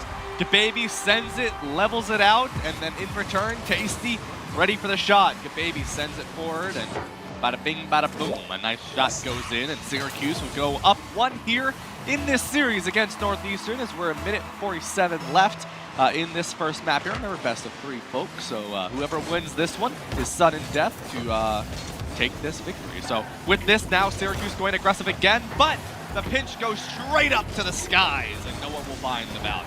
Ainsborough gets a good contest, tip up top, gets pushed away from the ball, but also doesn't have any boost. It doesn't really matter. I don't know, things are complicated in Rocket League. Sometimes it matters, sometimes it doesn't.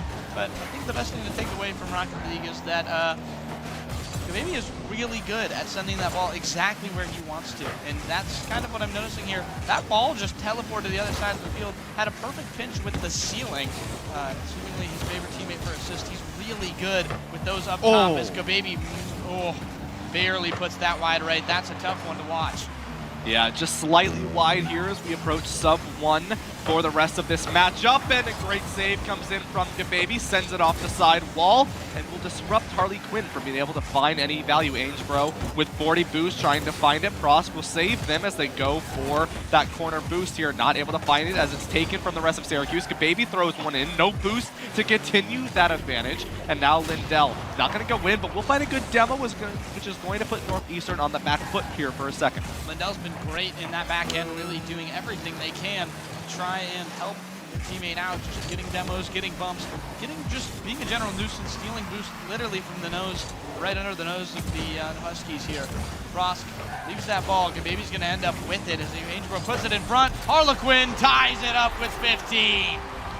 With that now, 15 seconds, 2-2. Syracuse, you've already played one overtime game, and we might be looking at another one here in a second. 15 seconds, though, a lot can happen, especially these two teams. They both like to play in the air. We've seen that before, right? We've seen the Northeastern play style. You know how you can pass it in the air, so it's very, very possible that this match can end before a golden goal. But 10 seconds left here for you, Carson, and one of these teams will either make it or we will be in a golden goal situation. Remember, folks, 0 seconds, and long as that ball does not touch the ground, it is alive and capable for someone to win this round. Dangerous situation for the Huskies, so they're just going to have it put in the ground. That is a ball lofting about with 3 dudes with boost flying directly at it, going for it. Gababy with a great contest. Harlequin puts it the other way though. They've got boost on goal, golden goal, slightly too late as Gababy puts it the wrong way for Northeastern. That was it all.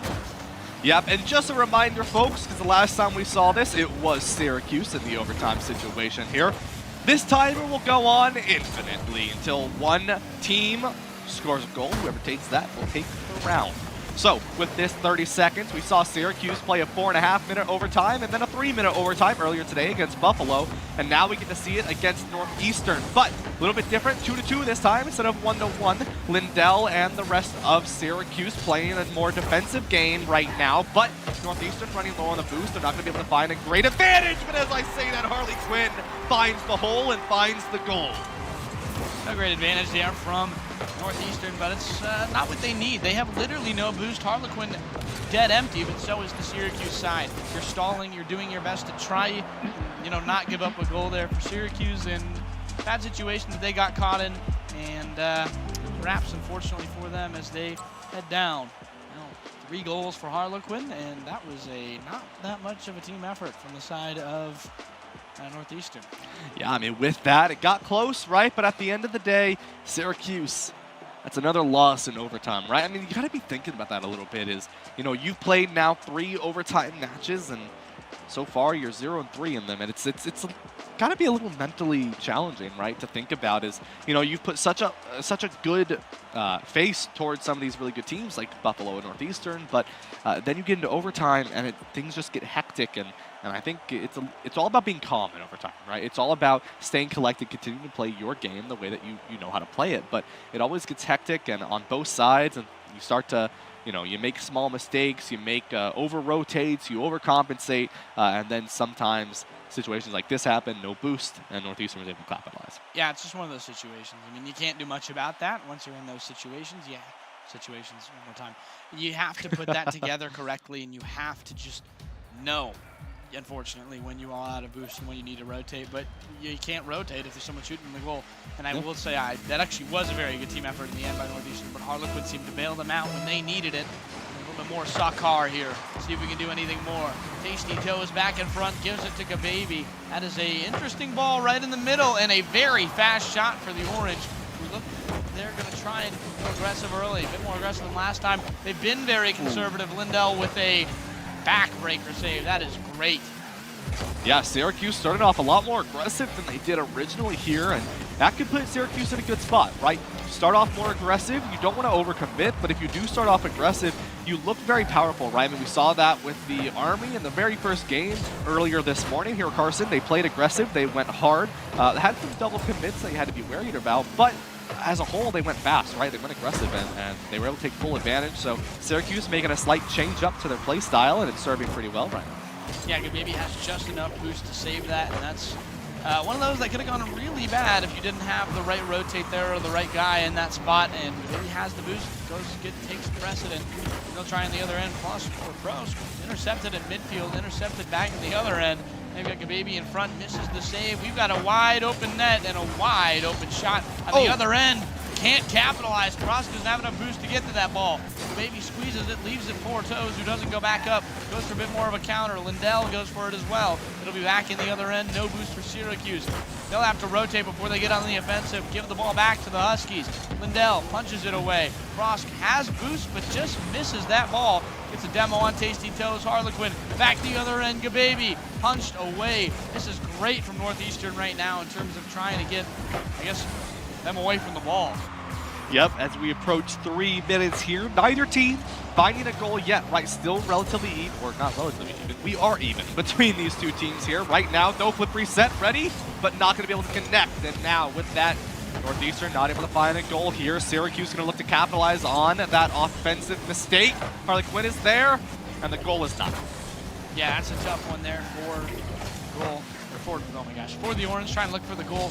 Really, really close, but just no cigar in front there. Toes, another great opportunity, can't put it forward. Lindell can, though, and that is just one of those shots that they were not ready for. Lindell comes from absolutely nowhere, a bit of a dangerous rotation, but lost it right towards Gababy, who gets a great bump on H-Bro. Yeah, I mean, that's it, right? Those bumps, those disruptions. Sometimes you can't win in the scoring, so you've got to win by playing dirty, right? You've got to get the demos, you've got to get the bumps, and that is a great way to play!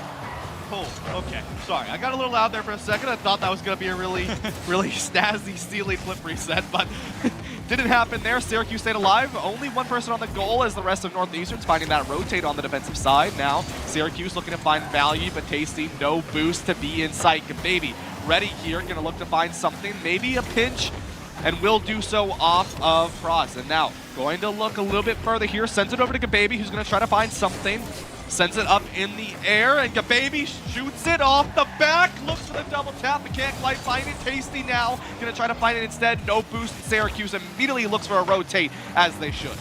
Lindell punches it over the left side. He's going to have an opportunity to kind of pinch it towards Gababy. Gababy knocks it away. Aingebro has an opportunity. Doesn't put it the way they really want to, but Frost in the right spot. Great shot. Gababy puts it away with no boost. They're still on the defensive end. This is what you're seeing, the conservatism out of Syracuse. They're really not going too much on those offensive chances right off the first bounce. They look for the right ones, and they keep themselves alive for the wrong ones.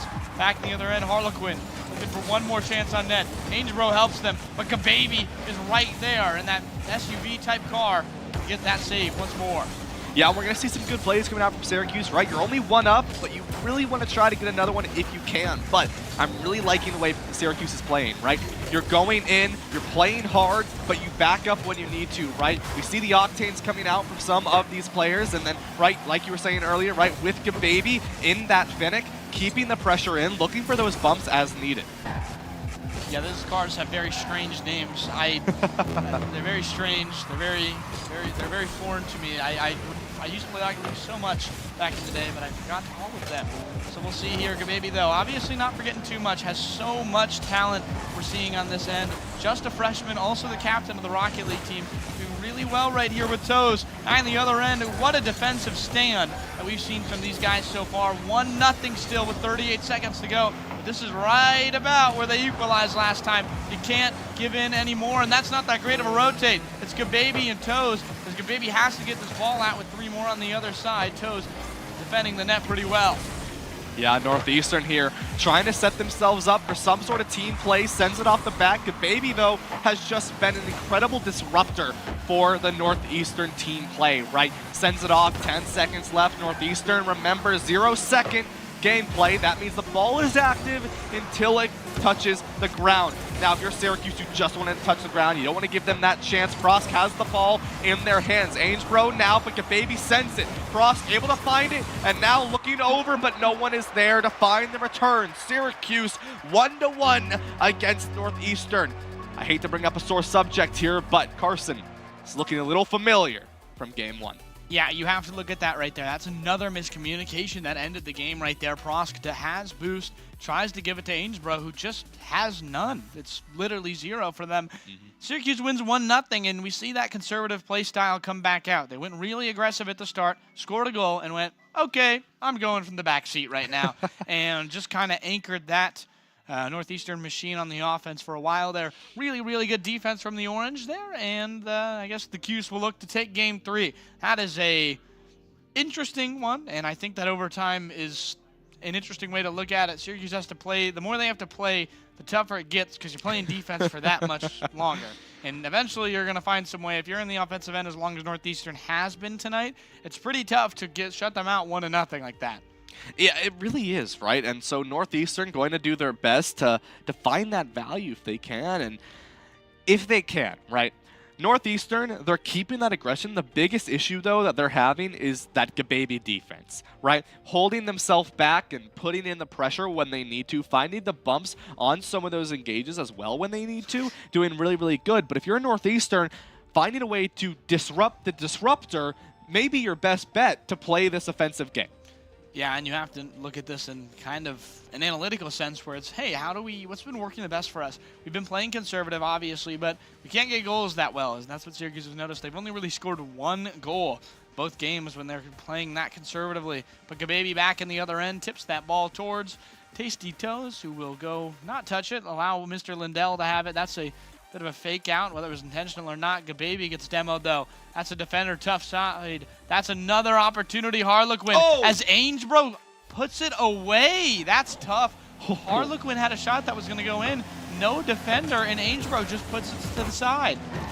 Just barely missing that here as we approach the 4-minute mark. Still 0-0, rather even between these two teams. Something we expected to see, right? That's how the last game started in game number 2, and we're sort of seeing that again now with this 4-minute mark. Both 0-0, neither team. We've seen a couple potential shots, but nothing connecting yet. And as I say that, the pinch goes in. Prosk needs to find it, and will do so. Remember, the keyboard only coming out from Prosk, and holding their own against these controller players. Yeah, and the reason that is, I'm not sure if you mentioned that earlier, but the game has to register that there is a mouse while you're using a keyboard. And you lose about a millisecond or so of time and a little bit of delay. And that's the only reason they went fully keyboard, is they didn't like controller, and mouse was causing a slight delay. And whether they noticed it or not, they're still in front. Gababy with an excellent put away. Put that ball back towards the middle center here. Tasty Toes misses it. Back over the other end, Gababy with the help by Lindell. Gets a pinch, not the way they intended, as Tasty Toes is actually obliterated in their own end. Yeah, with this now 3 minutes, another minute has passed as neither team has made a goal. We're seeing a nice little contest from both these players, though. Rule number 1 of Rocket League, never break that. But of course, this is for the tournament. You're gonna break the rules, right? With this now 3 minutes, as I was just saying, Frost looking for value, but Northeastern as a whole, not there. The boost is ready, however, as Northeastern tries to find something, but the disruptor himself, Gababy, will be there ready to stop it. Yeah, Gababy is really good at just conserving boosts and disrupting the offense, and you see it happen again there. Takes the ball away for what was just a moment, and even though they didn't really get anything out of it for the Orange, they prevent an offensive chance, and that is a bump. That is huge. Oh my goodness, in front, Gababy keeps away from a second chance after a rebound attempt. Lindell back the other end, has confidence in the offensive ability of his teammates, and try and put it in the other end. Has no boost, puts it the right way. Harlequin misses, Tasty Toes can't finish. Yeah, just like that, you know, Syracuse trying to find that shot, but not able to do so. A good demo will come in, and that's Syracuse's opportunity, but they're not there to capitalize on that offense. And now, with that, Northeastern comes back in return, finds a good save, and now they're going to go on the offensive push here. Looking forward, Tasty Toes is ready to find anything, but does not have the boost. Gababy, on the other hand, does, but finds the meetup with Prosk, who sends it back to the corner. The ball sitting up in that right mid area at the moment, looking to find some value, but still can't do so. Both these teams struggling to find an opening. Yeah, here's one, though. Aingebro has an opportunity to put that away. We see those very long shots with 1:35. 3 minutes 30 have passed already. Toes puts that away towards the side. Gababy with boost has to just back up, knows that that's the best opportunity, but sees there's no Huskies going for it. Harlequin tips it away. Gababy's third shot on goal has not been from within, none of them have been within from the side of Northeastern. That is repeated long shots there from Gababy, who has little to no boost. Going back in the offensive end. Aingebro misses that contest, doesn't decide they want it, but it'll go the other way. Lindell with a great pinch. Harlequin the only one to beat right now in terms of just getting that ball towards the net, but Gababy will have another opportunity to serve it in the Syracuse end. Yeah, sub 1 here, no goals yet, and this is where things get a little bit scarier, right? The first team to make a goal can be the team to win this map now, right? It's not a situation where you make a goal 10 seconds in. It's not a situation of you might only have 10 seconds left, right? And whoever will make this goal will likely take this series, right? Not just this map, but the series. The goal is there, but Gababy can't quite find it. Midfield defense is there as Northeastern looks to try to bring it back. 30 seconds left here, Carson, as Gababy will now look to find it in return. The boost is there for the side of Syracuse. They send it out over to midfield. Gababy finds it as well, sends it to the left side, looks down, Tasty Toes off the back, but is defended. Yeah, Syracuse plays a physical type of ball here, and we're seeing that. Gababy, massive chance, put away. Harlequin prevents that from being a goal from the other end. Tasty Toes in front. He puts it top left. Can't finish. 3 seconds, 2. Remember, it goes down to when it hits the ground. Harlequin throws it away, and we have game 3 overtime. This is looking very, very familiar here, Carson. And if you're a Syracuse fan, it does make you a little worried because you don't want to see the same thing that happened in the Buffalo game happen here, right? That was about a minute and a half in. You saw Buffalo take the victory, and these players, 5 minutes, no goals, right? And now this timer, infinite once more, right? It's going to keep going until the end. And as I say that, Frost isn't going to quite find it. It's going to go wide. Syracuse playing on the defensive side once more, looking to try to clear it off of their goal and send it over to the midfield, but they're not able to do so as this Northeastern defense is here and ready to play. As they have the boost in their favor, they have the players in their favor, and the rotations are just phenomenal. Yeah, this game's got me stressed. I just punched my mic 3 times in a row, actually. As Powell back in the other end, Gababy has an opportunity to dribble this through the air. Give the defense some time to regroup. That's what the Syracuse knows they want to do. When they have that time in the air, they know they can put the defense back together. They're a defensive team. They know that. They know they need those rotations and that they have a better job if they take those like little times in the air, they take it a little bit back to them, put it, service the defense there with a bit of rotation. Back in the other end, still contested. It's been all Huskies in the offensive end so far, but Lindell has a pinch, sends it the other way. This is going to be interesting. Back towards the middle, we've got an aerial strike from Gababy. He's got a lot of boost. He's going to let it go the other way. Toes puts it offside though. Doesn't let them get an opportunity. Lindell prevents another opportunity. We're just seeing Syracuse's defense be as good as they've been all night, but it's not good enough. Agebro puts it through the vanilla wafer colored car. Does an amazing job with a sweet finish. Oh, and it was at 1:30 again, Carson. It was at 1:30 again. Just like that, Syracuse, almost an exact replica of what happened in that Buffalo game. Oh, you hate to see it, but I mean, the competition between these two teams, it was back and forth until eventually someone just found that goal. And Carson, I mean, look, okay, let's be real here for a second. Yes, Syracuse lost this game, and yes, if you're Syracuse, that probably hurts a little bit, right? Knowing that you've basically lost in the same way to two different teams, but you also got to think, we put some of the best fight against two of the best teams in this division. You have so much more to play. Today isn't even the knockout stage. This is just for seeding. Syracuse could easily be a team that, I mean, we're looking at replays now, right? This could easily be a team that tomorrow you see them maybe seeded 4th, you know, right above probably Utica, and tomorrow they just run through that lower bracket. Yeah, I mean, it's tough because if you're in a lower seed in that lower bracket, you can absolutely go knock one of those top teams off, and you've got an easier path to the top. Syracuse cannot be the lowest seed right now. I think it's actually mathematically impossible. Yep. I think Utica has lost 4 as of now, based on the person who was trying to signal to me who lost and who won based on finger signals, which is really hard to spell Utica with your hands. Thanks for the effort, though. I do appreciate that a lot. I believe Utica's now 0-4. You can't be the lowest seed. Syracuse looks at it as tomorrow, if I lose, I'm playing Buffalo, which I'm pretty sure I can beat. Northeastern, which I'm pretty sure I can beat. And then those are the 2 best teams, so you're like, I guess it doesn't matter. Let's go into this. Let's try and be maybe a bit more aggressive if I'm Syracuse in this next game and put it together. Try and get a win. Try and put together an aggressive win where you understand how your offense works a little bit better. You get Toes, who has had a lot of chances in front, has had the chance to finish more than once, couldn't put it together both times. Tough stuff for the Orange right there, and that's it's going to be how it goes a lot for them, though, if they can't put that offensive chance together.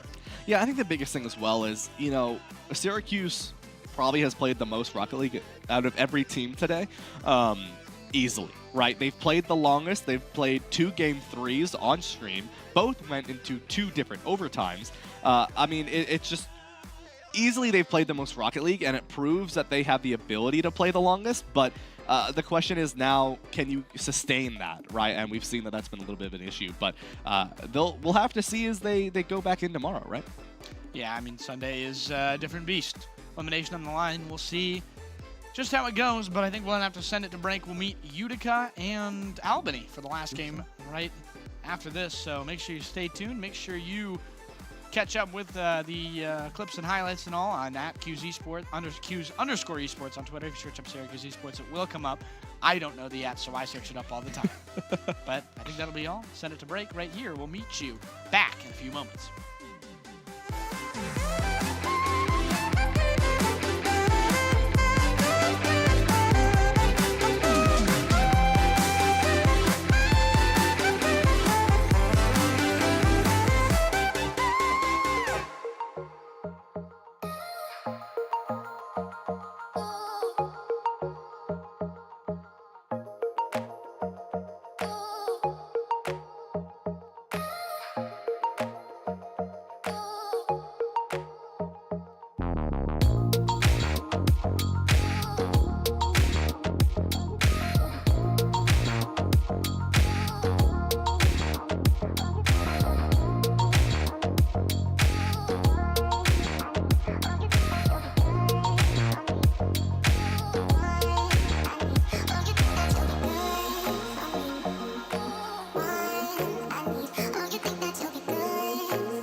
feel good, good, good.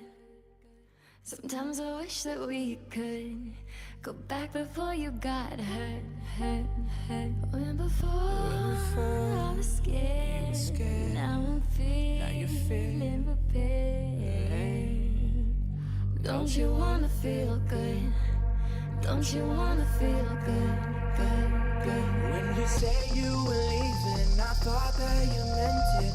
I played the victim, you start as indifferent. Hindsight comes standard with rose-colored lenses. Hate to admit it, you're better off. Now you're too afraid to look, too scared to miss it. We're night and day, solar eclipses. Too afraid to look, too scared to miss it. We're night and day, solar eclipses.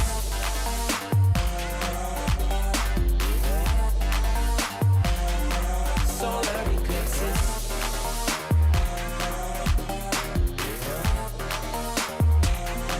Solar eclipses. Caught up in your gravity, always end up lost in your wake. Intoxicated, maybe we can start again. Caught up in your gravity, always end up lost in your wake. Intoxicated, maybe we can start it. Maybe feelings change, I could be another. All the reasons why we went separate ways. Feeling all alone in your company, keeping you captive with Billy James.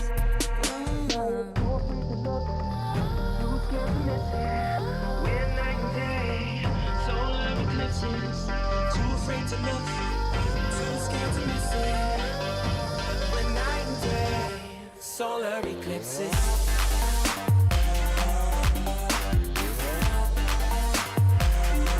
Solar eclipses.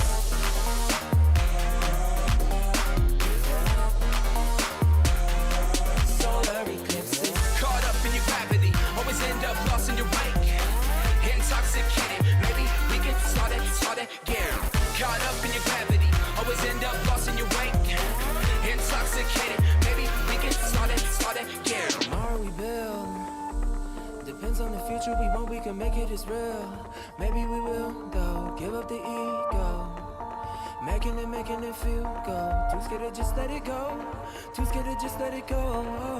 Tomorrow we build. Depends on the future we want, we can make it as real. Maybe we will, though. Give up the ego. Making it feel good. Too scared to just let it go. Too scared to just let it go. Caught up in your gravity, always end up lost in your wake. Intoxicated, maybe we can start again. Caught up in your gravity, always end up lost in your wake. Intoxicated, maybe we can start again.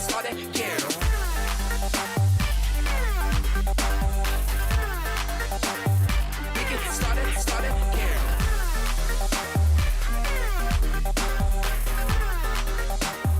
We can start it.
And we are back here, Carson, for the final game of today.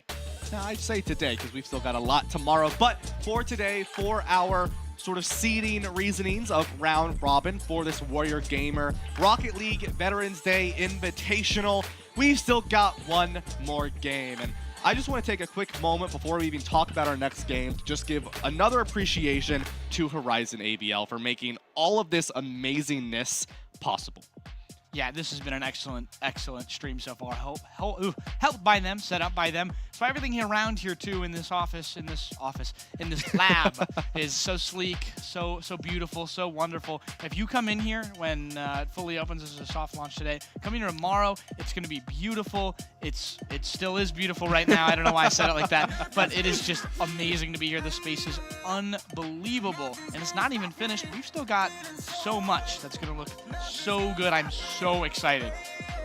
Yeah, absolutely. It's just amazing what they've been able to do for us. But to talk a little bit about this final match, on stream, we are going to have Albany and Utica, 2 0-3 teams at the moment here. So one of them will be taking that final seed spot. And off stream, we're going to be having the Buffalo and the Northeastern game. So one of those teams, they're 3-0 right now, will take the #1 seed. So Syracuse is done for the day. They are 2-2, so they will likely finish in that, or they will finish in that third spot, I believe, is where that's going to set them. So nice middle of the pack there. But these two teams, or these 4 games, I should say, will determine our 1st, 2nd, and 4th and 5th seeds. So definitely a good one to end off the day, and that's how things work with round robin. You end off with your 1st and 2nd and 4th and 5th seed matches. I mean, technically Syracuse could be the 4th seed. I don't know what our tiebreaker is.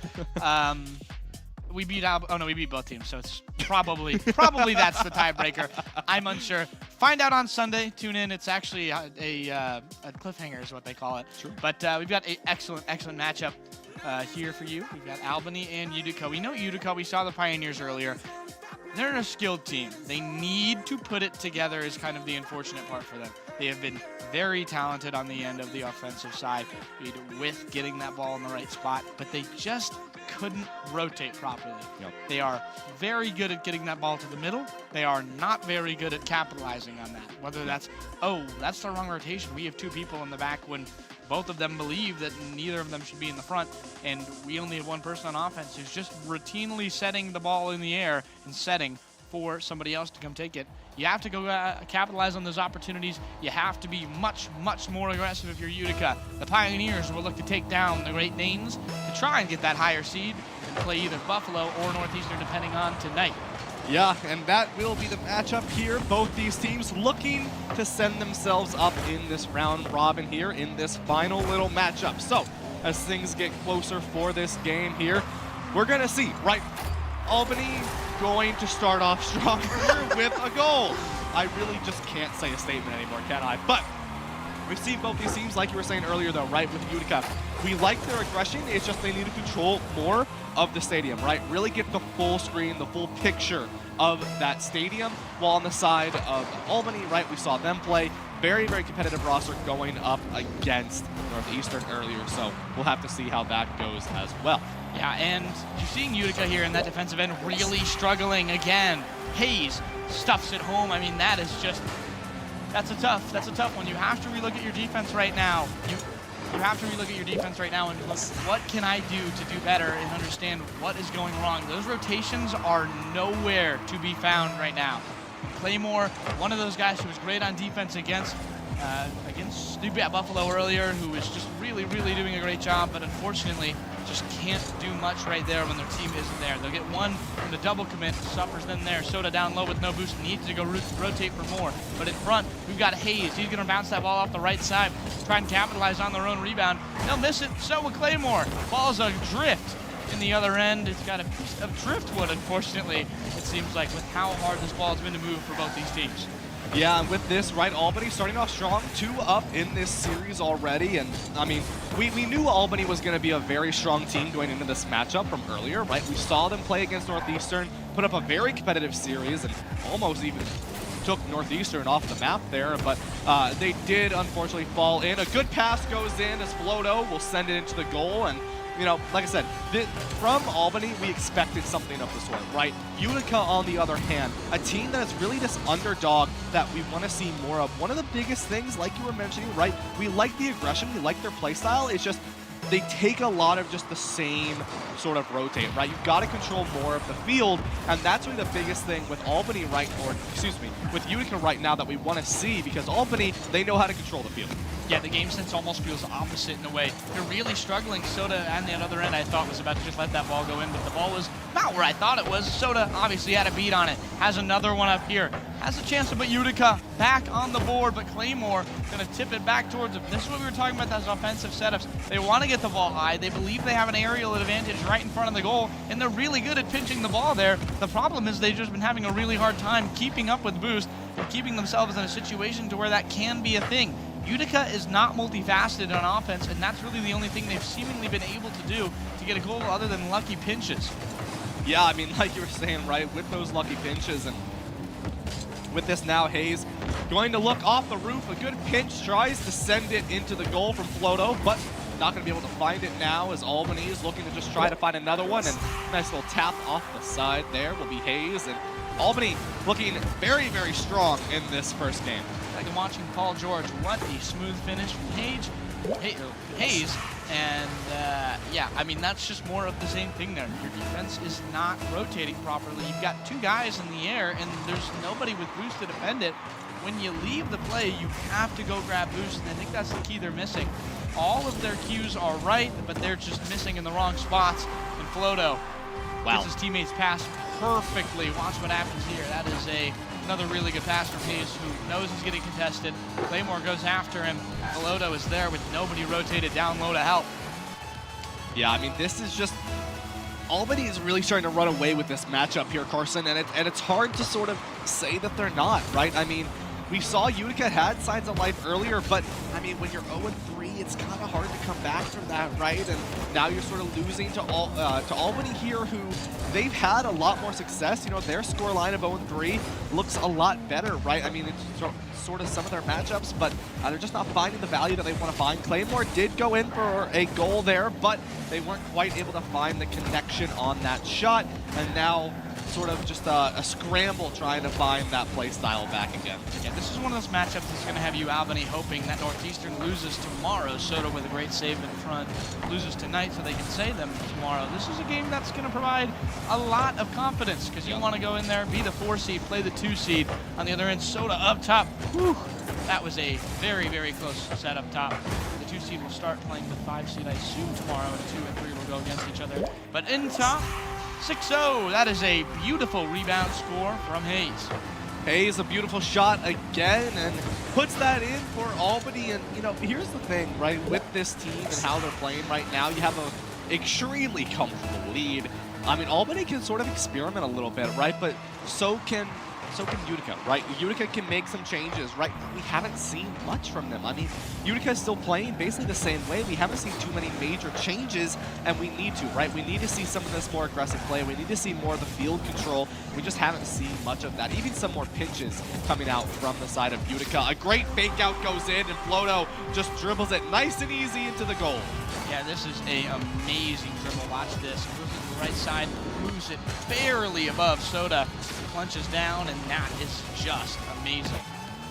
Yeah, I mean, just like that, a beautiful way for Albany to just continue their lead here as we approach a minute, 20 seconds left. I mean, it's hard. Oh, wow. Mid-air demo. Some physical play when you're down 7-0 doesn't hurt. Try and try something new.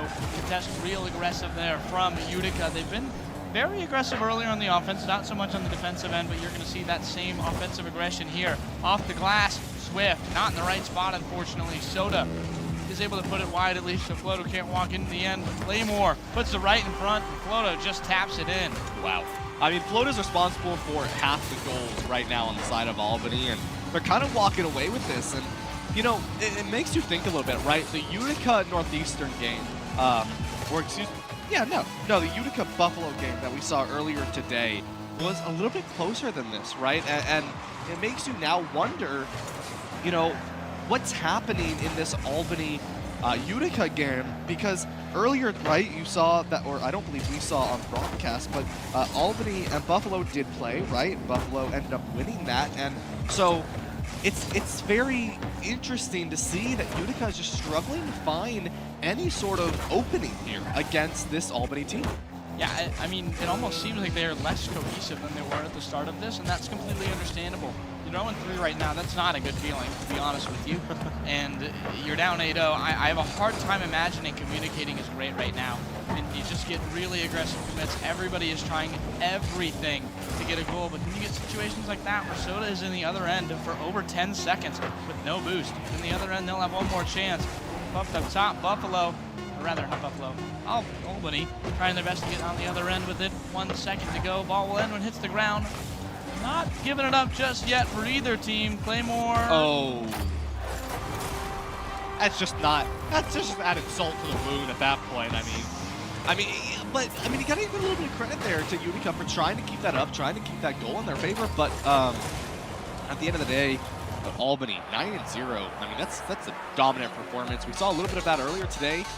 Air Force went up against SU ROTC, and kind of had the same sort of results there. So we'll have to see, right? With Utica, my biggest thing is I want to see a change of play style. And like you said, right? You know, you're 0-3. Maybe the mental's a little bit of a struggle going in, but you have to reset from that, right? You can't be thinking about that right now because, like I was saying, it's interesting to think about the game that you played against Buffalo was close. Buffalo beat Albany, so, you know, just thinking logically here, this game should be really close, right? So it is a little interesting to think about, and you can't be thinking about maybe how you performed today. You can't be thinking about, you know, the round that you just played. You have to go into this next matchup and just lock it in, right? You have to make some changes to your play style. You have to communicate with one another, and I feel like that's what we're not seeing from Utica right now.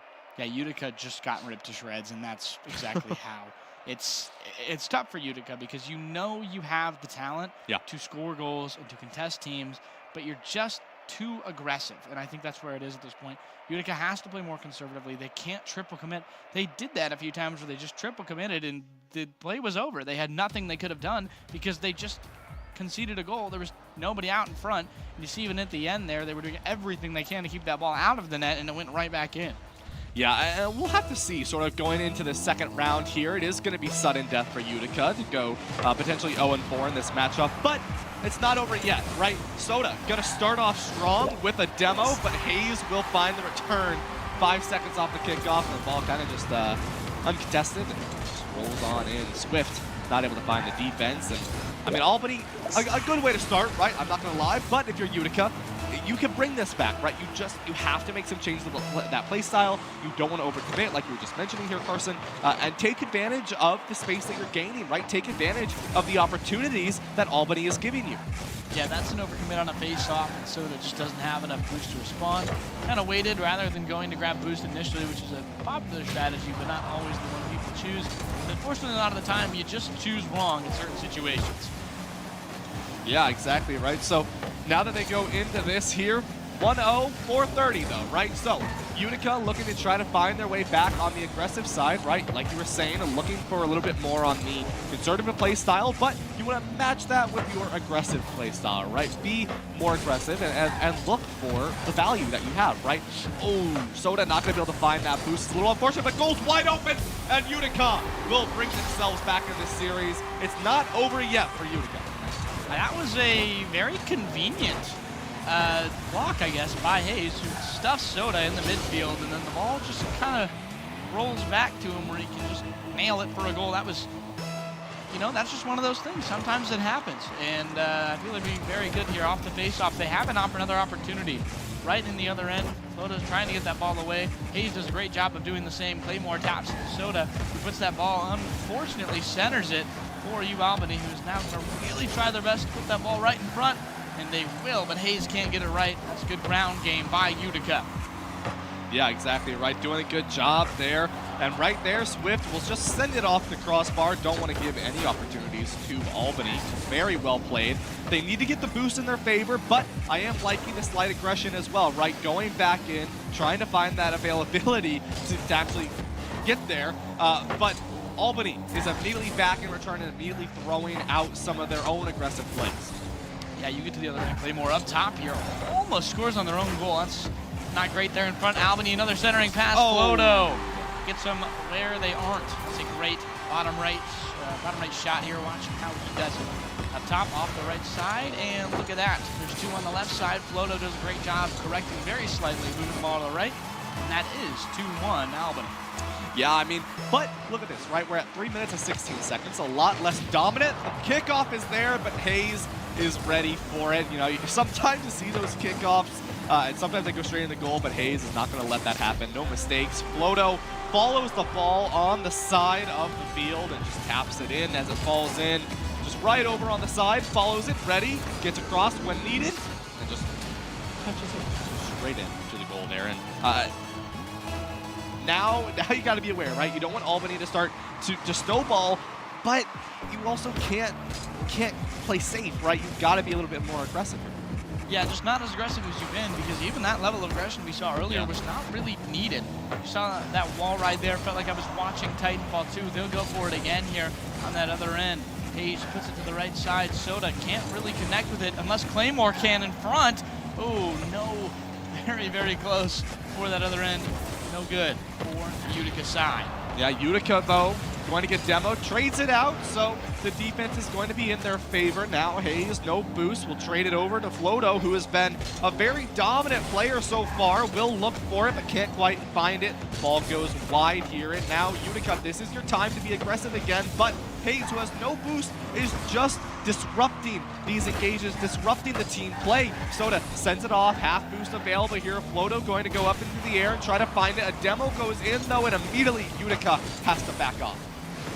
Now on the other end, going to be UAlbany on the offense. Floto misses that ball. I think maybe intentionally drove right past it. You're looking for a bump there, but is going to get another opportunity off the wall. Serves it up for the middle, and it's a dish well served. Hayes shoots and scores with a great dunk with a minute 55 to go. That'll be it there. Hayes, a nice off the top, passes it, and boop, there it goes. Hayes, nice little splash drop into the goal there, and 4-1 here. Albany starting to run away with this one as well here. Carson and Utica, they started to show signs of life, but now it's starting to just slip out of their hands. Yeah, I mean, that's one of those chances where you just kind of have to go real conservative after that, I believe, and try and get another one of those real lucky chances, not go at the right spot. But Hayes back in front, Floto over to the left side, blocked by Swift, a great save. Claymore back in the other end, putting it towards the goal for his teammate, neither can come collect it. Hayes pinches it up top. Albany doing their best here in the offensive end, try and shut down Utica. On the other end, one more time, Hayes. Back up to Swift, who intercepts that ball in the middle. Claymore puts in the offensive end for Utica. Pioneers on the offense once again. Hayes with a demo, puts the Pioneers offense, I believe, looks out of commission on the Claymore. Wow, what a dodge of a demo there. That was another game of millimeters moment. Yeah, and Swift goes in, but the tap goes up to redirect that ball, and now Utica once more trying to find that as we approach sub-1. 3-goal deficit here for Utica, and I mean, Albany, they just want this more right now, right? And oh, good pass goes in, but the goal will not connect, and now Utica going to be aggressive again, going to try to find it, but Floto has some great car control and is able to redirect that ball, but Claymore, good fake out, will go across, looks for it, and Hayes is ready for the defense. Ball's lofting in front, nobody there to capitalize though. Soda with a great demo to prevent that from being an easy goal though. Swift off the wall to their teammate, Claymore in front. Soda helps push it to the side, but it won't go in, unfortunately. Hayes would have saved that anyway, it looks like. Somebody would have got it, tries to put it the other way. Soda with another chance. Swift demolished before their next. Utica puts it towards the wall one more time. Soda gonna bounce it in the other end. They see it, Albany puts it the other way, just deals with it as a team. 10 seconds remain, and that is a good attempt from Utica in front. Claymore can't get it though. Soda pushes it towards their own end.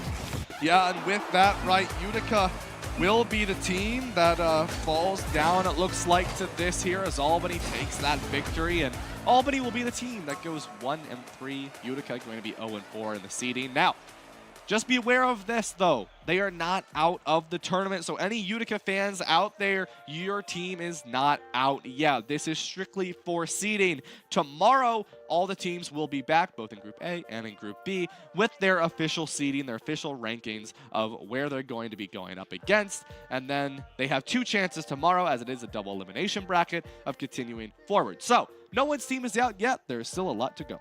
Yeah, it looks like the Pioneers, if we're doing we have the bye tomorrow, right, for the first overall seed, or? I'm not entirely sure. Maybe. Oh yeah, I'm 5 teams, so somebody I think has to sit at that Yes, first round. yes. So I'm gonna guess the second overall team, who will be the loser of Northeastern and Buffalo, Yep. will play Utica, and then Syracuse will play Albany. It looks tomorrow, so make sure you tune into that. We've got some great games tomorrow. Yeah, it's going to be a lot to go. So, I mean, just taking a look at some of these replays and seeing how it's going to go up against each other, right? I mean, right now, seeing how well some of these players went up against each other, like Floto did such an incredible job finding the value where needed, right? Just dribbled the ball in and was able to find everything they needed. Yeah, Albany is one team that Syracuse has to look out for tomorrow, or rather not for tomorrow, for potentially if they move on. And we'll see if Utica can get out of that first round matchup. I believe they'll play Albany again.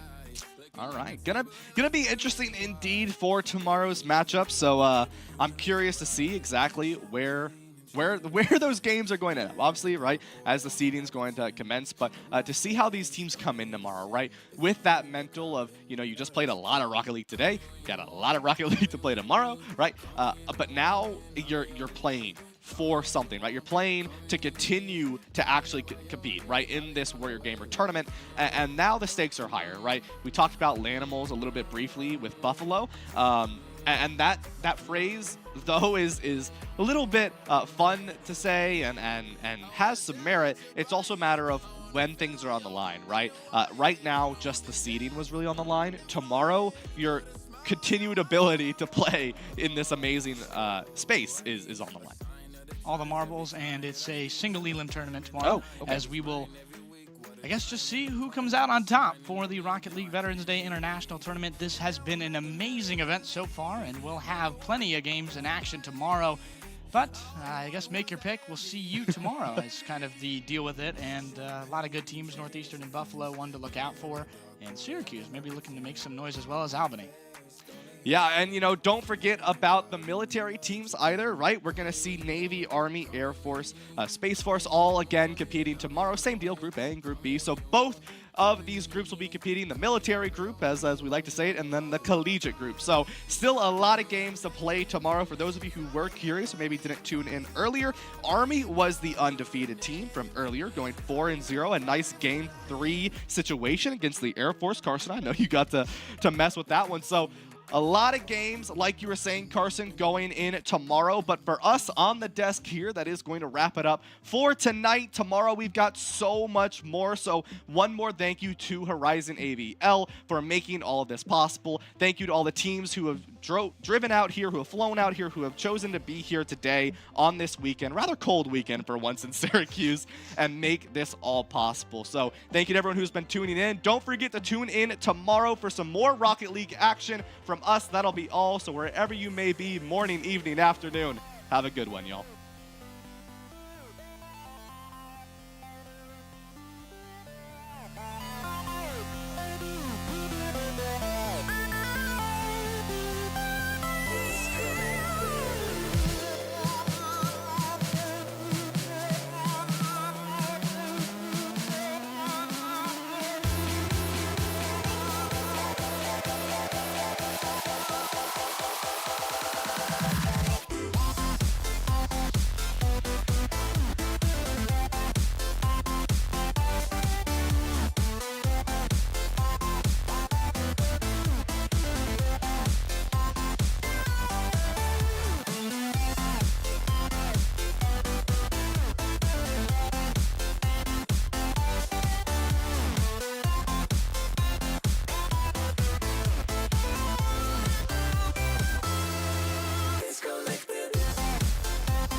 let's go like this, let's go, let's go.